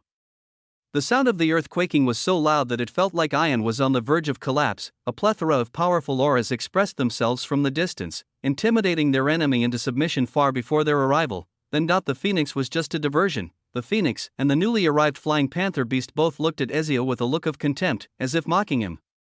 They didn't attack during this time, clearly enjoying the feeling of despair spreading through Heaven's army. The first scream signified the start of a slaughter. The third classes on the subsidiary battlefield were the first to die, under the rampaging force of countless fourth-class beasts. How could they stand a chance? The screams of agony that entered Ezio's ears felt like scars in his heart. Every single one of them was another comrade lost in battle, but it seems that I will be joining them soon. Ezio smiled wryly. What a shame, I just found a great successor candidate too. He grinned in lament and took a fighting stance. If he was going to die anyway, he was going to take as many enemies down with him as possible. Ezio lifted his injured body and began gathering power, but before he could even make a move, his mana was disrupted and cancelled. Something else, he almost gave up all hope, but at that time, he realized that the screaming stopped. He looked down. And then he followed the gazes of those below to the sky. His eyes almost fell out of his skull. That his thought wasn't even allowed to end before he disappeared off the face of the earth. The beast tide, the Nox, and the remains of Heaven's army all disappeared with him. A figure watched it take place from the distance. This figure existed millions of kilometers away from the battlefield at the peak of a mountain in a completely different section of Ion. He smiled, he curled his fingers, giving way to many black wisps that melted into the air for reasons unknown. The man's lips curved into a malicious smile. As expected, you came here. Someone the Lord appreciates cannot be average. Damien Void, enjoy the gift I've prepared for you. I pray you do not die too early. Chapter 834 Void Corridor 2, a Void Corridor. The news of its existence was far more valuable than what was originally taking place in the blood-drenched wilderness. Within a single day, all forces within several hundreds of millions of miles were made aware of it. Somewhere 300 million or so kilometers from the blood-drenched wilderness was a territory known as the Misty Wildlands. The forces here were far stronger than those in the blood-drenched wilderness. Several Ninth Revolution experts headed the top forces, and even a few demigod avatars were present. Demigod avatars were extremely rare. They were the product of universe denizens observing and deconstructing the Nox technique of avatar creation and attempting to replicate it. Sadly, Nox techniques were almost exclusive to the Nox. Those demigods who'd succeeded in creating avatars were rarer than colored people at a clan meeting. Nevertheless, the strength of forces congregated in the Misty Wildlands was evident. Among these forces, one of the strongest was Arcadia, a small guild consisting of only 20 members. However, every member was an extreme peak powerhouse, and the weakest was a fourth revolution master. Currently, in the guild headquarters, a commotion was taking place. Void Corridor? Are you certain?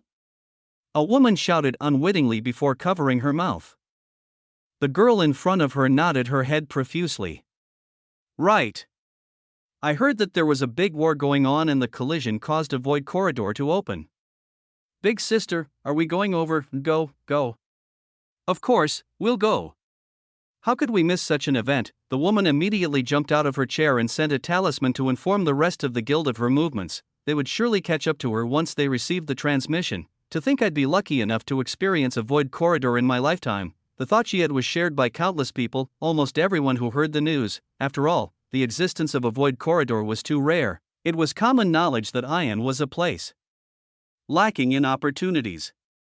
Due to its closeness to the abyss, it was impossible for secret realms or other alternate spaces to exist, and it was even less likely for resources to naturally appear in Ion's terrible climate. Void corridors were a concept that completely went against this reasoning. Void corridors could be considered top 10 on a list of the rarest phenomena in the universe. In essence, they were secret realms, but in reality, they were far greater than just that. Void corridors were strange portals. That led to even stranger and more mystical realms completely outside of the universe's jurisdiction. The treasures found within were non-existent elsewhere, and the opportunities were even greater. There were even records of void corridors opening the way to god-level inheritances. The cause behind their existence had yet to be realized after countless years. In the past few 100,000 years, only 3 void corridor openings had been recorded. It was obvious how important the current opening was. The 2 women from Arcadia were both powerful experts, with the stronger of the 2 being at the 6th revolution, but they were only small characters in the grand scheme of things. Forces were gathering towards the blood-drenched wilderness at a rapid pace, and the mass migration raised questions in territories further from the source of information, which eventually led to their involvement as well. Ion's ring spanned the entirety of Grand Heaven's boundary. It was possible to walk its length and make it from Soul World to Hephaestus, one side of the universe to the complete opposite, and back by merely walking forward, and the forces moving towards the void corridor, that consisted of those from an entire half of this ring, sister, were finally here. This is the edge of the blood-drenched wilderness. A feminine voice rang out in the void, followed by the appearance of a mature woman. She looked in her late 20s with short brown hair and green eyes. Her figure wasn't amazingly proportioned, but she had a toned body that was built from countless years of battle. The beauty she held was undeniable. This woman was named Alexandra, a 6th Revolution expert from Arcadia. The woman who traveled with her was her younger sister, Alice, a 5th Revolution master. Both were several thousand years old already, but it seemed like Alice would never mature. Even after all this time, she still clung to her big sister like a child. Alexandra smiled wryly as she spread her awareness. It looks like we're a bit late. 3 days had passed since the news originally spread. Even with the fastest personal teleportation devices in hand, it still took them this long to arrive, and now that they had, it was clear that they were many steps too late. The numbers were easily in the millions. From the most common foot soldier to Ion's top experts. Anyone who was close enough to reach this place before 3 days passed was present. As for the rest, they had no chance at all. Alexandra's eyes narrowed as she further inspected. There are at least 6 Holy Land level influences present, and an even greater number of those that are just below that level.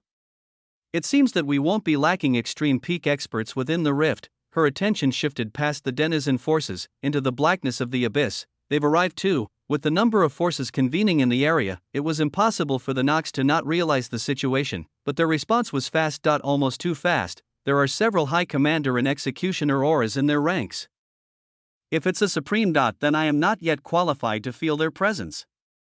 I can only hope that too many haven't appeared. Alexandra could sense the chaos that the current event would stir, and her feeling only became stronger as she got closer to the crowd. With so many Heaven's army and Nox forces in one place, was peace even an option? It was a laughable thought. Anyone with sense understood that the importance of this void corridor didn't merely lie in its benefits. No, the true importance of this void corridor was the opportunity it created. How long had it been since the denizens and Nox met with such gusto? How long had it been since the two sides clashed without worry about tactics or consequences?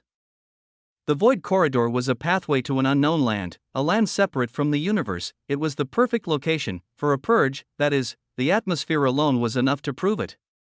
The two sides didn't even need to meet, only one would be exiting. If the other side wasn't completely purged, leaving the Wynone realm was pointless. Alexandra and Alice reached the Heaven's Army base camp and walked in, saying their greetings to the familiar experts within. While Alice trailed off halfway through the walk to take care of her own business, Alexandra continued until she arrived at the largest tent in the vicinity.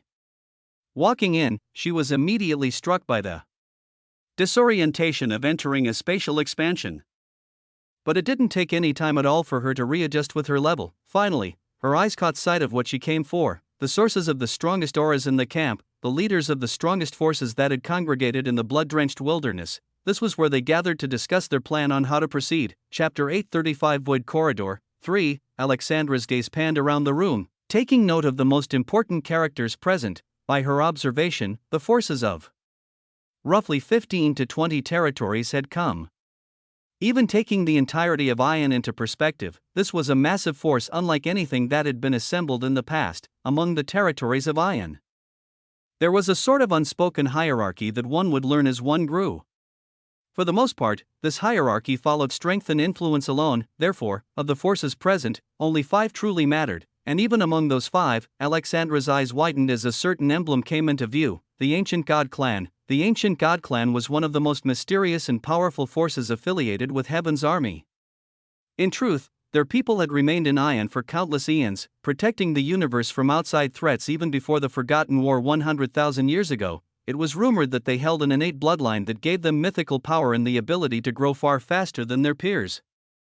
Their eyes were said to see through the mysteries of reality. As such, their younger generation was always the greatest, and the oppression of their experts couldn't be denied. Could it be the young master of the ancient god clan has come to participate in this void corridor opening? Alexandra's ears perked up as a man approached the ancient god clan elders that were sitting quietly in the corner of the room. The elders, who refused to give anyone face, actually opened their eyes to look at him. The plans of our young master are not for you to know.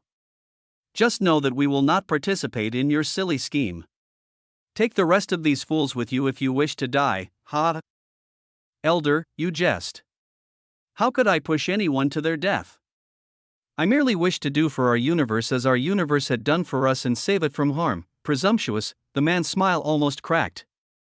Behind his plastic expression, he was seething in fury. TCH, how dare these mere elders look down on me? A vein popped in his forehead, but nobody called attention to it.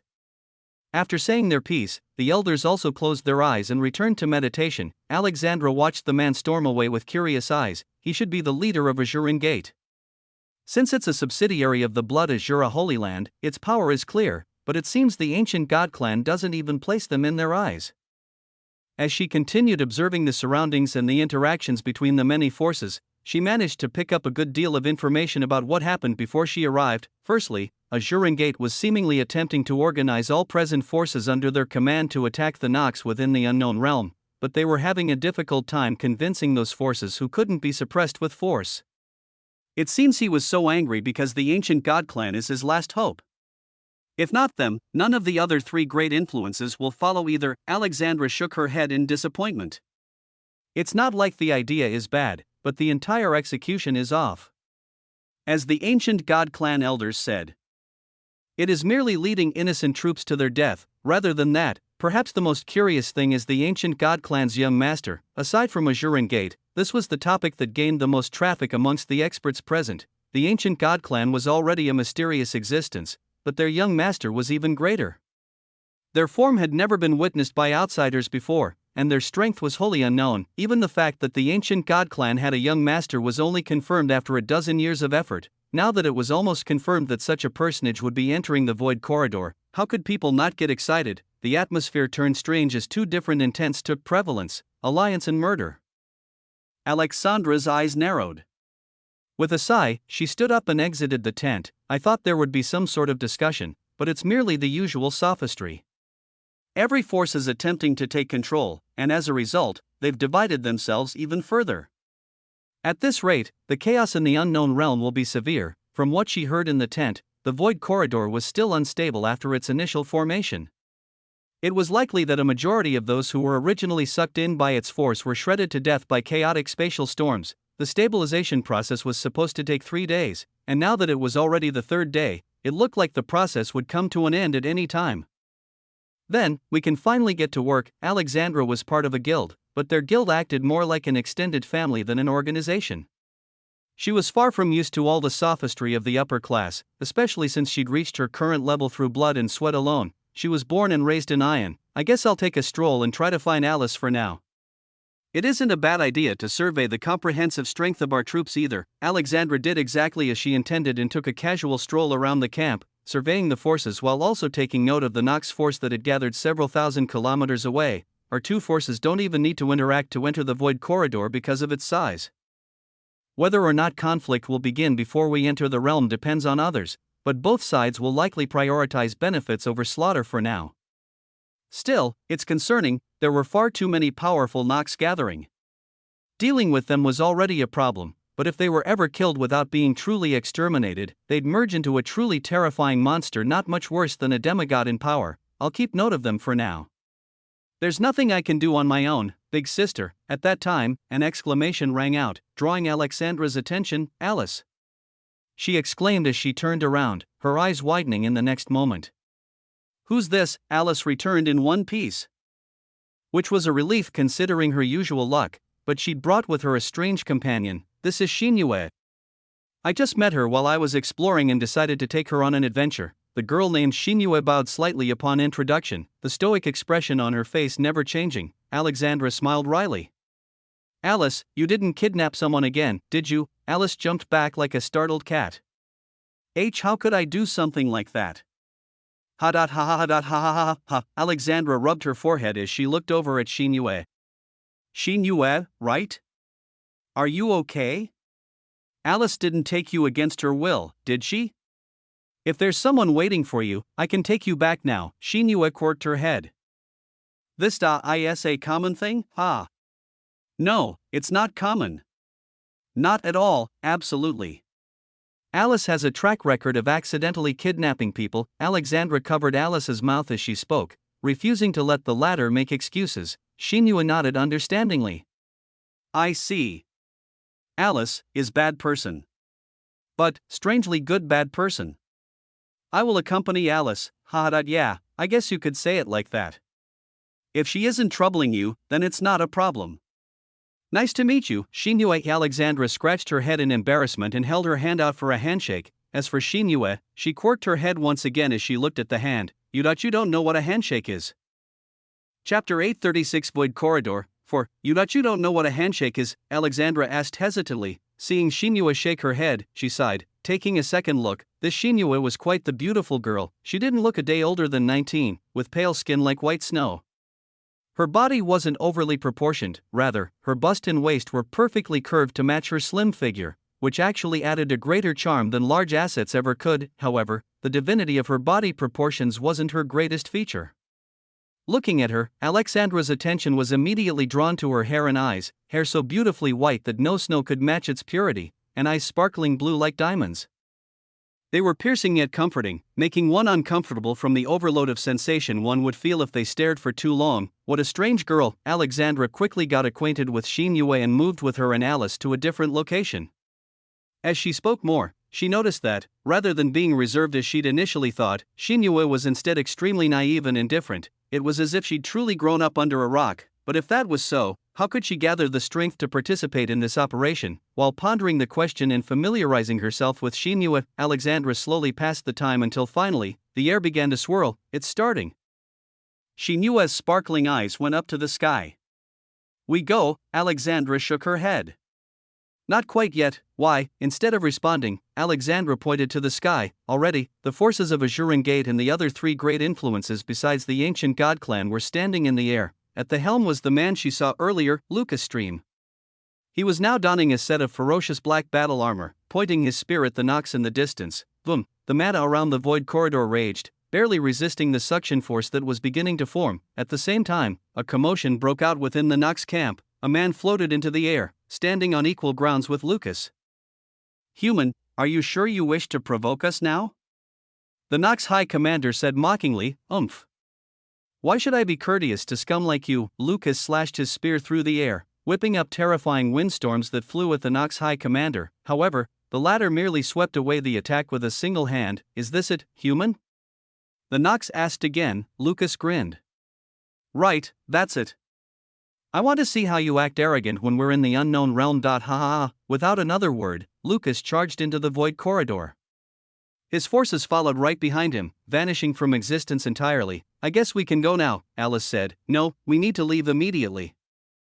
Alexandra corrected. She grabbed Shinue and Alice's wrists without hesitation and flew into the air with all her power. It only took her an instant to vanish into the void corridor with her companions. However, that instant was life-saving. Rumble. The Nox High Commander in the air felt something strange about the previous interaction. He turned around to look at his own force, and his killing intent raged.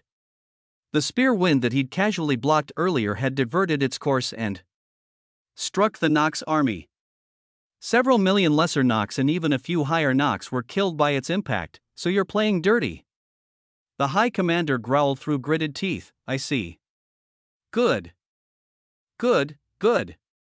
Traitorous humans dare to act like they are the greatest. You are no better than dogs. Ha ha, boom. The High Commander's mana blazed into the surroundings, burning a hole in space. His cold gaze was like a predator eyeing its prey. He turned towards the camp where countless Heaven's army troops were still beginning to enter the void corridor. He grinned. It was a malevolent grin that seemed to freeze the atmosphere. As the Nox army flew into the air to enter the void corridor, the High Commander switched places with them and returned to the ground. His figure flashed. He appeared in the Heavens army camp in an instant. His eyes panned over the surroundings. He grabbed hold of the first person he saw and crushed their throat in a single move. Without hesitation, he moved on, beginning a killing spree that could no longer be stopped. As all of the experts had already entered the portal, ha ha ha ha ha, the High Commander laughed maniacally. All of you that are about to die, blame that foolish human for your fates. Just like that, the Void Corridor event was kick-started by slaughter, and it wasn't just outside the unknown realm. Even when the forces of both sides made it inside, they realized that they heavily underestimated the reality of these unknown realms. This place, while it was truly filled with opportunity, it was also a hell on earth surpassing any other. Shinue, are you okay? Okay, Alice, all good. Alexandra winced in pain as she opened her eyes. The surroundings were smoldering. It was so incredibly hot that even a sixth revolution master like her felt like she was melting. If you guys can hear me, move towards my voice. Let's gather before moving anywhere else, Alexandra grunted as she pushed against the ground. She'd taken Alice and Shinue into the void corridor before the tragedy she was expecting happened, but when she came back to her senses, she was stuck in a strange crack in the earth. Damn it! Let me out already, boom! Alexandra slammed her fist against the ground and shattered the earth around her. Jumping out of the crack with ease, at this time, Alice's call could also be heard from far away. Big sister, where are you? Alexandra smiled and opened her mouth to reply, but just before she could speak, her face paled. Shit, boom! She slammed her foot into the ground and took off with acceleration force that instantly surpassed the speed of sound. Fuck.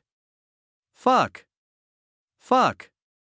Fuck! Alexandra cursed endlessly in her mind as she sprinted away as fast as she could. Before long, she came up on Alice and Shinue. Big sis, we're running. Alexandra grabbed Alice and Shinue under both her arms and continued sprinting without a single break in her flow. Big sister, what's happening? Alice asked in a panic. But Alexandra didn't have to answer. Shinue let out a small exclamation and pointed her finger in the direction Alexandra came from. When Alice's eyes arrived there as well, a piercing shriek left her mouth. Shut up! I'm the one running here, don't distract me!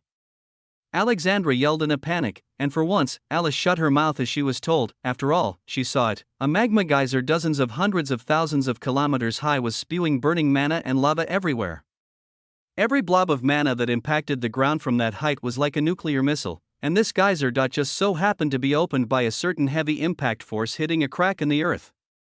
Thus, the current situation, with her two companions under her arms, Alexandra ran as fast as she could to escape the magma hell around her, all while lamenting her luck that landed her in such a situation. Well, if there was one thing that was certain, this unknown realm would not be a boring place in the slightest, but if she wanted to experience it, she had to escape the wrath of the spewing magma hole first.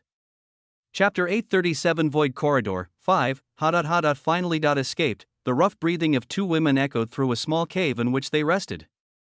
After a full hour of running, they were finally able to escape the blast radius of the giant geyser. What a strange realm!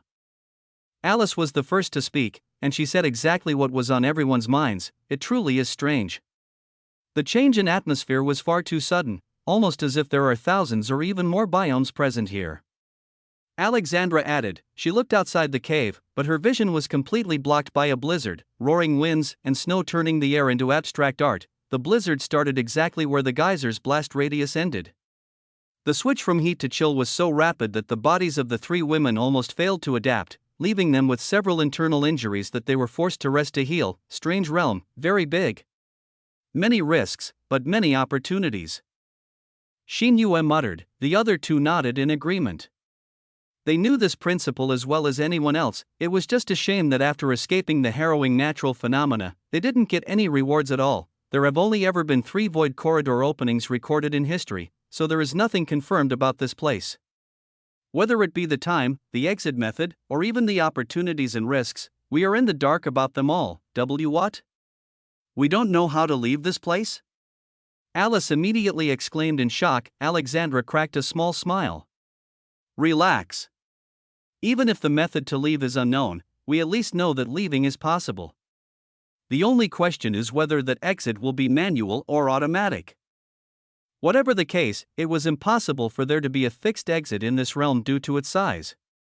Either all living beings remaining within after the time limit would be automatically ejected from the realm, or new gates would spawn to aid their exit. The latter added far more risk, since anyone who couldn't find a gate would be trapped inside the realm, but neither was something the group could worry about at the moment. Leaving the realm wasn't something they had any plans to do at the moment, so rather than mulling over it, it was better for them to gain their bearings within the realm and start searching for opportunities. Xingyue, does your elemental affinity have anything to do with ice or water? Alexandra suddenly asked. Xingyue shook her head in denial. Alexandra rubbed her chin in thought. It's the same for me and Alice. It's unlikely for us to find any proper benefits in this blizzard biome, so I suggest we first find a better location and then start searching. Great, okay. Receiving their confirmation, Alexandra stood up from her position and stretched. Good. Are the two of you rested up, big sister? We've been ready for forever. Just say the word and we'll follow. Alice responded excitedly. Alexandra grinned. Great, but be prepared. The ride from here on is going to be a little bumpy. What do you mean bumpy? Alexandra didn't wait for her sister to finish before picking her up like a sack of rice and throwing her over her shoulder. Xingyue, you want a ride too? Alexandra asked teasingly. Xingyue quirked her head. Can walk, Alexandra smiled wryly. It looks like I won't be able to communicate with her so easily. Shaking her head, she walked to the exit of the cave and stared out. Whosh, the wind roared with such fervor that one would believe a god beast resided in this tundra. The flakes whipping through the air were merely snow, but each one was incredibly sharp and had enough momentum to easily bisect anyone below mid-stage 4th class, and Alexandra stepped into this chaos without hesitation. Bang! Bang! Bang! Bang! She charged mana into her legs and jumped, using the force of each leap to go further with the next one. If anyone saw her at the moment, they'd be hard-pressed to not compare her to a frog. This wind, Shio! Shio! Shio! Alexandra covered her face with her arm. The further she went into this biome, the fiercer the winds got. She could feel the small lines of blood dripping down her face from the cuts formed by the empowered snowflakes. Sister, Alice's weak voice came from behind. Alexandra turned to look at her sister, only to find the girl covered in multiple bloody wounds. How did this happen? Alexandra cried. She had been holding Alice the entire time, and made sure to protect her under an umbrella of mana. How did all of these snowflakes manage to cut her, sister? Keep going. Alice said weakly, even she was unaware of what happened. The cuts all happened at the same time, instantaneously, but Alice was an extreme peak 4th class master in her own right. Even if her combat capability wasn't the highest, in terms of vitality, she wasn't lacking at all. Alexandra's eyes hardened as she realized her sister's intentions. I can't let her sacrifice herself for me. Also, I can't safely proceed forward without knowing how Alice got wounded. Alexandra spread her awareness to its limits and scanned the terrain in search of a cave to hide in. Shio! Shio! Shio! The terrific snowflakes continued to attack her as she moved, piercing her mana shield and brushing past her body with ease. Leaving small cuts littering her form, by themselves, these cuts were nothing, but when accumulated, there. Alexandra suddenly exclaimed. She changed course and dove at the ground, aiming for a cave she'd sensed on the periphery of her perception. Shing! The sound of something swiftly moving through the air was prominent, but only in Alexandra's ears. The slash felt like a devil's whisper, and following it could only be the devil's touch. Alexandra's body jerked, blood sprayed into the air. Just as had happened to Alice a few moments prior, Alexandra's body was suddenly assaulted by thousands of small cuts that compounded on her previous injuries and caused far more fatal wounds to form. Sister, sister, Alice's panicked cries were the last thing that graced Alexandra's fading consciousness before it completely succumbed to darkness. The pair of sisters plummeted to the ground, the winds whipped around them, tearing their clothes and slowly encroaching on their bodies, evidently with the aim of tearing them apart before they could touch ground, but the winds weren't granted such an opportunity. Vroom. A divine blue light shield suddenly encompassed the two women. As the wind struck this shield, it was soon made clear that they didn't have the slightest ability to penetrate it. Bang! Bang! Bang! Bang! The furious winds became fiercer, almost exclusively attacking the divine blue shield and ignoring all else in the surroundings. But the winds weren't nearly strong enough to accomplish their goal. Clash, scree, the wind screamed like it was sentient, but in the end, it was unable to do anything. The blue light shield descended to the ground and floated gracefully into the nearby cave that Alexandra spotted earlier. Once it entered the cave, pop, the shield popped like a bubble and dispersed, leaving the two sisters on the cave floor, unconscious. However, all of their wounds were gone. They'd been healed to the point where one would believe they'd never been in a single battle before in their lifetimes. And as time passed with no signs of the caster's appearance, Alexandra's eyes finally fluttered open. Chapter 838 Void Corridor 6. Alexandra groggily rubbed her eyes. For some reason, she felt like she just had the best sleep of her entire life, but wasn't she in the middle of something? The memories came rushing back to her like a tidal wave. Alice, she shot up but wobbled and fell back to the floor. She was still too disoriented to move. Luckily, she spotted her sister sleeping on the cave floor not too far away before she did anything drastic. What happened to us? Considering their previous predicament, both of them should have been dead. Alexandra and Alice both fell unconscious near the end, so protecting themselves and reaching this cave was absolutely impossible. Somebody helped us. If so, it was proper to be extremely wary at the moment.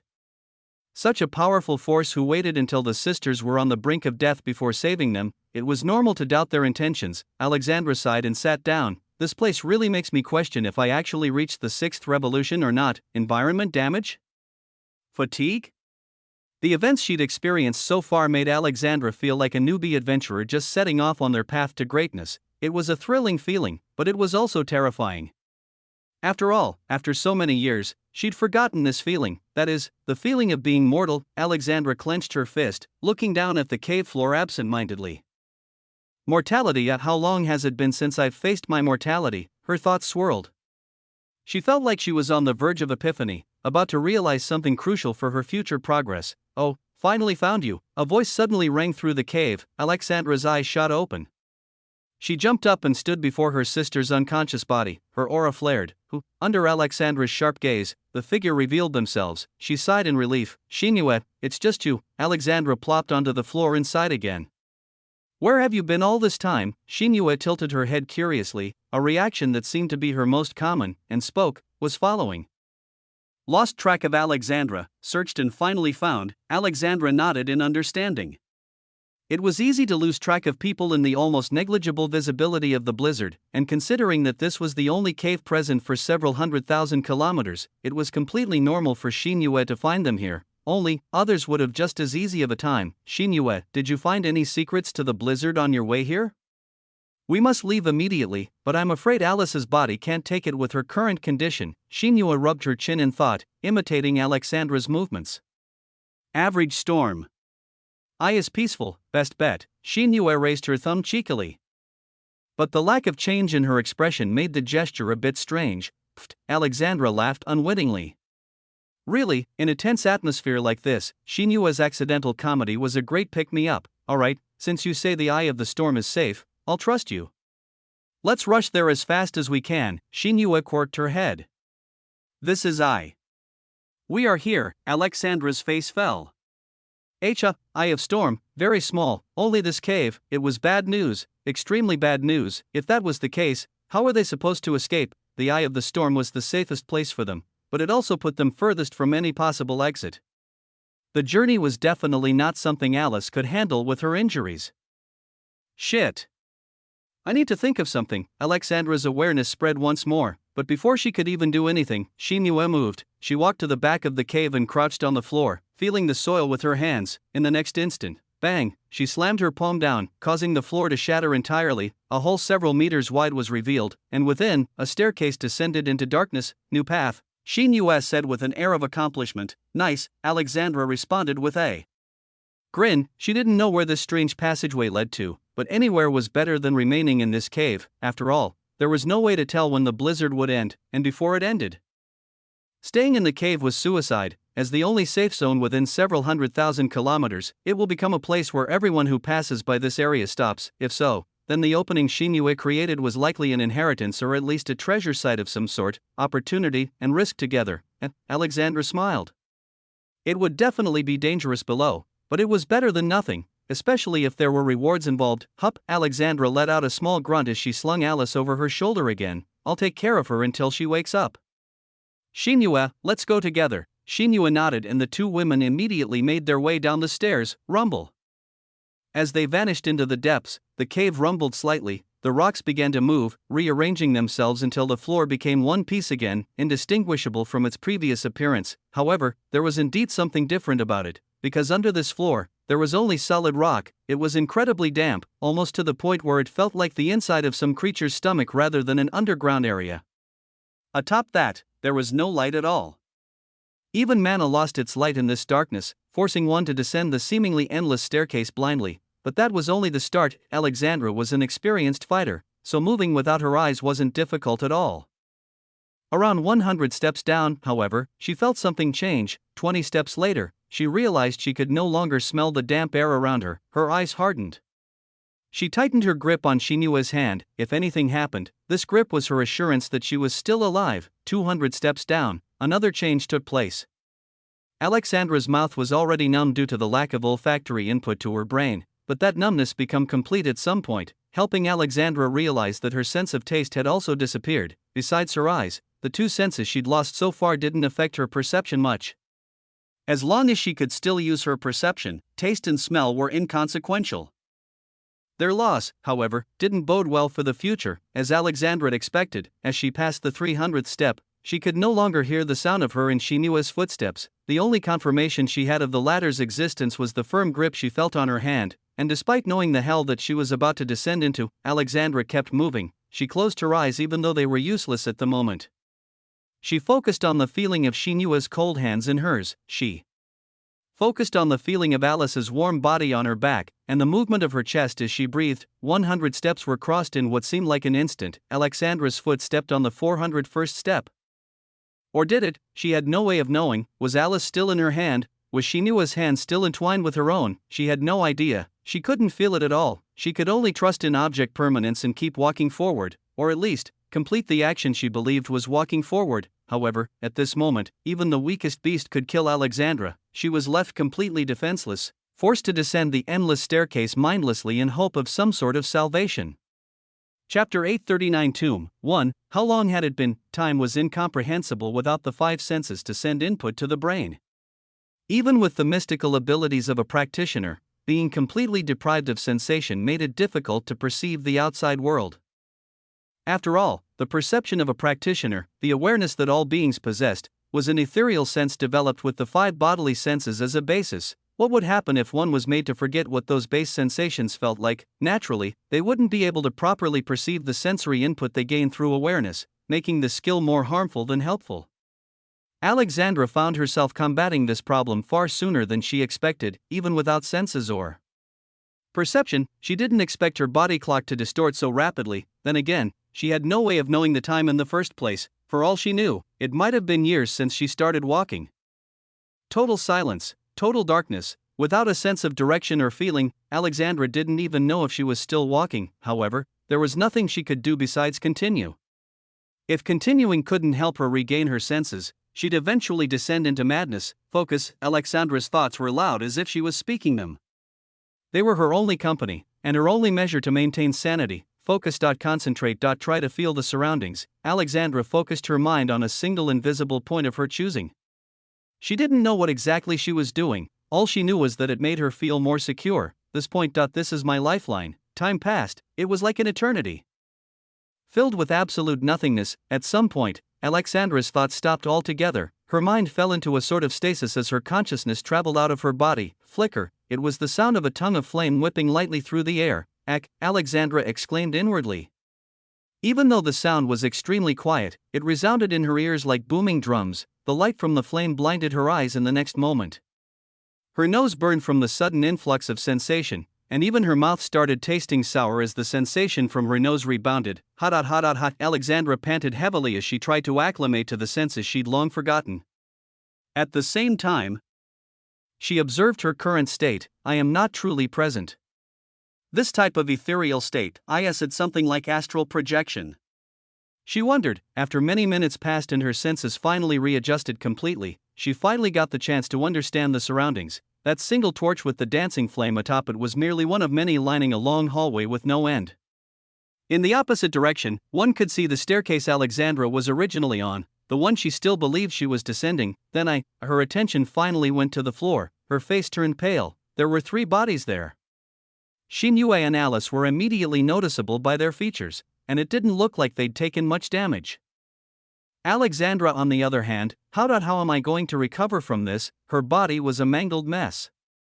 There were several large holes in her body, and her stomach was completely torn open.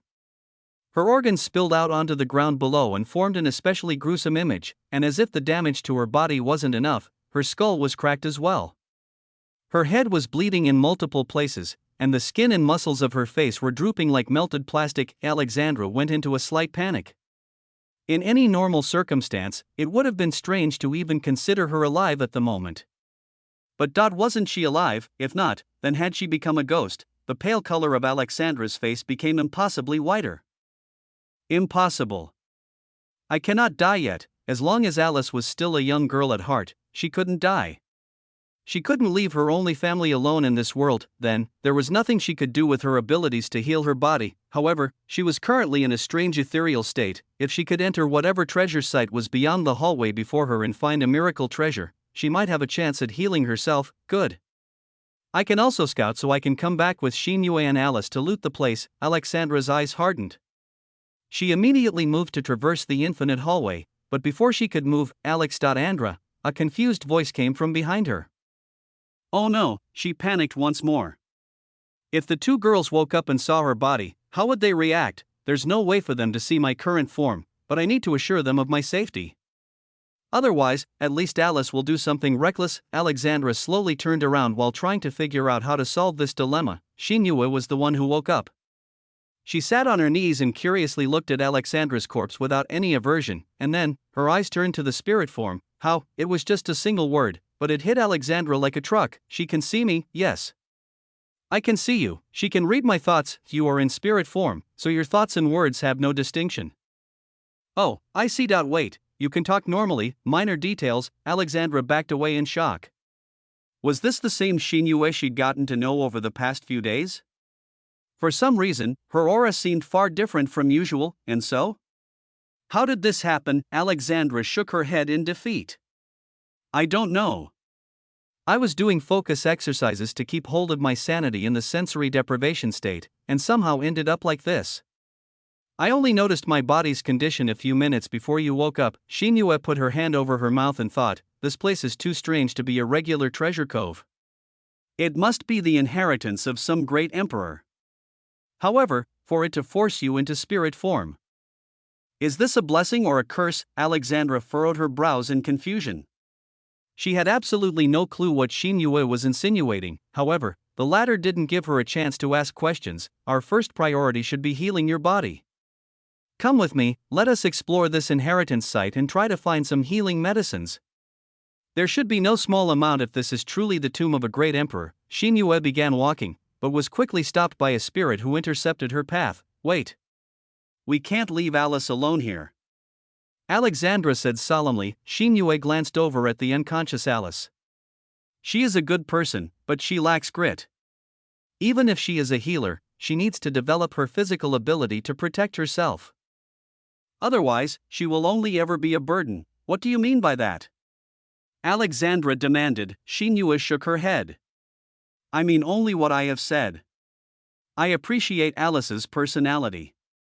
She has allowed me to experience many things I didn't know beforehand. However, I do not wish for her to die. For this purpose, she must develop her mentality. Alexandra frowned. She wanted to argue, but she couldn't say anything. The other party's critique came from good intentions alone, despite the coldness in her tone, and truthfully, Alexandra knew she was right. This problem can be dealt with later. For now, you stay with her while I explore the area. No need. Shinue swept her hand through the air, causing a current of mana to envelop Alice. Through its guidance, she vanished completely, no trace of her left in reality. She can rest in my spatial treasure for now.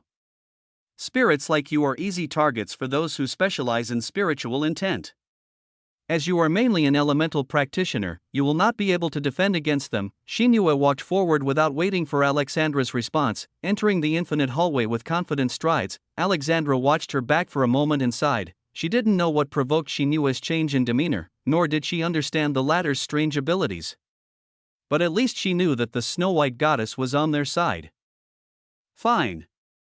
I'll just follow you. Alexandra's spirit form soon caught up to Shinua, trailing behind her ever so slightly as they walked. Within an instant, the power dynamic of the small three-person group completely shifted. Chapter 842. 2. Tap, tap, tap. Shinua's footsteps echoed through the silent hallway. Time had been passing slowly for so long already, yet she never stopped walking. Alexandra was forced to doubt her intentions. We've already passed several doors with powerful auras behind them. Along with that, there were 3 ancient steels and even a law comprehension area that could massively boost one's abilities. Yet she hasn't stopped at a single one. How could she not be confused? Even the most stalwart genius wouldn't be able to sit still in front of such a grand array of treasures, but no matter how much Alexandra wanted to ask, she couldn't find the courage to do so. Something about the current Shinua rang major alarm bells in her head. Alexandra suddenly remembered Shinua's words from before they entered this hallway. Right now, anyone skilled with spiritual intent can kill me like a chicken. Alexandra's eyes moved to Shinua's cold and indifferent back figure. Is she one of these experts? Her body shuddered at the thought, but it didn't seem like an unlikely possibility. Especially since Shinua could see her spiritual form and even knew so much about spirits in general. She couldn't be thinking of enslaving me, could she? Events would change depending on one's perception of them. So far, Alexandra had only viewed Shinua as a friend. She was a friend who was willing to protect Alice and even accompany her in search of medicinal treasures to heal her body, but if she swapped the lens with which she viewed the situation, Shinua currently had Alice hostage and his spatial treasure under her command. She was possibly a spiritual master who was aiming to kill or even enslave Alexandra for her own benefit. Alexandra found herself in a dilemma. Which of these sides was she to adhere to? Before she realized it, Shinua had halted her steps. She stared at a large monument. It was a figure of a domineering man covered in bloody battle armor. Headless corpses littered the ground around him, and the heads that belonged to them decorated his spear tip. The spear itself pointed towards the heavens as if declaring war on them after killing all of its enemies. Sky Emperor Wuemo, Shinui muttered, "You know this man?" Alexandra asked, He is an important figure in our universe's history." The Sky Emperor was the only person in existence to harness the power of the sky to defeat his enemies. He was a human genius that played an immense role in the forgotten war that took place 100,000 years ago. Unfortunately, all traces of him vanished at some point. And even the ancient experts were never able to find him. In the end, the Sky Emperor was declared deceased, and an empty grave was erected in his honor. I never would have expected to see a monument depicting his figure here. Shinua's eyes and tone didn't carry a single hint of expression, but Alexandra felt like there was something hidden beneath that indifference. Only, she wasn't in a position to find out what that was. Is this place the legacy tomb of the Sky Emperor? She asked. It should be, Shinua confirmed with a nod. There is no possible reason for this monument to exist other than to remind the future generations of his existence. I see that he was truly an unfortunate soul. You could see it that way. Shinua walked up to the base of the monument and placed her hand on the small plaque decorating it. Sky Emperor, we, the descendants of Grand Heaven's boundary, have come to seek your guidance. She pushed a trace of mana into the plaque, and immediately, it went alit with bright blue splendor. Rumble, the statue quaked slightly, and unexpectedly, its stone eyelids fluttered, giving way to 2 orbs of divine light that substituted the statue's eyes. Entrance. Identified. A booming voice rolled through the air, causing the wind to tumble. The statue's neck twisted, causing debris to fall off and crash against the floor. Its head turned to look down at Shinua and Alexandra. The skies stand second to the heavens. I stand above the skies, therefore I am the heavens. The words were powerful, so powerful that they sent the mana in the atmosphere on a chaotic rampage. Worthy descendants of our great mother, obtain my inheritance and protect her from all harm. The chaotic mana swirled around Shinua and even the ethereal Alexandra. Their bodies turned light, and the scenery around them shifted like a movie playing in fast forward. When the nauseatingly blurred surroundings cleared, they'd been moved to an entirely different location. Stay wary. We have no idea about the trials to come. Shinua warned. Alexandra nodded and prepared her defenses. Even if she was weakened in spiritual form, she wasn't weak, she wouldn't be a burden to anyone. The duo walked forward together, and the scenery around them began to change. The surroundings had no face at the beginning, but as she continued walking, Alexandra started to see many familiar scenes, the happy memories she shared with her guildmates, the peaceful life she lived before the start of the war, and a family of 4 resided happily in a mountainside cottage in the middle of nowhere. Their faces were decorated with pure smiles, unlike anything one would see in Ion, father, mother. The sky turned red, demons descended onto the world and began to wreak havoc. The biggest kingdoms and influences fell first. Their rulers and experts were executed down to the last. But the demons didn't end their rampage after taking over the world. No, the inhabitants of the world were a scourge they couldn't stand. Even a small family living quietly in the mountains wasn't spared. 2 little girls no older than 10 and 4 returned to their small cottage only to be met with the reeking smell of blood. It splattered across the cottage walls, it pooled in the well, it stained the grass crimson. From the small tree that the 2 girls used to swing from every day, a body hung, lifeless. The man was a husk of his former self. His body was hardly even human anymore, and the expression of frozen insanity on his face made it evident that his death wasn't a good one. Further into the house was a woman. Her body was in better condition than the man's, but her expression was dull as if she'd had her spirit sucked out of her. A knife protruded from her neck, leaking blood onto the bedsheets. She'd been defiled and impregnated by the demons. Unable to bear this weight, she chose to kill herself rather than let the corrupted child be born into the world. The couple's 2 daughters were only 10 and 4, the younger of the 2 was too young. She'd forgotten a majority of the event's details as she grew older. The elder sister, however, never forgot. The incident was stained in her memory for eternity. Alexandra's eyes went red, her mana flared unwittingly, pushing fierce winds into the surroundings. A crisp slap landed on her cheek. Her incorporeal state didn't seem to hold any weight against this slap. Her eyes cleared from the sheer shock of the impact. The first thing that came into view was Shinua's ice-cold gaze. Focus. Do not get distracted by mere illusions. Alexandra's body shuddered. That was all. Just an illusion. It was so real that she couldn't resist its pull even with her 6th revolution strength, and the scene it decided to show was exactly the scene that would provoke the greatest reaction from her. She couldn't imagine merely shrugging it off as if it never existed. She floated in the air behind Shinue, keeping her attention on the latter's back so as to not fall prey to illusions, but seeing how steady she was walking, Alexandra was forced to wonder, just what was Shinue seeing, and just how could she remain so indifferent? Chapter 841 Sky 1. Before anyone knew it, the illusion trial was over. It was just long enough to leave a lasting impression on those who experienced it, but not quite long enough for them to completely adapt to it. As such, it formed a small scar on their minds as they moved on to later trials. The number of trials was unknown, but as Shinue and Alexandra progressed through the tomb, they found themselves facing an impossible number of challenges. Trials of the mind seemed much easier once the illusion trial ended, but it was nothing more than a facade. The preceding mind trials were extremely dangerous on a far subtler level, setting up this illusion. For instance, the 5th trial that the duo faced was a mind trial. In this trial, the goal was to not remember. The air gave off a nostalgic scent. The atmosphere made one think about the past and reminisce. However, the longer they thought about the past, the more of their past was erased. If a challenger was unable to control their thoughts and suppress the reminiscence, they would eventually lose their memories entirely and become blank slates before descending into insanity. Compared to the physical trials, the mental ones were far worse. Physical trials could be resolved through strength, and especially for Alexandra, who currently lacked a physical body, getting through the body trials was like cheating. Conversely, the mental trials affected her far worse than they would any normal person. If it wasn't for Shinua's help, she would have gradually chipped away at herself until she went insane from these trials. It was truly an unfortunate experience. Alexandra wanted to cry. It had been many hours already, and the duo had passed through over 20 trials, yet they hadn't been granted a single reward. Even if I gain nothing from this place, can I at least have my body back? She lamented inwardly. With the passing of time, 25 trials were completed. The number continued to climb until finally, the trial count surpassed 30. Alexandra and Shinue stood on an isolated trial ground.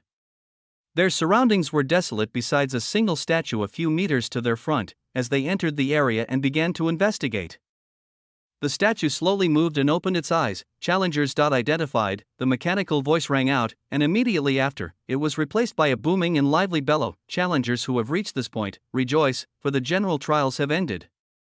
From this point forth, you will be considered successor candidates for my legacy. As long as you can complete the final 10 sky trials, you will be qualified to inherit my techniques, law comprehension, and even a portion of my true strength for yourself. Challengers, I wish you luck. Rumble. The ground rumbled.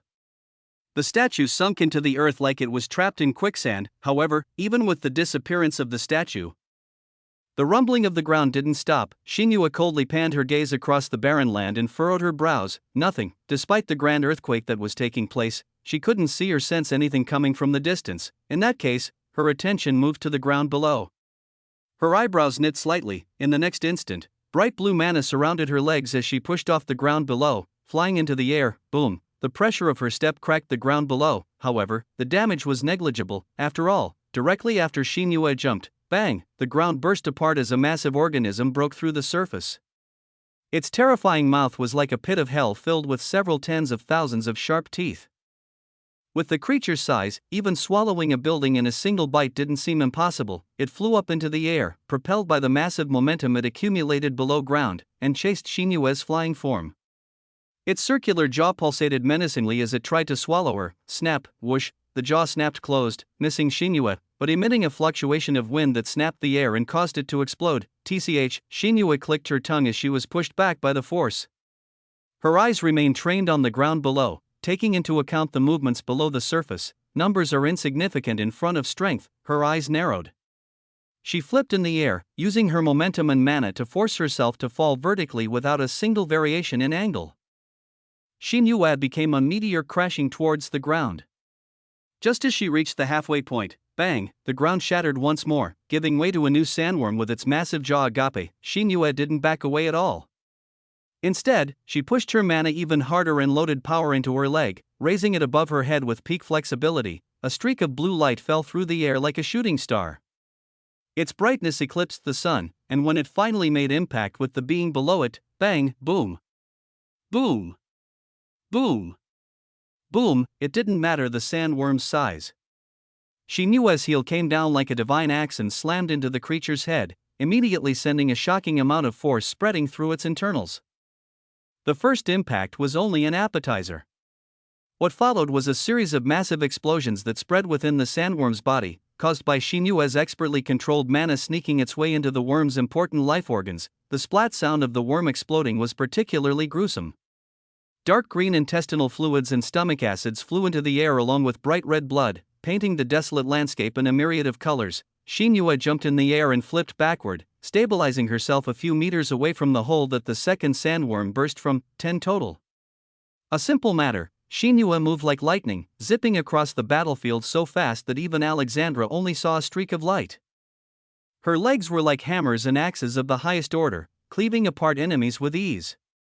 Her fists were weapons of mass destruction that couldn't be unveiled casually, lest all things be destroyed. 10 sandworms had gathered in the area, a number that was especially difficult to handle because predicting their movement path was nigh impossible. With a large number of sandworms below ground, their movements formed an entangled web that would confuse a practitioner's awareness. Therefore, even if one was able to sense them, sensing their attack took incredible skill. Shinua, however, seemed immune to this problem.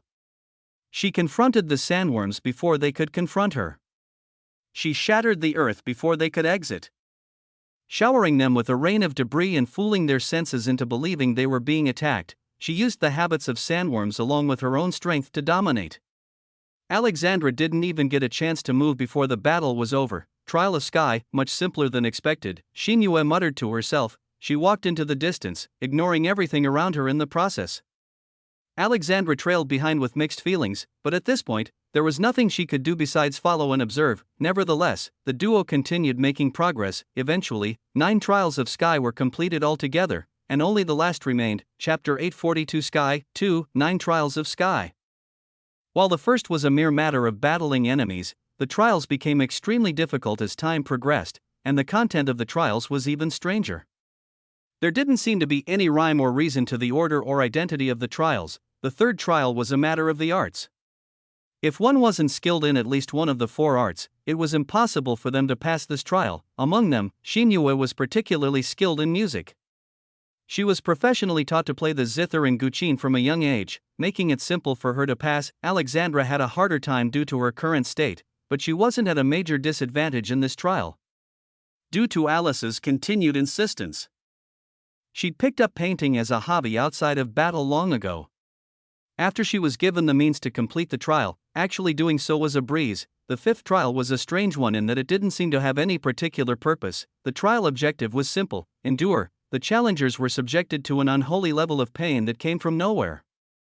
Their bodies were broken and healed over and over again with the aim of driving them to insanity. An endurance trial was understandable.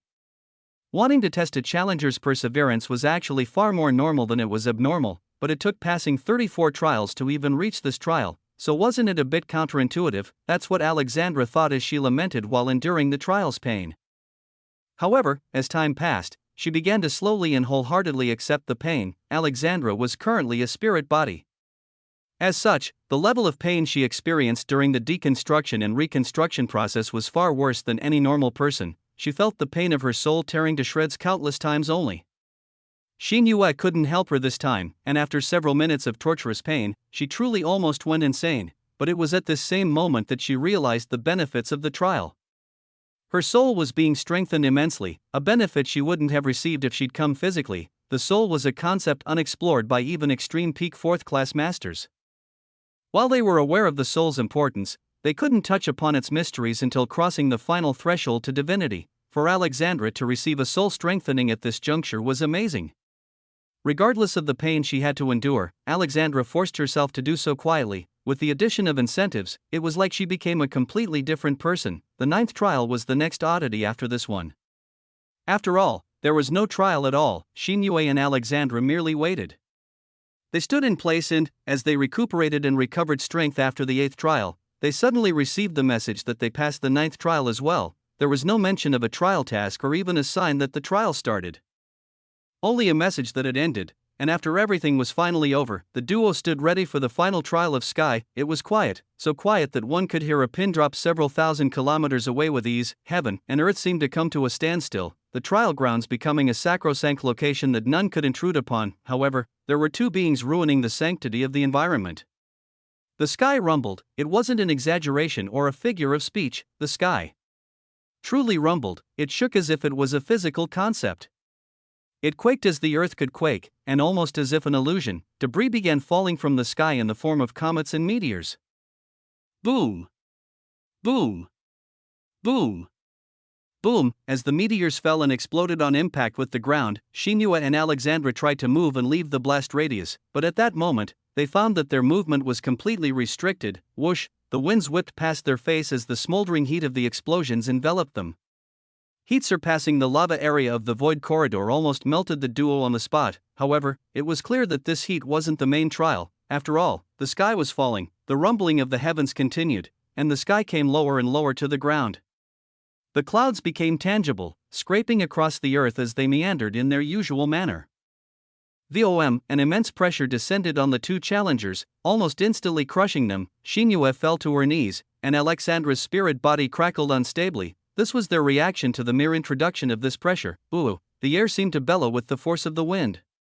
The sky came in contact with the ground, and those who interrupted the reunion of two lovers would only meet death. Shinue and Alexandra were no different. Hawa! Alexandra screamed out as she slammed her arms up at the sky. She felt like she could touch it. She felt like each cloud was a mountain that she had to destroy if she wanted to survive. Shinue was clearly the same. Her arms were by no means muscular, but the force she exerted through them was enough to crush stars and sunder worlds. Shinue's expression was fierce. It was a massive change compared to her usual stoicism, but sadly, Alexandra couldn't be bothered to notice. Shinue felt something within her burn as the sky collapsed atop her. Her eyes felt like they would spew flames at any moment. The bright blue irises that decorated her sclera like gems shined with iridescent light, directly clashing with the sky above and lessening its pressure. Hack. She did her best to control her breathing, but it was impossible. She tried to fight the sky, but it was impossible. Her strength wasn't enough, even with the assistance of her eyes. She could only hold on for a few minutes longer. Rumble, the sky quaked again, and the clouds changed form. They blackened and became thicker. Lightning snaked through their interiors, sparking between clouds and creating a dangerous lightning field in the air. Kachish, Shinue gritted her teeth as the sparks of lightning collided with her body.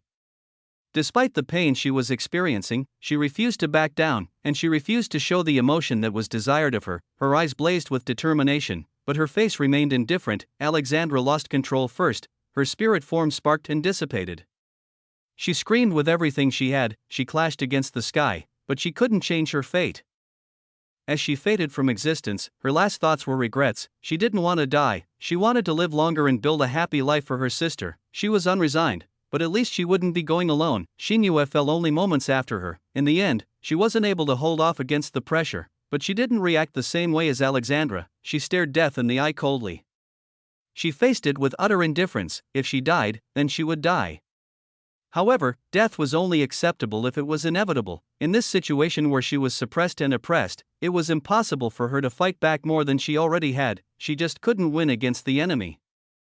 She was unworthy of strength, therefore she was dying. This unfeeling thought was her last. Her body splattered into blood mist and meat paste a mere instant later. Chapter 843 Sky 3 Hot. She knew his eyes shot open. Her body shot up and her mana mobilized as she spread her awareness and scanned her surroundings. The confusion set in first. Hadn't she just died? The sensation of encroaching death was still fresh in her mind, and though the pain of being crushed only lasted for an instant, with Shinua's perception, she was able to feel every spark of it clearly. Her body shuddered involuntarily before she forcibly stopped it and righted her posture. Her senses slowly acclimated to her new surroundings. And she slowly accepted the fact that she was still alive. Alexandra is not here. The spirit woman who'd been with her all this time wasn't present in the small room with her. Other than the bed she was currently standing on and a small table on the side, there was only a door leading further into whatever structure she was currently in. My awareness cannot pierce this door.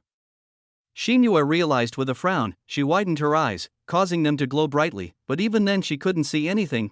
For her eyes to fail was an incredibly rare circumstance. It either meant that there was an immense opportunity behind that door, or an even greater danger. TCH, Shinua gritted her teeth and steeled herself. Regardless, she wasn't willing to stay in the room. She carefully walked up to the door. She circulated her mana calmly so that every part of her body was energized in case she needed to move instantly, and when all her preparations were made, she flung the door open. Bang! She was met with quite the anticlimactic scene. The room she was in was part of a small nondescript cottage without many standout features at all. Just to be sure, Shinua even thoroughly swept it with her awareness, but found that, besides her room, the rest of the house was completely normal. Her next steps took her outside. She was met with the same silence as before. A beautiful yet empty green plain splayed out in front of her. Where is this place? She wondered out loud. This is my domain. You have earned the right to enter. A booming voice echoed through the wind from every direction. Shinua's guard went up immediately. Her mana was already prepared. She just needed to find the enemy. However, the voice was a step ahead of her. Quell your mana. I have no physical form. Attempting to attack me is pointless. Shinua's eyes narrowed suspiciously. Who are you? She asked coldly. The voice chuckled lightly and said, Junior, you've come for my inheritance yet you cannot recognize me, a Sky Emperor? Shinua muttered with some shock. After ruminating about it for a while, she realized that there really wasn't any other possibility. As she had died in the Sky Emperor's trial ground, the only culprit for her resurrection was the Emperor himself. To be able to pull such a stunt, one needed at least an Emperor's strength. Shinua greets Sky Emperor Wu Mo. Shinua bowed her body slightly and cupped her fists in respect. Considering your identity, this much respect is expected. At least, compared to that person you are far better. That person? Shinua questioned. You will meet them soon. There is still one final trial before you can obtain my complete inheritance. After all, Shinua nodded in understanding. About the whims of higher existences, she couldn't say anything at all. Nevertheless, she still had a few questions. She wasn't an ungrateful person. I participated in the trial with a spirit woman. I do not see her now. Where is she? She asked. This matter is simple. In the final trial, only you were able to pass. In the face of death, you remained stalwart with no regret or grievance. You showed the tenacity and drive to fight even after your last breath, something that woman does not quite possess. Your companion is currently resting elsewhere. As a reward for making it to the final trial, I have repaired her spirit body to peak form. The Sky Emperor answered, I understand, Senior. However, that woman's physical body was destroyed at the entrance of this tomb. Rather than improving her spirit body, I believe it would be best to heal and empower her physique. Shinua suggested. Oh? And why do you believe that? The Sky Emperor questioned curiously. Shinua nodded her head and answered, Alexandra has not yet broken the shackles of existence and ascended. A complete soul at her current juncture would only harm her progress rather than fuel it. It would instead be better to bring her body and soul to a balance so her future training path can be smoother. Ha! How interesting, the Sky Emperor's laugh shook the air. Come, follow your heart and you will arrive at your destiny.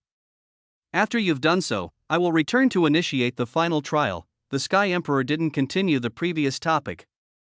And after giving Xinyuet a final piece of instruction, his presence disappeared entirely, merely a wisp of soul. Xinyuet thought to herself, the Sky Emperor was long dead, but a wisp of his soul had managed to survive and maintain his legacy until people managed to arrive to claim it. It had been at least 100,000 years since the Sky Emperor's existence. Just how powerful was his soul for him to accomplish such a feat? As she pondered on this, Xinyue began to move without any specified path. Just as the Sky Emperor's soul wisp suggested, she walked as her heart desired, only, her heart was void of desire. It was better to say she walked aimlessly, knowing that she would eventually reach her destination.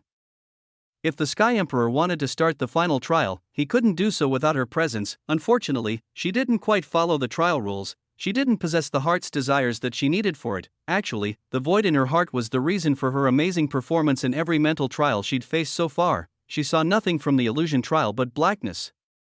She had no desire to reminisce during the memory trial, and even in later mind trials that intrinsically dug into one's psyche, she experienced nothing. It was such a rare situation that even the Sky Emperor hadn't accounted for it. Nevertheless, just as Xinyue expected, she eventually reached the gates of a gargantuan palace. The place where her so-called destiny was kept. She walked through the kilometer-tall open doors and traversed the halls until she finally reached the throne room. With a push of her hand, she entered the trial location, which, as she was just learning, doubled as a treasure cove. Shining jewels and golden antiques littered the floor like trash. An array of artifacts ranging from the most common F rank to the impossible to attain God rank was piled up in one corner, and spanning from there to the other side of the room was a vast hill of resources and materials that could greatly strengthen several tens of thousands of people. Finally, on the other side of the hill of resources was a mound of spiritual fruits and other edible treasures. Xinyue even spotted several fruits with the effect of directly boosting levels. Fruits that could do so for when fourth-class beings were one in a million, treasures that one could never expect to see in their lifetime. The stunning image these fruits produced, however, was entirely ruined by a man who sat atop the treasure mound and shoved those ultra-rare fruits in his mouth like a monkey. Chapter 844 Sky 4 Xinyue stood silently at the throne room entrance, literally speechless. The first emotion that resonated with her was rage. What do you think you're doing? She uttered icily. She couldn't believe that some random man was squandering the resources here. Fruits that increased one's level could only be eaten effectively a few times before they stopped working. Yet in the span of a single second, this man actually dared to eat 6. These were resources that, if taken out of the void corridor, could strengthen the entire Heaven's army to a new level, giving them an edge on the Nox. The selfishness of humans never ceased to baffle her. The man, hearing her words, lifted his gaze lazily. When he saw her form, his brow raised in interest. You are, Xinyue almost attacked when she saw the man's penetrating gaze, but restrained herself after considering the environment. I am Xinyue, here to accept the Sky Emperor's legacy. The man scanned her from head to toe, his perception easily piercing her defenses to inspect her internal body. I see. So that old guy has finally found a proper successor. You know, he was so unresigned with me being his successor that he added a new bullshit condition about how 2 people need to fight for the seat. Isn't that just hilarious? He spoke, more to himself than anything else. Xinyue's eyes were colder than ever before. This man seemingly had no consideration for her presence at all. He completely ignored her question and moved at his own pace, endlessly making her want to break her indifference and explode in rage. Again, she asked, "What do you think you're doing right now?" The man quirked his head and responded simply, "Eating." Snap, something within her snapped. Xinyue's eyes glowed as her mana flared. Do you not understand how pathetic your selfish behavior is? Instead of sharing benefits to save the universe which birthed and houses you, you would instead carelessly eat fruit that cannot provide you with anything?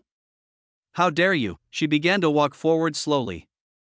She didn't know this man's strength yet, so she couldn't lash out, but she couldn't tolerate him either. Next video, ads by Pub Future. But the man disregarded her behavior entirely. Say, are you new here? He asked casually. What does that matter to you?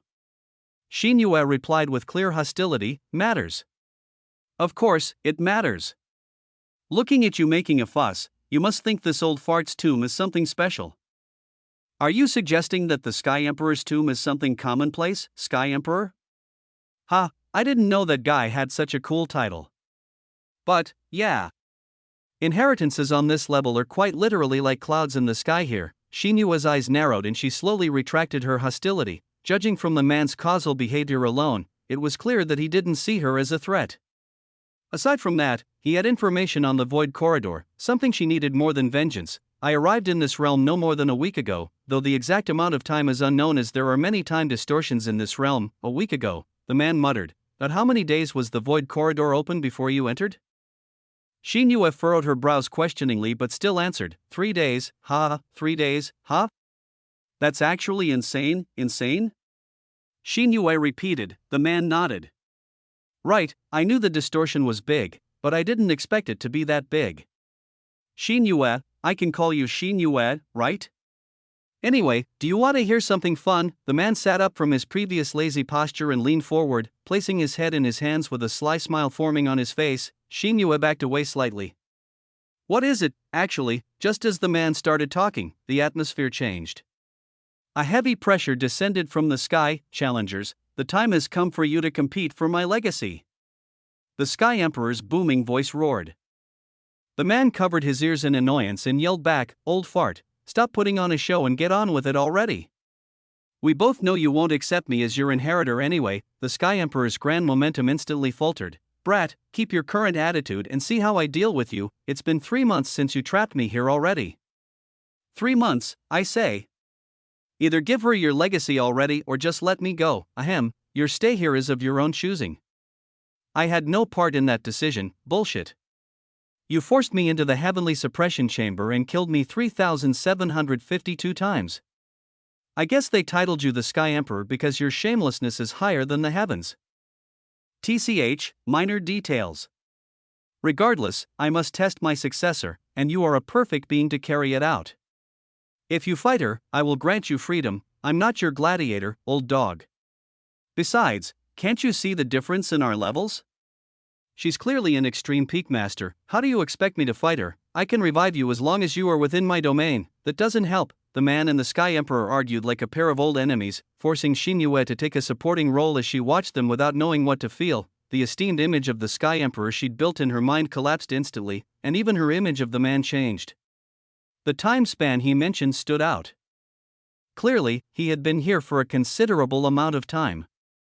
The lifespan of a fourth-class expert could reach tens of thousands of years, but it definitely didn't reach the hundreds of thousands. If so, just when did he enter the Void Corridor? And aside from that, didn't he say he was weaker than her? If so, couldn't she have directly beaten him until he spat out the answers she desired? She really wanted to slap him for acting like an expert when he wasn't one, yet, I truly cannot feel a hint of aura from his body. He reads in my perception as a regular human. Shinyue's eyes widened. Her irises swirled gently as she activated her power. Her perception was instantly enhanced. Her gaze was like a godly force that no information could hide from. Everything about every treasure in the room was revealed to her, and as she panned her eyes over to the man, he looked back at her. Bzzz. Sparks burst in the air. Shinyue covered her face with her hands as she experienced backlash for the first time in her life. Tears of blood dripped from her eyes. What an interesting successor candidate. The man said with a smile, Don't hurt her too much. You know as well as I do that you are invincible in this space. If that's the case, then you should just hand over your legacy already. You know as well as I do that you have no need for it. Nonsense. Do you know how many subordinates I have? I'd totally put it to good use. Even more reason to keep it from you. TCH, the two resumed their conversation as if nothing happened, but Shinyue couldn't match their casual attitudes. What just happened? She experienced something that should have been impossible. Somebody blocked the ability of her eyes. No, that man had the same ability as her. Her eyes hardened, a light of utter solemnity reflected in her cross-shaped pupils.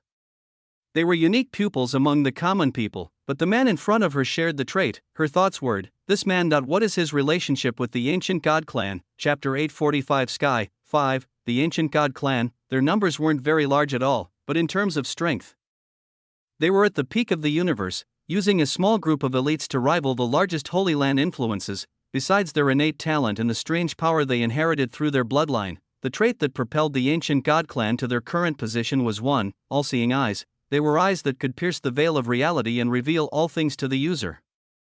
As long as it was within one's eyesight, its identity and information would immediately be sent to the user's brain. Using this inherent power, the ancient god clan members were able to comprehend laws countless times faster than others, and when it came to connection with the universe, they were also one of the greatest. Essentially, as long as they could gain enough battle experience and levels, their path forward was guaranteed. The usual comprehension gateways that people got stuck at were negligible to them. However, the all-seeing eyes were the ancient god clan's greatest secret. While the strangeness of their eyes made it evident that they had some sort of ability, the outside world merely knew it as a slight increase in perception and mental ability. The fact that the all-seeing eyes were the greatest truth pupils in existence was a fact that would bring the downfall of their clan if it was known to the outside world. For this reason, the ancient god clan never allowed those outside their boundaries to marry into the clan. Even if they needed to resort to inbreeding, they wouldn't hesitate for the sake of protecting their clan. Shinua was a rarity amongst ancient god clan members due to the fact that her bloodline was pure, untainted by the twisted practices that the clan was forced to adopt. At the same time, she was born with all-seeing eyes that were infinitely close to their final evolution. The potential she had was mind-boggling. It was for this reason why, despite her being born to a branch family, she was taken as the ancient god clan's young master and trained since young to inherit the clan in the future. As long as she'd lived, she'd only heard praise from others. Her pupils were a matter of pride for her. A symbol of the status she was born with and the potential she represented, she was the spirit of the ancient god clan. Yet, today, her entire worldview was crushed. A man she'd never seen before had the same all-seeing eyes that she did, and on top of that, his pupils weren't much weaker than hers at all. Just how was this possible? Did someone from the ancient god clan break the ancient rules and give birth to a child outside of the clan? Naturally, this was impossible. The ancient god clan kept a strict eye on their members' activities, and after eons of effort, they were able to create a treasure that could detect the ancient god clan bloodline anywhere in the universe.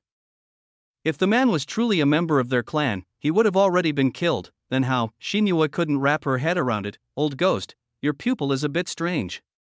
Did she lose her mind or something? The man's voice suddenly rang out, breaking her chain of thought. Ha! An audible sigh reverberated through the air. Since when were you not the problem? It is obvious that your previous trick confused her. The Sky Emperor replied with such a deadpan voice that his eye roll was practically tangible. Ha! What did I do this time? The man exclaimed. Why don't you ask her? The Sky Emperor rebutted. The man looked over at Shinua without speaking, but everything about his expression asked. So, Shinua sighed and hardened her heart. The identity of this mysterious man was too strange. He claimed to be weaker than her, yet he could block her perception. On top of that, he was on such friendly terms with a character at the level of the Sky Emperor. Evidently, he wasn't some small personage. I cannot ask him directly. Not yet, at least. Ha! Shinua sighed. I have nothing to say, senior. I was merely thinking about some things. This junior's mind is now at ease, and I am ready to take your trial. The man raised his brow, but shrugged it off as if he didn't care. As for the Sky Emperor, good, his bellow shook space. Since you have steeled yourself to accept my legacy, then I shall transport you into the final trial grounds. Remember, never lose your wariness, and never lose your root. After his words ended, the Sky Emperor's aura swirled through the air and enveloped Shinua. In the next instant, her body turned light and shot into the air like a beam of light, disappearing soon after. Left in the palace were only the man and the Sky Emperor's soul wisp. Old fart, do you think she'll be able to complete it? He asked casually, sinking his teeth into another spiritual fruit. The Sky Emperor was silent for a moment. After some thought, he finally spoke. Thought she will, but not nearly as fast as you did. The man smirked slightly and stood up. Ha, well, it can't be helped. She just got here, after all. Me, on the other hand, he swept his hand through the air, creating a holographic screen on which Shinua's form appeared. Currently, she just landed in the trial location. Looking at her, observed the surroundings warily, he smiled. I had almost 2 years to acclimate before I came here. The Sky Emperor's final trial was both simple and extremely difficult at the same time. On paper, there was nothing to it. It was merely a survival challenge where one was dropped into a hellish environment and forced to survive for a set period of time. However, this type of trial had a benefit that not many others had. It was comprehensive. Endless battle would both test one's strength and refine it. Endless battle would wear down one's mentality and force them to fortify themselves. Endless battle would allow one to deepen their law comprehension and grow accustomed to manipulating natural forces, progressing them through the fourth class. All in all, this format was both simple and efficient. For the Sky Emperor, who tested his inheritors every facet separately in 40 trials before the final trial, this type of test gave a final assurance to his inheritor's character and power level. The time Shinui needed to survive in this trial was a month. Her next 30 days would be filled with pain and torture, both mental and physical. To the point where she'd likely prefer death over continuing, but if she could make it past those 30 days, the benefits she gained would be immeasurable. Regardless of the trial's difficulty, Shinui had no thoughts of backing out. After all, she had a new reason to get stronger and survive through this trial. There was a suspicious existence who somehow obtained the legacy of the ancient god clan. Until she could verify his identity and invite him back to her clan, she couldn't die, and past that short-term goal, I will survive. Shinua's thoughts caused the air to stir. The blood-red air around her reeked, but the scent only inspired her determination further. Rumble, the earth shook. A beast tide was coming. Shinui clenched her fists and walked forward. This time, she would meet the threat head-on. Chapter 846 Sky 6. 15 days passed in an instant. In the Sky Emperor Palace, a man sat calmly in a reclining chair with a bowl of spirit fruits in his hand. His whole attention was focused on the screen in front of him, depicting the valiant battle of a powerful heroine. Oh! He exclaimed lightly as the heroine slashed through another beast. She'd been doing an extremely good job so far. She struggled at the beginning and faltered more than a few times, but she never allowed her momentum to completely die out. This way, she was able to find her second wind, third wind, and every wind after that until she eventually controlled the winds themselves. Compared to me, she's still a bit worse. But it's just a matter of combat experience. Once she's fought enough to learn how to properly use her strength, I won't be able to defeat her through normal means. He smiled at the thought. Unexpectedly, that old fart emperor was able to find a superb successor. That guy's legacy is a bit low level, though, but he was too greedy in life and didn't leave behind many strong techniques for his descendants. Even his remaining soul wisp was created without memory of those techniques. It was a silly thought, but the Sky Emperor's soul wisp was actually far more noble than the person himself. It's clear that we have some sort of fate, so it wouldn't hurt if I passed a few things to her. I've collected too much to keep for myself anyway. In fact, with the number of techniques and skills he'd obtained recently, he was forced to build a library to house them all. It had been an entire 2 years since he first arrived in this realm, but as he'd learned a few days back, only 3 days passed in the real world. This kind of deviated time difference was only possible in a place like a void corridor. The abyss influence weakened the universal law, giving way to strange natural phenomena such as this. It's only been such a short time in the outside world. Will it be another 10 years before the realm opens up again?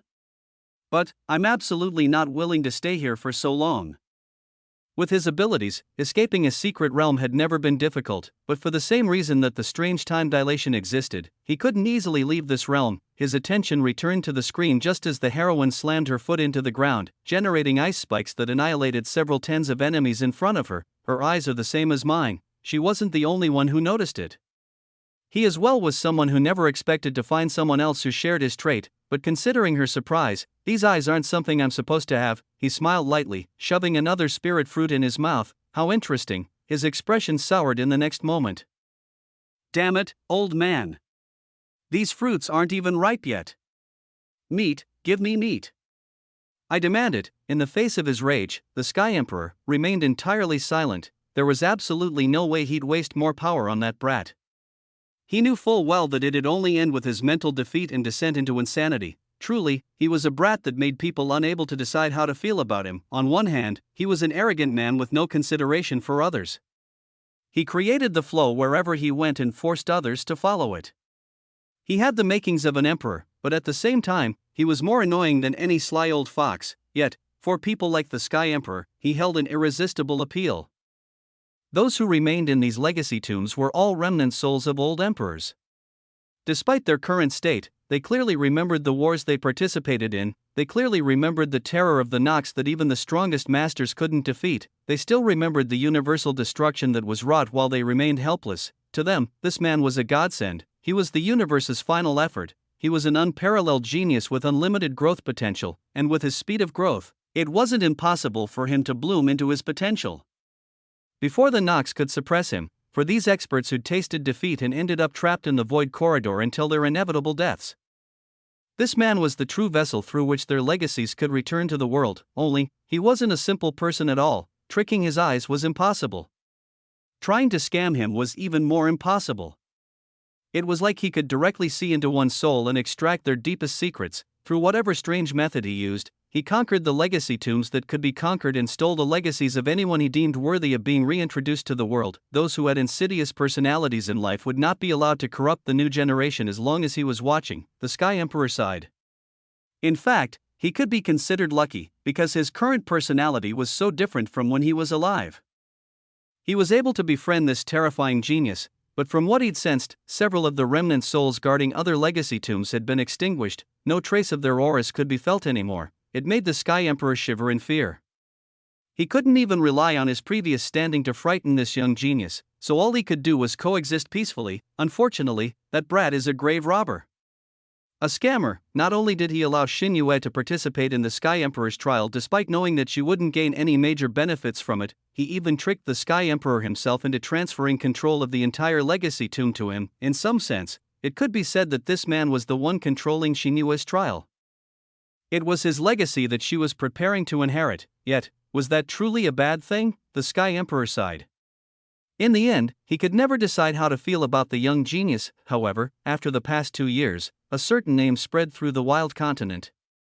Every emperor both feared and hoped to meet the genius who possessed purple eyes, and to honor his achievements, they granted him a title, the conqueror of the wild continent, the demon who terrorized fallen divinities. These remnant souls could think of no better title for him than Blight Rat. Everywhere he went, he brought a scourge that robbed divinities of their treasures and even sometimes their lives.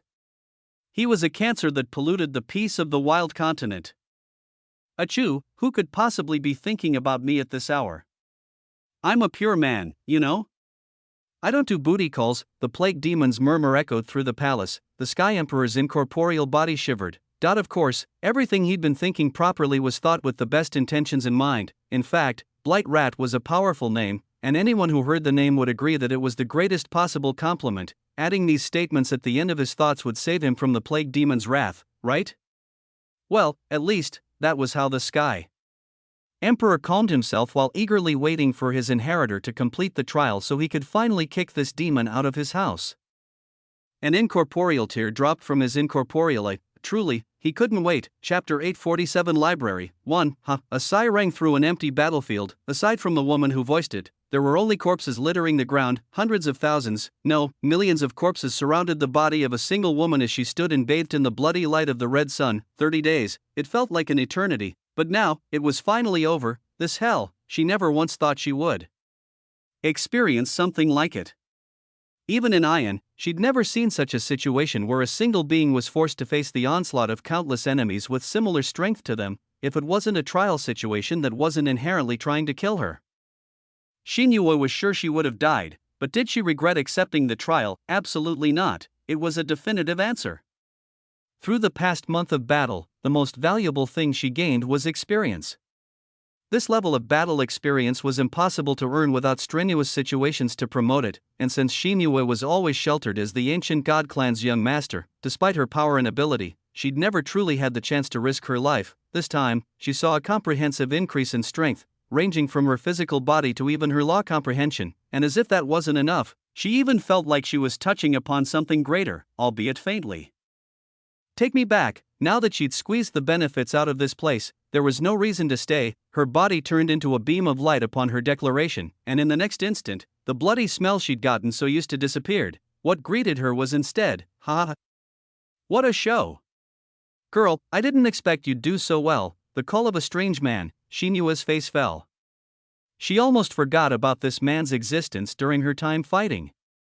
The small goal she'd made with him in mind held no stock against her true ambitions. After all, where is the Sky Emperor? She asked. She didn't want to deal with this man more than she had to. However, he smiled slyly in response to her question. That old man? Well, he's feeling a bit of shame for his living self's actions, so he's hiding somewhere around here. Shame, right. See, how do I put this? You've been scammed. Xin Yue's face fell even further. Are you insinuating that a great emperor scammed me? No, don't misunderstand me. I'm not insinuating anything, I'm saying it outright. Are you going to keep evading my question until I'm forced to be ruthless? Senior Sky Emperor, help me. Your inheritor is trying to kill me. The man yelled with so little enthusiasm that it was hard to take him seriously, especially since he didn't move from his slumped position even once. Nevertheless, he didn't leave Xingyue to seethe for too long. After his little stint of teasing was over, he calmly explained the situation to Xingyue, allowing her to understand the truth behind this legacy tomb. Are you being serious right now? Despite the fact that she was the one asking the question, she knew full well the answer. Nearly, she was in such disbelief and rage that she had to ask again. Sky Emperor. How pathetic. Xingyue coldly uttered. The air fluctuated as if the Sky Emperor's soul wisp twitched in response to Xinyue's changed opinion. But Xinyue didn't care at all. She was irked, but she wasn't too offended. After all, the trial she'd endured was far more valuable than any technique the Sky Emperor could have given her. Merely, relax, the man's voice rang out again, breaking her out of her thoughts. While that old fart can't give you anything, aren't I still here? While I'm not some great emperor, I don't have any problem sponsoring a genius. How about it? Are you interested? The man lifted his body and smiled lightly as he looked at her. There couldn't have been a more untrustworthy expression to use at this moment. Every fiber of Xinyue's body was telling her to reject the offer purely because of this man's connection to it. However, he somehow got his hands on all-seeing eyes, a feat that should be impossible. Even if he isn't some great persona, the master behind him should not be a small force. Okay, I will accept your offer. The decision was made in a split second, causing the man to smile. Good. I like decisive people like you. I think we'll get along well in the future. I have no interest in getting along with you. Ah, come on, Xinyue. Haven't we become close comrades after this experience? There is no such thing, How could that be? I don't even know your name, let alone how you are as a comrade. With your unreliable appearance, I have no interest in learning either. The man grinned slightly, his body vanished, reappearing before Xinyue before she could even react. Ah, was that the only problem? Well, solving that is simple. The man's arm flashed. His hand was gripping Xinyue's shoulder before she could even process the sensation, as her eyes widened, as her mana flared into the surroundings. My name is Damien Void. What are you? A current of mana covered the duo, and they disappeared from the Sky Emperor Palace altogether. Not even a trace of their existence remained. Xinyue's body lurched forward suddenly. Unable to react to the sudden change, she tripped and fell to the floor. The scent of grass filled her nose. She sat up, wiping the mud that stained her face. Wait. Grass. Xinyue's eyes widened as she shot up. Her awareness spread into the surroundings, allowing her to witness a truly mystical sight. A continent that spanned the entirety of her awareness, filled with beings of many different races. The architectural style was a mix of extremely futuristic designs and more ancient classical themes, and due to the fact that elves lived in this place, the architecture was built into nature rather than overriding it. This created a truly unique atmosphere unseen in any world. The strength of beings was nothing much to brag about, with a majority of them being third class, but there were still at least several thousand fourth-class troops present on this continent. Xinyue and Damien were standing at the edge of the continent, one of the rare pieces of land that remained purely natural. Looking down upon civilization from this point, Xinyue didn't know what to think. What is this? She asked, baffled. Damien smiled and responded matter-of-factly, this is Thebel. Without explaining further, he started making his way down the cliff, entering the city below. Without any clue what else to do, Xinyue followed. The duo made their way through the city, allowing Xinyue to witness the pure innovation of this new society. As several very different races lived in harmony, civilization saw a huge boost and evolved into something great. Whether it was for technology, politics, economy, or even social issues, this place seemed to have sorted out a system to deal with them all effectively without leaving anyone dissatisfied. It was an impossible society. Xinyue followed Damien through the city for almost half an hour before they reached the city center. Here, along with various skyscrapers, was one smaller building that took the very central position of the city. Seeing it, Damien stopped and looked over his shoulder with a smile. Welcome to the Void Library. This is the greatest store of knowledge in Thebel, and also the source of your opportunity. I hope you enjoy your stay. Chapter 848 Library 2. While the Void Library definitely had a name that many longtime friends of Damien would criticize due to the laziness that went into naming it, he truly defended its name more than he did everything else that he somewhat lazily named. After all, unlike those abilities, this library was named after the Void Corridor, the place where all of its contents were plundered from. This library was specifically built when Damien amassed far more resources than he felt like keeping with him constantly. Since he had no need for said resources, he established this space to pass them to his subordinates. Of course, There were several procedures that went into guaranteeing loyalty and comparability before techniques were handed out, but it was still true that the library gave equal opportunity to all Thebble residents, from the original elves to the newest refugees from Calypto. It wasn't just learning resources that Damien gained, though, and the library represented a second purpose as well. It was a big juicy carrot that everyone wanted to take a bite out of, especially since the stick seemed to be taking a vacation. The resources and materials that could be used for practice were all stored within the library, and a reward system had been established to hand them to those who earned them. Through the gains he'd made during his 2 years in the Void Corridor, Damien was able to create a system that could stably build the strength of his army while slowly guaranteeing their absolute loyalty to him. Usually, he only visited this place to cure his boredom and watch over those within, but today, he'd brought a guest with him. The Void Library has several legacies at the demigod level and even a few god-level inheritances within.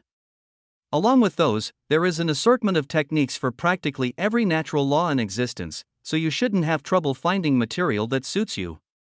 Damien explained as he took Shinue through the entrance to the library. You can pick one inheritance and 3 techniques from any part of the library, however, I'll only give you 10 minutes to make your decision. Don't delay, don't hesitate, and don't overestimate yourself. In the end, make a choice you will not regret in the future. The two walked through the library entrance unhindered, the security guarding the place acting like they didn't see the duo at all. Damien flashed a small smile at the front desk attendant as he escorted Shinue into the main building, causing her to smile and lower her head. A smile from the sovereign. Just how much was that worth? She almost wanted to scream like a fangirl at that moment, but she knew she had to contain herself in front of the sovereign. He was a kind and humble man.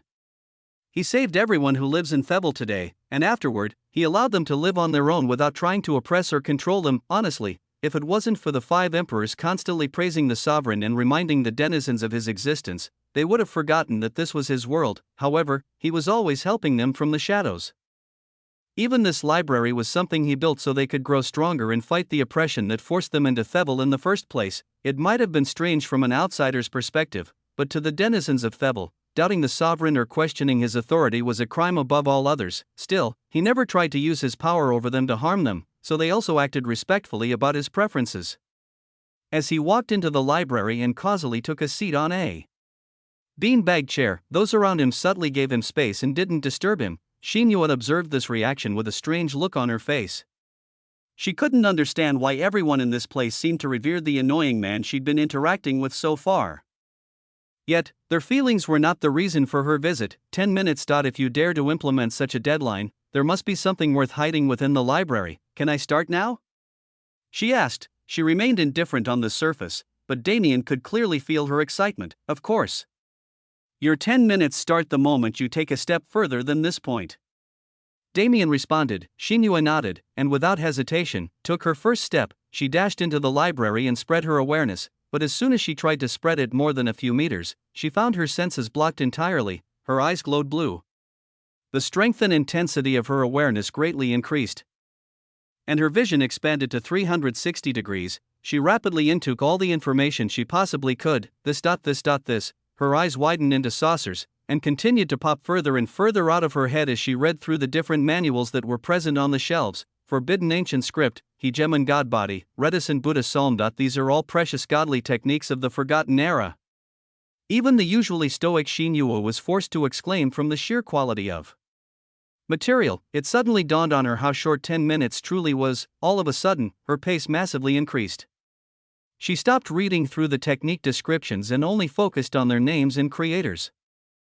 This way, she was still able to sort them without wasting as much time. She practically kicked up a dust storm in the library with her speed. Even the others that were currently studying within were forced to evacuate. At the moment, they crowded behind Damien like children complaining to their parent. He smiled when he saw their expressions. Don't worry, she'll only be in there for 10 minutes. Even if she stays past her welcome, I'll drag her out. Just wait here for a bit and enjoy the show until then. The denizens nodded hesitantly, but didn't move from behind Damien. After all, what were they supposed to do for these 10 minutes? It was too short of a time frame to leave and come back, but too long for them to simply wait around idly. Damien shook his head wryly. Really, I can't stop myself from spoiling these assholes when I come here. He snapped his finger lightly, and the scene changed. Several tables appeared from nowhere and the space expanded to accommodate them. After the chairs and utensils were all set, Damien snapped again, summoning several dishes onto the table. All right, everyone. I don't come here often, but I have heard that we've established a stable beast population apart from just livestock. Since we have the stock now, let's feast. The denizen stood quietly for a second before, long live the sovereign, long live the sovereign. Raucous cheers filled the area as a lively atmosphere descended. The denizens rushed to the tables and started filling their plates, happily indulging in the impromptu party that their sovereign was throwing. Around 6 minutes in, an unexpected guest arrived. You still love doing whatever you want. A beautiful woman with flowing green hair walked through the entrance of the library. The celestial appearance she held along with her heavenly voice that soothed the soul and calmed the heart made it impossible for these regular denizens to not be infatuated with her. However, for them, she was untouchable. We greet the first emperor. The crowd immediately got on their knees to show fealty, but were waved off by Elvira, who never took her eyes off Damien. Damien smiled. It's been a while since we've seen each other. Why so distant? Aren't we in public? Even if you are a friendly and approachable sovereign, I still have an image to maintain. Blah, useless things. Only you can say so with such conviction. Elvira smiled and sat down behind Damien on his bean-bag chair, her body very clearly touching his. Damien closed his eyes and leaned back. How's everything progressing? Elvira smiled lightly as she brushed her hands through his hair. Progress has been smooth thus far. The militarization plans are especially progressing speedily since there is no small number of volunteers. According to our current projection, Thebel's complete development should be finished within 3 years, and the army's development. Elvira furrowed her brows. As you know, we have sufficient numbers. What we lack is power. With your recent achievements, it won't be difficult to produce several experts, but they need time and space to grow. Thebel can't provide them a sufficient environment quite yet. Damien nodded. As expected, mass-producing fourth classes was far more difficult than doing the same with third classes. Thebel was developing rapidly now that it had a world core, but it still needed time for these changes to saturate. I am currently unavailable, but once I return to Ion, I'll figure something out to help them. Elvira smiled and nodded. With such a considerate sovereign ruling them, who could those beneath him not fall for his charms? When they first met, this man was ambitious yet incompetent. Yet, over the years, he'd shown his grit time and time again, growing into someone she could truly be proud to follow. She was content with her current life, or at least, for the most part. Chapter 849 Growth 1. Thebel's main problems at the moment all stemmed from its youth. If there was sufficient time to develop, of course, all of these problems would solve themselves, but with the outside world's situation worsening with every day, time was something they simply didn't have. Thebel's population was mainly made up of those from the 3,000 Beast Mountain range. Aside from them, the second largest group was the Calypto refugees, and the rest were stragglers Damien picked up during his travels every once in a while. With this distribution, controlling the population was still easy. They were all either completely loyal to their respective leader, or they held absolute respect and reverence for Damien. This factor was what united the world and allowed it to exist without internal conflict, but Elvira was sure that such issues couldn't be avoided in the future. While she wanted to find a way to solve this problem, was there truly one? Other than mind control. There was no way to have such an absolute control over a population, HM? That's what's bothering you? That's a simple issue. These were the words her sovereign said to her when she told him her worries. He sat there, his head in her lap, his posture relaxed to the utmost, and merely snapped his fingers. Done? Done? She asked in astonishment. Done. Well, to some extent, he replied calmly. I just altered Thebel's world laws a bit. Attacking another denizen directly or indirectly with hostile intent is now impossible, so at least violence will be quelled. Of course, it is still possible for dissent to develop, and I'm sure if someone truly wanted to, they could find a loophole to cause chaos. But this should be enough precaution until that situation occurs. He explained his thought process to Elvira. His main goal was the safety of the population. At least now, it was impossible for the common people to be taken hostage or cruelly mistreated in the event of political conflict. Other similar acts could also be prevented, which meant that the consequences of suppressing threats were minimized by a large margin. Elvira's eyes widened. After living in Thebel so long, she'd become accustomed to focusing on the political side of things. It was difficult for her to think of a solution like his, but at the same time, she never would have given consideration to such a nonsensical solution. After all, wasn't what he just claimed to accomplish an impossible feat? Don't believe me? he said, looking up at her with a smile. Elvira looked away and replied, "It's not that I don't believe you, merely, this kind of phenomenon is unheard of. I can't quite wrap my head around it. In the end, you just want a demonstration, right?" "That's even simpler." Damien checked the time. There were still 2 minutes left before she knew his time and the library ended. Knowing this, he grabbed Elvira and teleported elsewhere. When the two emerged from the folds of space, they were on a vast field on the western continent. Here, several beast packs roamed, and hunters commonly came to kill them for food and training. Currently, there was a team of hunters fighting a ferocious boar. They worked as a unit and slew it with ease. However, a conflict arose soon after. "What do you mean? Didn't we agree to share the spoils evenly?" A man roared. "Ha, did you think I'd agree to that? My village needs this boar meat more than yours, so obediently hand it over." His companion roared back, "How dare you, umph! If you don't agree to the easy way, we can only use force." The second man drew his sword and covered it with mana. He kicked off the ground and slashed his sword at the other man. Hong, a barely audible bell sounded. The man's actions were halted. He stood frozen in the air, completely unable to control his body. The first man's eyes widened, but he wasn't going to miss this opportunity. He grabbed his knife and swung at his incapacitated enemy when, he encountered the exact same situation. Beasts are not classified as denizens unless they develop intelligence and pledge fealty to one of you five, and you five are not classified as denizens either, as you are rulers. Other than these few, everyone else will be subjected to the same punishment. At least, for the most part. Damien's voice sounded in Elvira's ears as she watched the situation take place. She turned to face him, her brow quirked in curiosity. "Well, it's not right to completely limit people's freedom. If conflict truly reaches a tipping point, people can use the duel function to have a life or death battle that is registered in the database. There are a few more loopholes that promote conflict, but none of them are unregulated. I've given you partial control over this mechanism so you can adjust the laws according to the situation. My only ask is that you never make it completely impossible for conflict to occur." Elvira watched Damien's back as he spoke.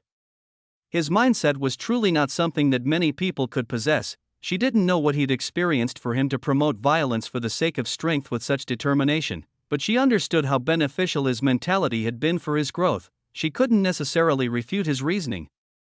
Nor did she want to. She also faced death and conflict countless times to gain the strength she had. Without it, she may not have ever become the Elf Queen. Look at the time. I should go fetch that lass before she raids my entire library." Damien suddenly said, "Leaving already?" Elvira asked. Damien smiled and patted her head, something the dignified Elf Queen had never experienced before. "I do have to leave early this time, but there's one more thing I have to do." Elvira smiled warmly and nodded. She understood his intent. After all, her disciple had been eagerly awaiting his return as well. It was only right for them to meet before he left. The duo left the field in an instant, leaving the two frozen men to save themselves from their predicament themselves. Just how long would it take them to learn that the key to escape was dropping their hostility? Regardless, Damien and Elvira arrived back in the library and passed the lively party that was still ongoing. Damien opened his eyes wide and used the all-seeing eyes to scan the library, finding she knew his trace soon after. So she found it in the end. He muttered. He vanished from Elvira's side, reappearing with a woman slung over his shoulders. She barraged him with ice mana in a bid to escape. But how could she hurt him? He was invincible in the sanctuary. Rolling his eyes, Damien put her down, placing a spatial wall between her and the bookshelves to prevent her from trying to re-enter. "So, how did you like it? Did you find anything you like?" he asked teasingly. Shinue glanced away with a strange look on her face. She sighed. As much as she didn't want to confirm this man's ego, several things, the library's contents made her throw away a bit of her pride when she spoke to him. Chapter 850 Growth 2. Damien smiled lightly and looked through what Shinue took from the library. Stagnant universe, divine canon, temporal freeze, and trait enhancement? Interesting. The first was an ice law manual created by a supreme genius of the Forgotten Era. The man who created the technique was evil and insane to the extreme.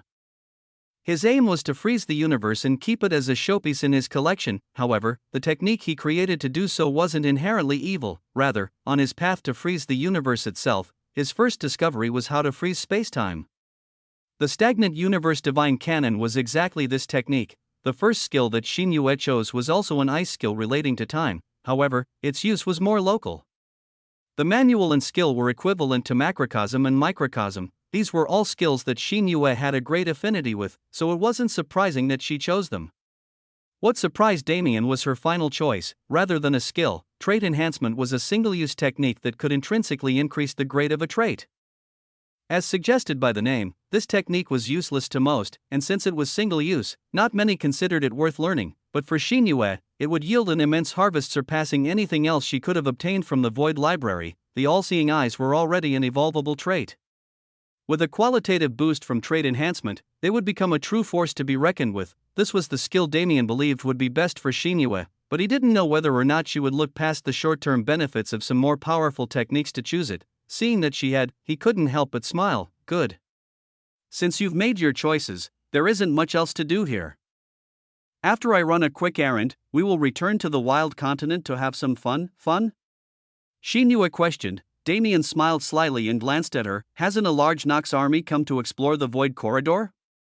Since the opportunity to feast is in front of me, do you think I, as a sane person, can reject it? Xinyue's eyes widened. To view an army of several 100 million as a feast, as expected, this man is a maniac. Xinyue was never surer of a thought in her life. Thebel was home to many different biomes, reflecting all possible environments one could imagine, but the most prevalent had to be the beautiful luscious plains that spanned great lengths of almost every continent.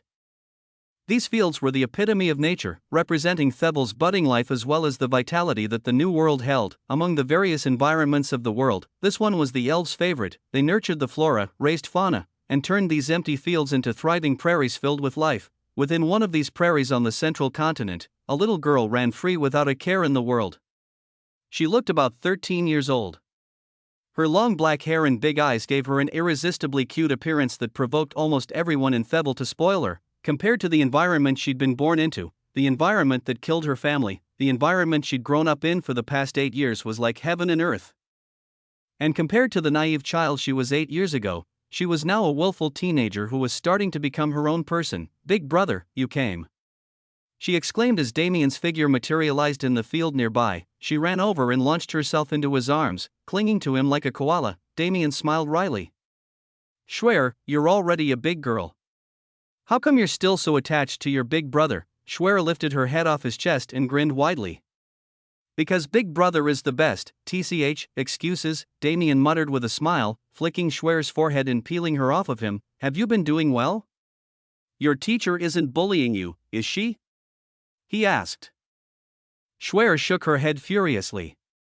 Of course, not. If it wasn't for teacher, I wouldn't have been able to talk to my spirit friends so well. Don't be mean to her, Oho, so you care about your teacher more than your big brother now? Elvira, it looks like we need to have a chat later. Damien glanced back at Elvira, who he'd brought with him, and raised his fist in defiance. It was also at this time when Schwer recognized the existence of the two others who'd come with Damien, teacher. And a new big sister. Schwer said, quirking her head as she scanned Xinyue up and down. Xinyue looked away uncomfortably without saying anything. In the first place, she'd only been brought here so she couldn't raid the library while Damien was busy. While she chose not to enter the conversation, Damien furrowed his brows in mock anger. What nonsense are you talking about? He scolded, sending a fierce karate chop to Schwer's forehead. Leave my forehead alone. She exclaimed, if you want me to stop, you have to beat me first, Damien declared smugly. Humph. I'm strong now too, big brother. I'll beat you up and chop your forehead back. Schwer put her fists up as she spoke, and surprisingly enough, a current of mana flowed from her body and flared into the surroundings. Damien smiled slightly as he blocked the punches that followed. Looking at her now felt surreal. Time was truly an incomprehensible thing. While experiencing it oneself, it didn't feel like anything at all. However, witnessing a change as drastic as a child's growth grounded the concept and forced one to realize its passing. Damien was currently experiencing this feeling. When did that little Schwer become so big? She was already up to his stomach in height, and even though she still displayed willful innocence, he could clearly see a light of maturity growing in her eyes. He'd been so busy over the years that he'd never truly had time to take her growth into account. That is, until 2 years ago. 2 years ago, when Damien realized that he would be trapped in the Void Corridor for a considerable amount of time, he took a moment to enter the sanctuary and rest his mind. Unlike his previous small vacations, this one lasted an entire week. During this time, he truly realized that Schwer was no longer a child. It was time for her to make a decision for her future, whether or not she wanted to be a practitioner. Damien felt he knew the answer ever since he first saw her interacting with spirits. Regardless, he had the conversation with her, and he received that obvious answer directly from her mouth. From that point forward, Schwer became Elvira's disciple and began studying mana and spirit control seriously. The growth potential she'd showcased was something even Damien didn't expect. It had only been 2 years, yet Schwer had progressed far past her first class. And at this time, she let out a fiercely cute war cry as she slammed her palm through the air. A colorful swirl of mana and spirits formed before her and shot at Damien like cannon fire. This attack was termed Swirly Beam by Schwer, and was a skill she earned upon promotion to her second class, a class which she was already halfway through. It was unfathomable, a future 14-year-old third-class being. Just what kind of monster had Damien picked up from the trial world?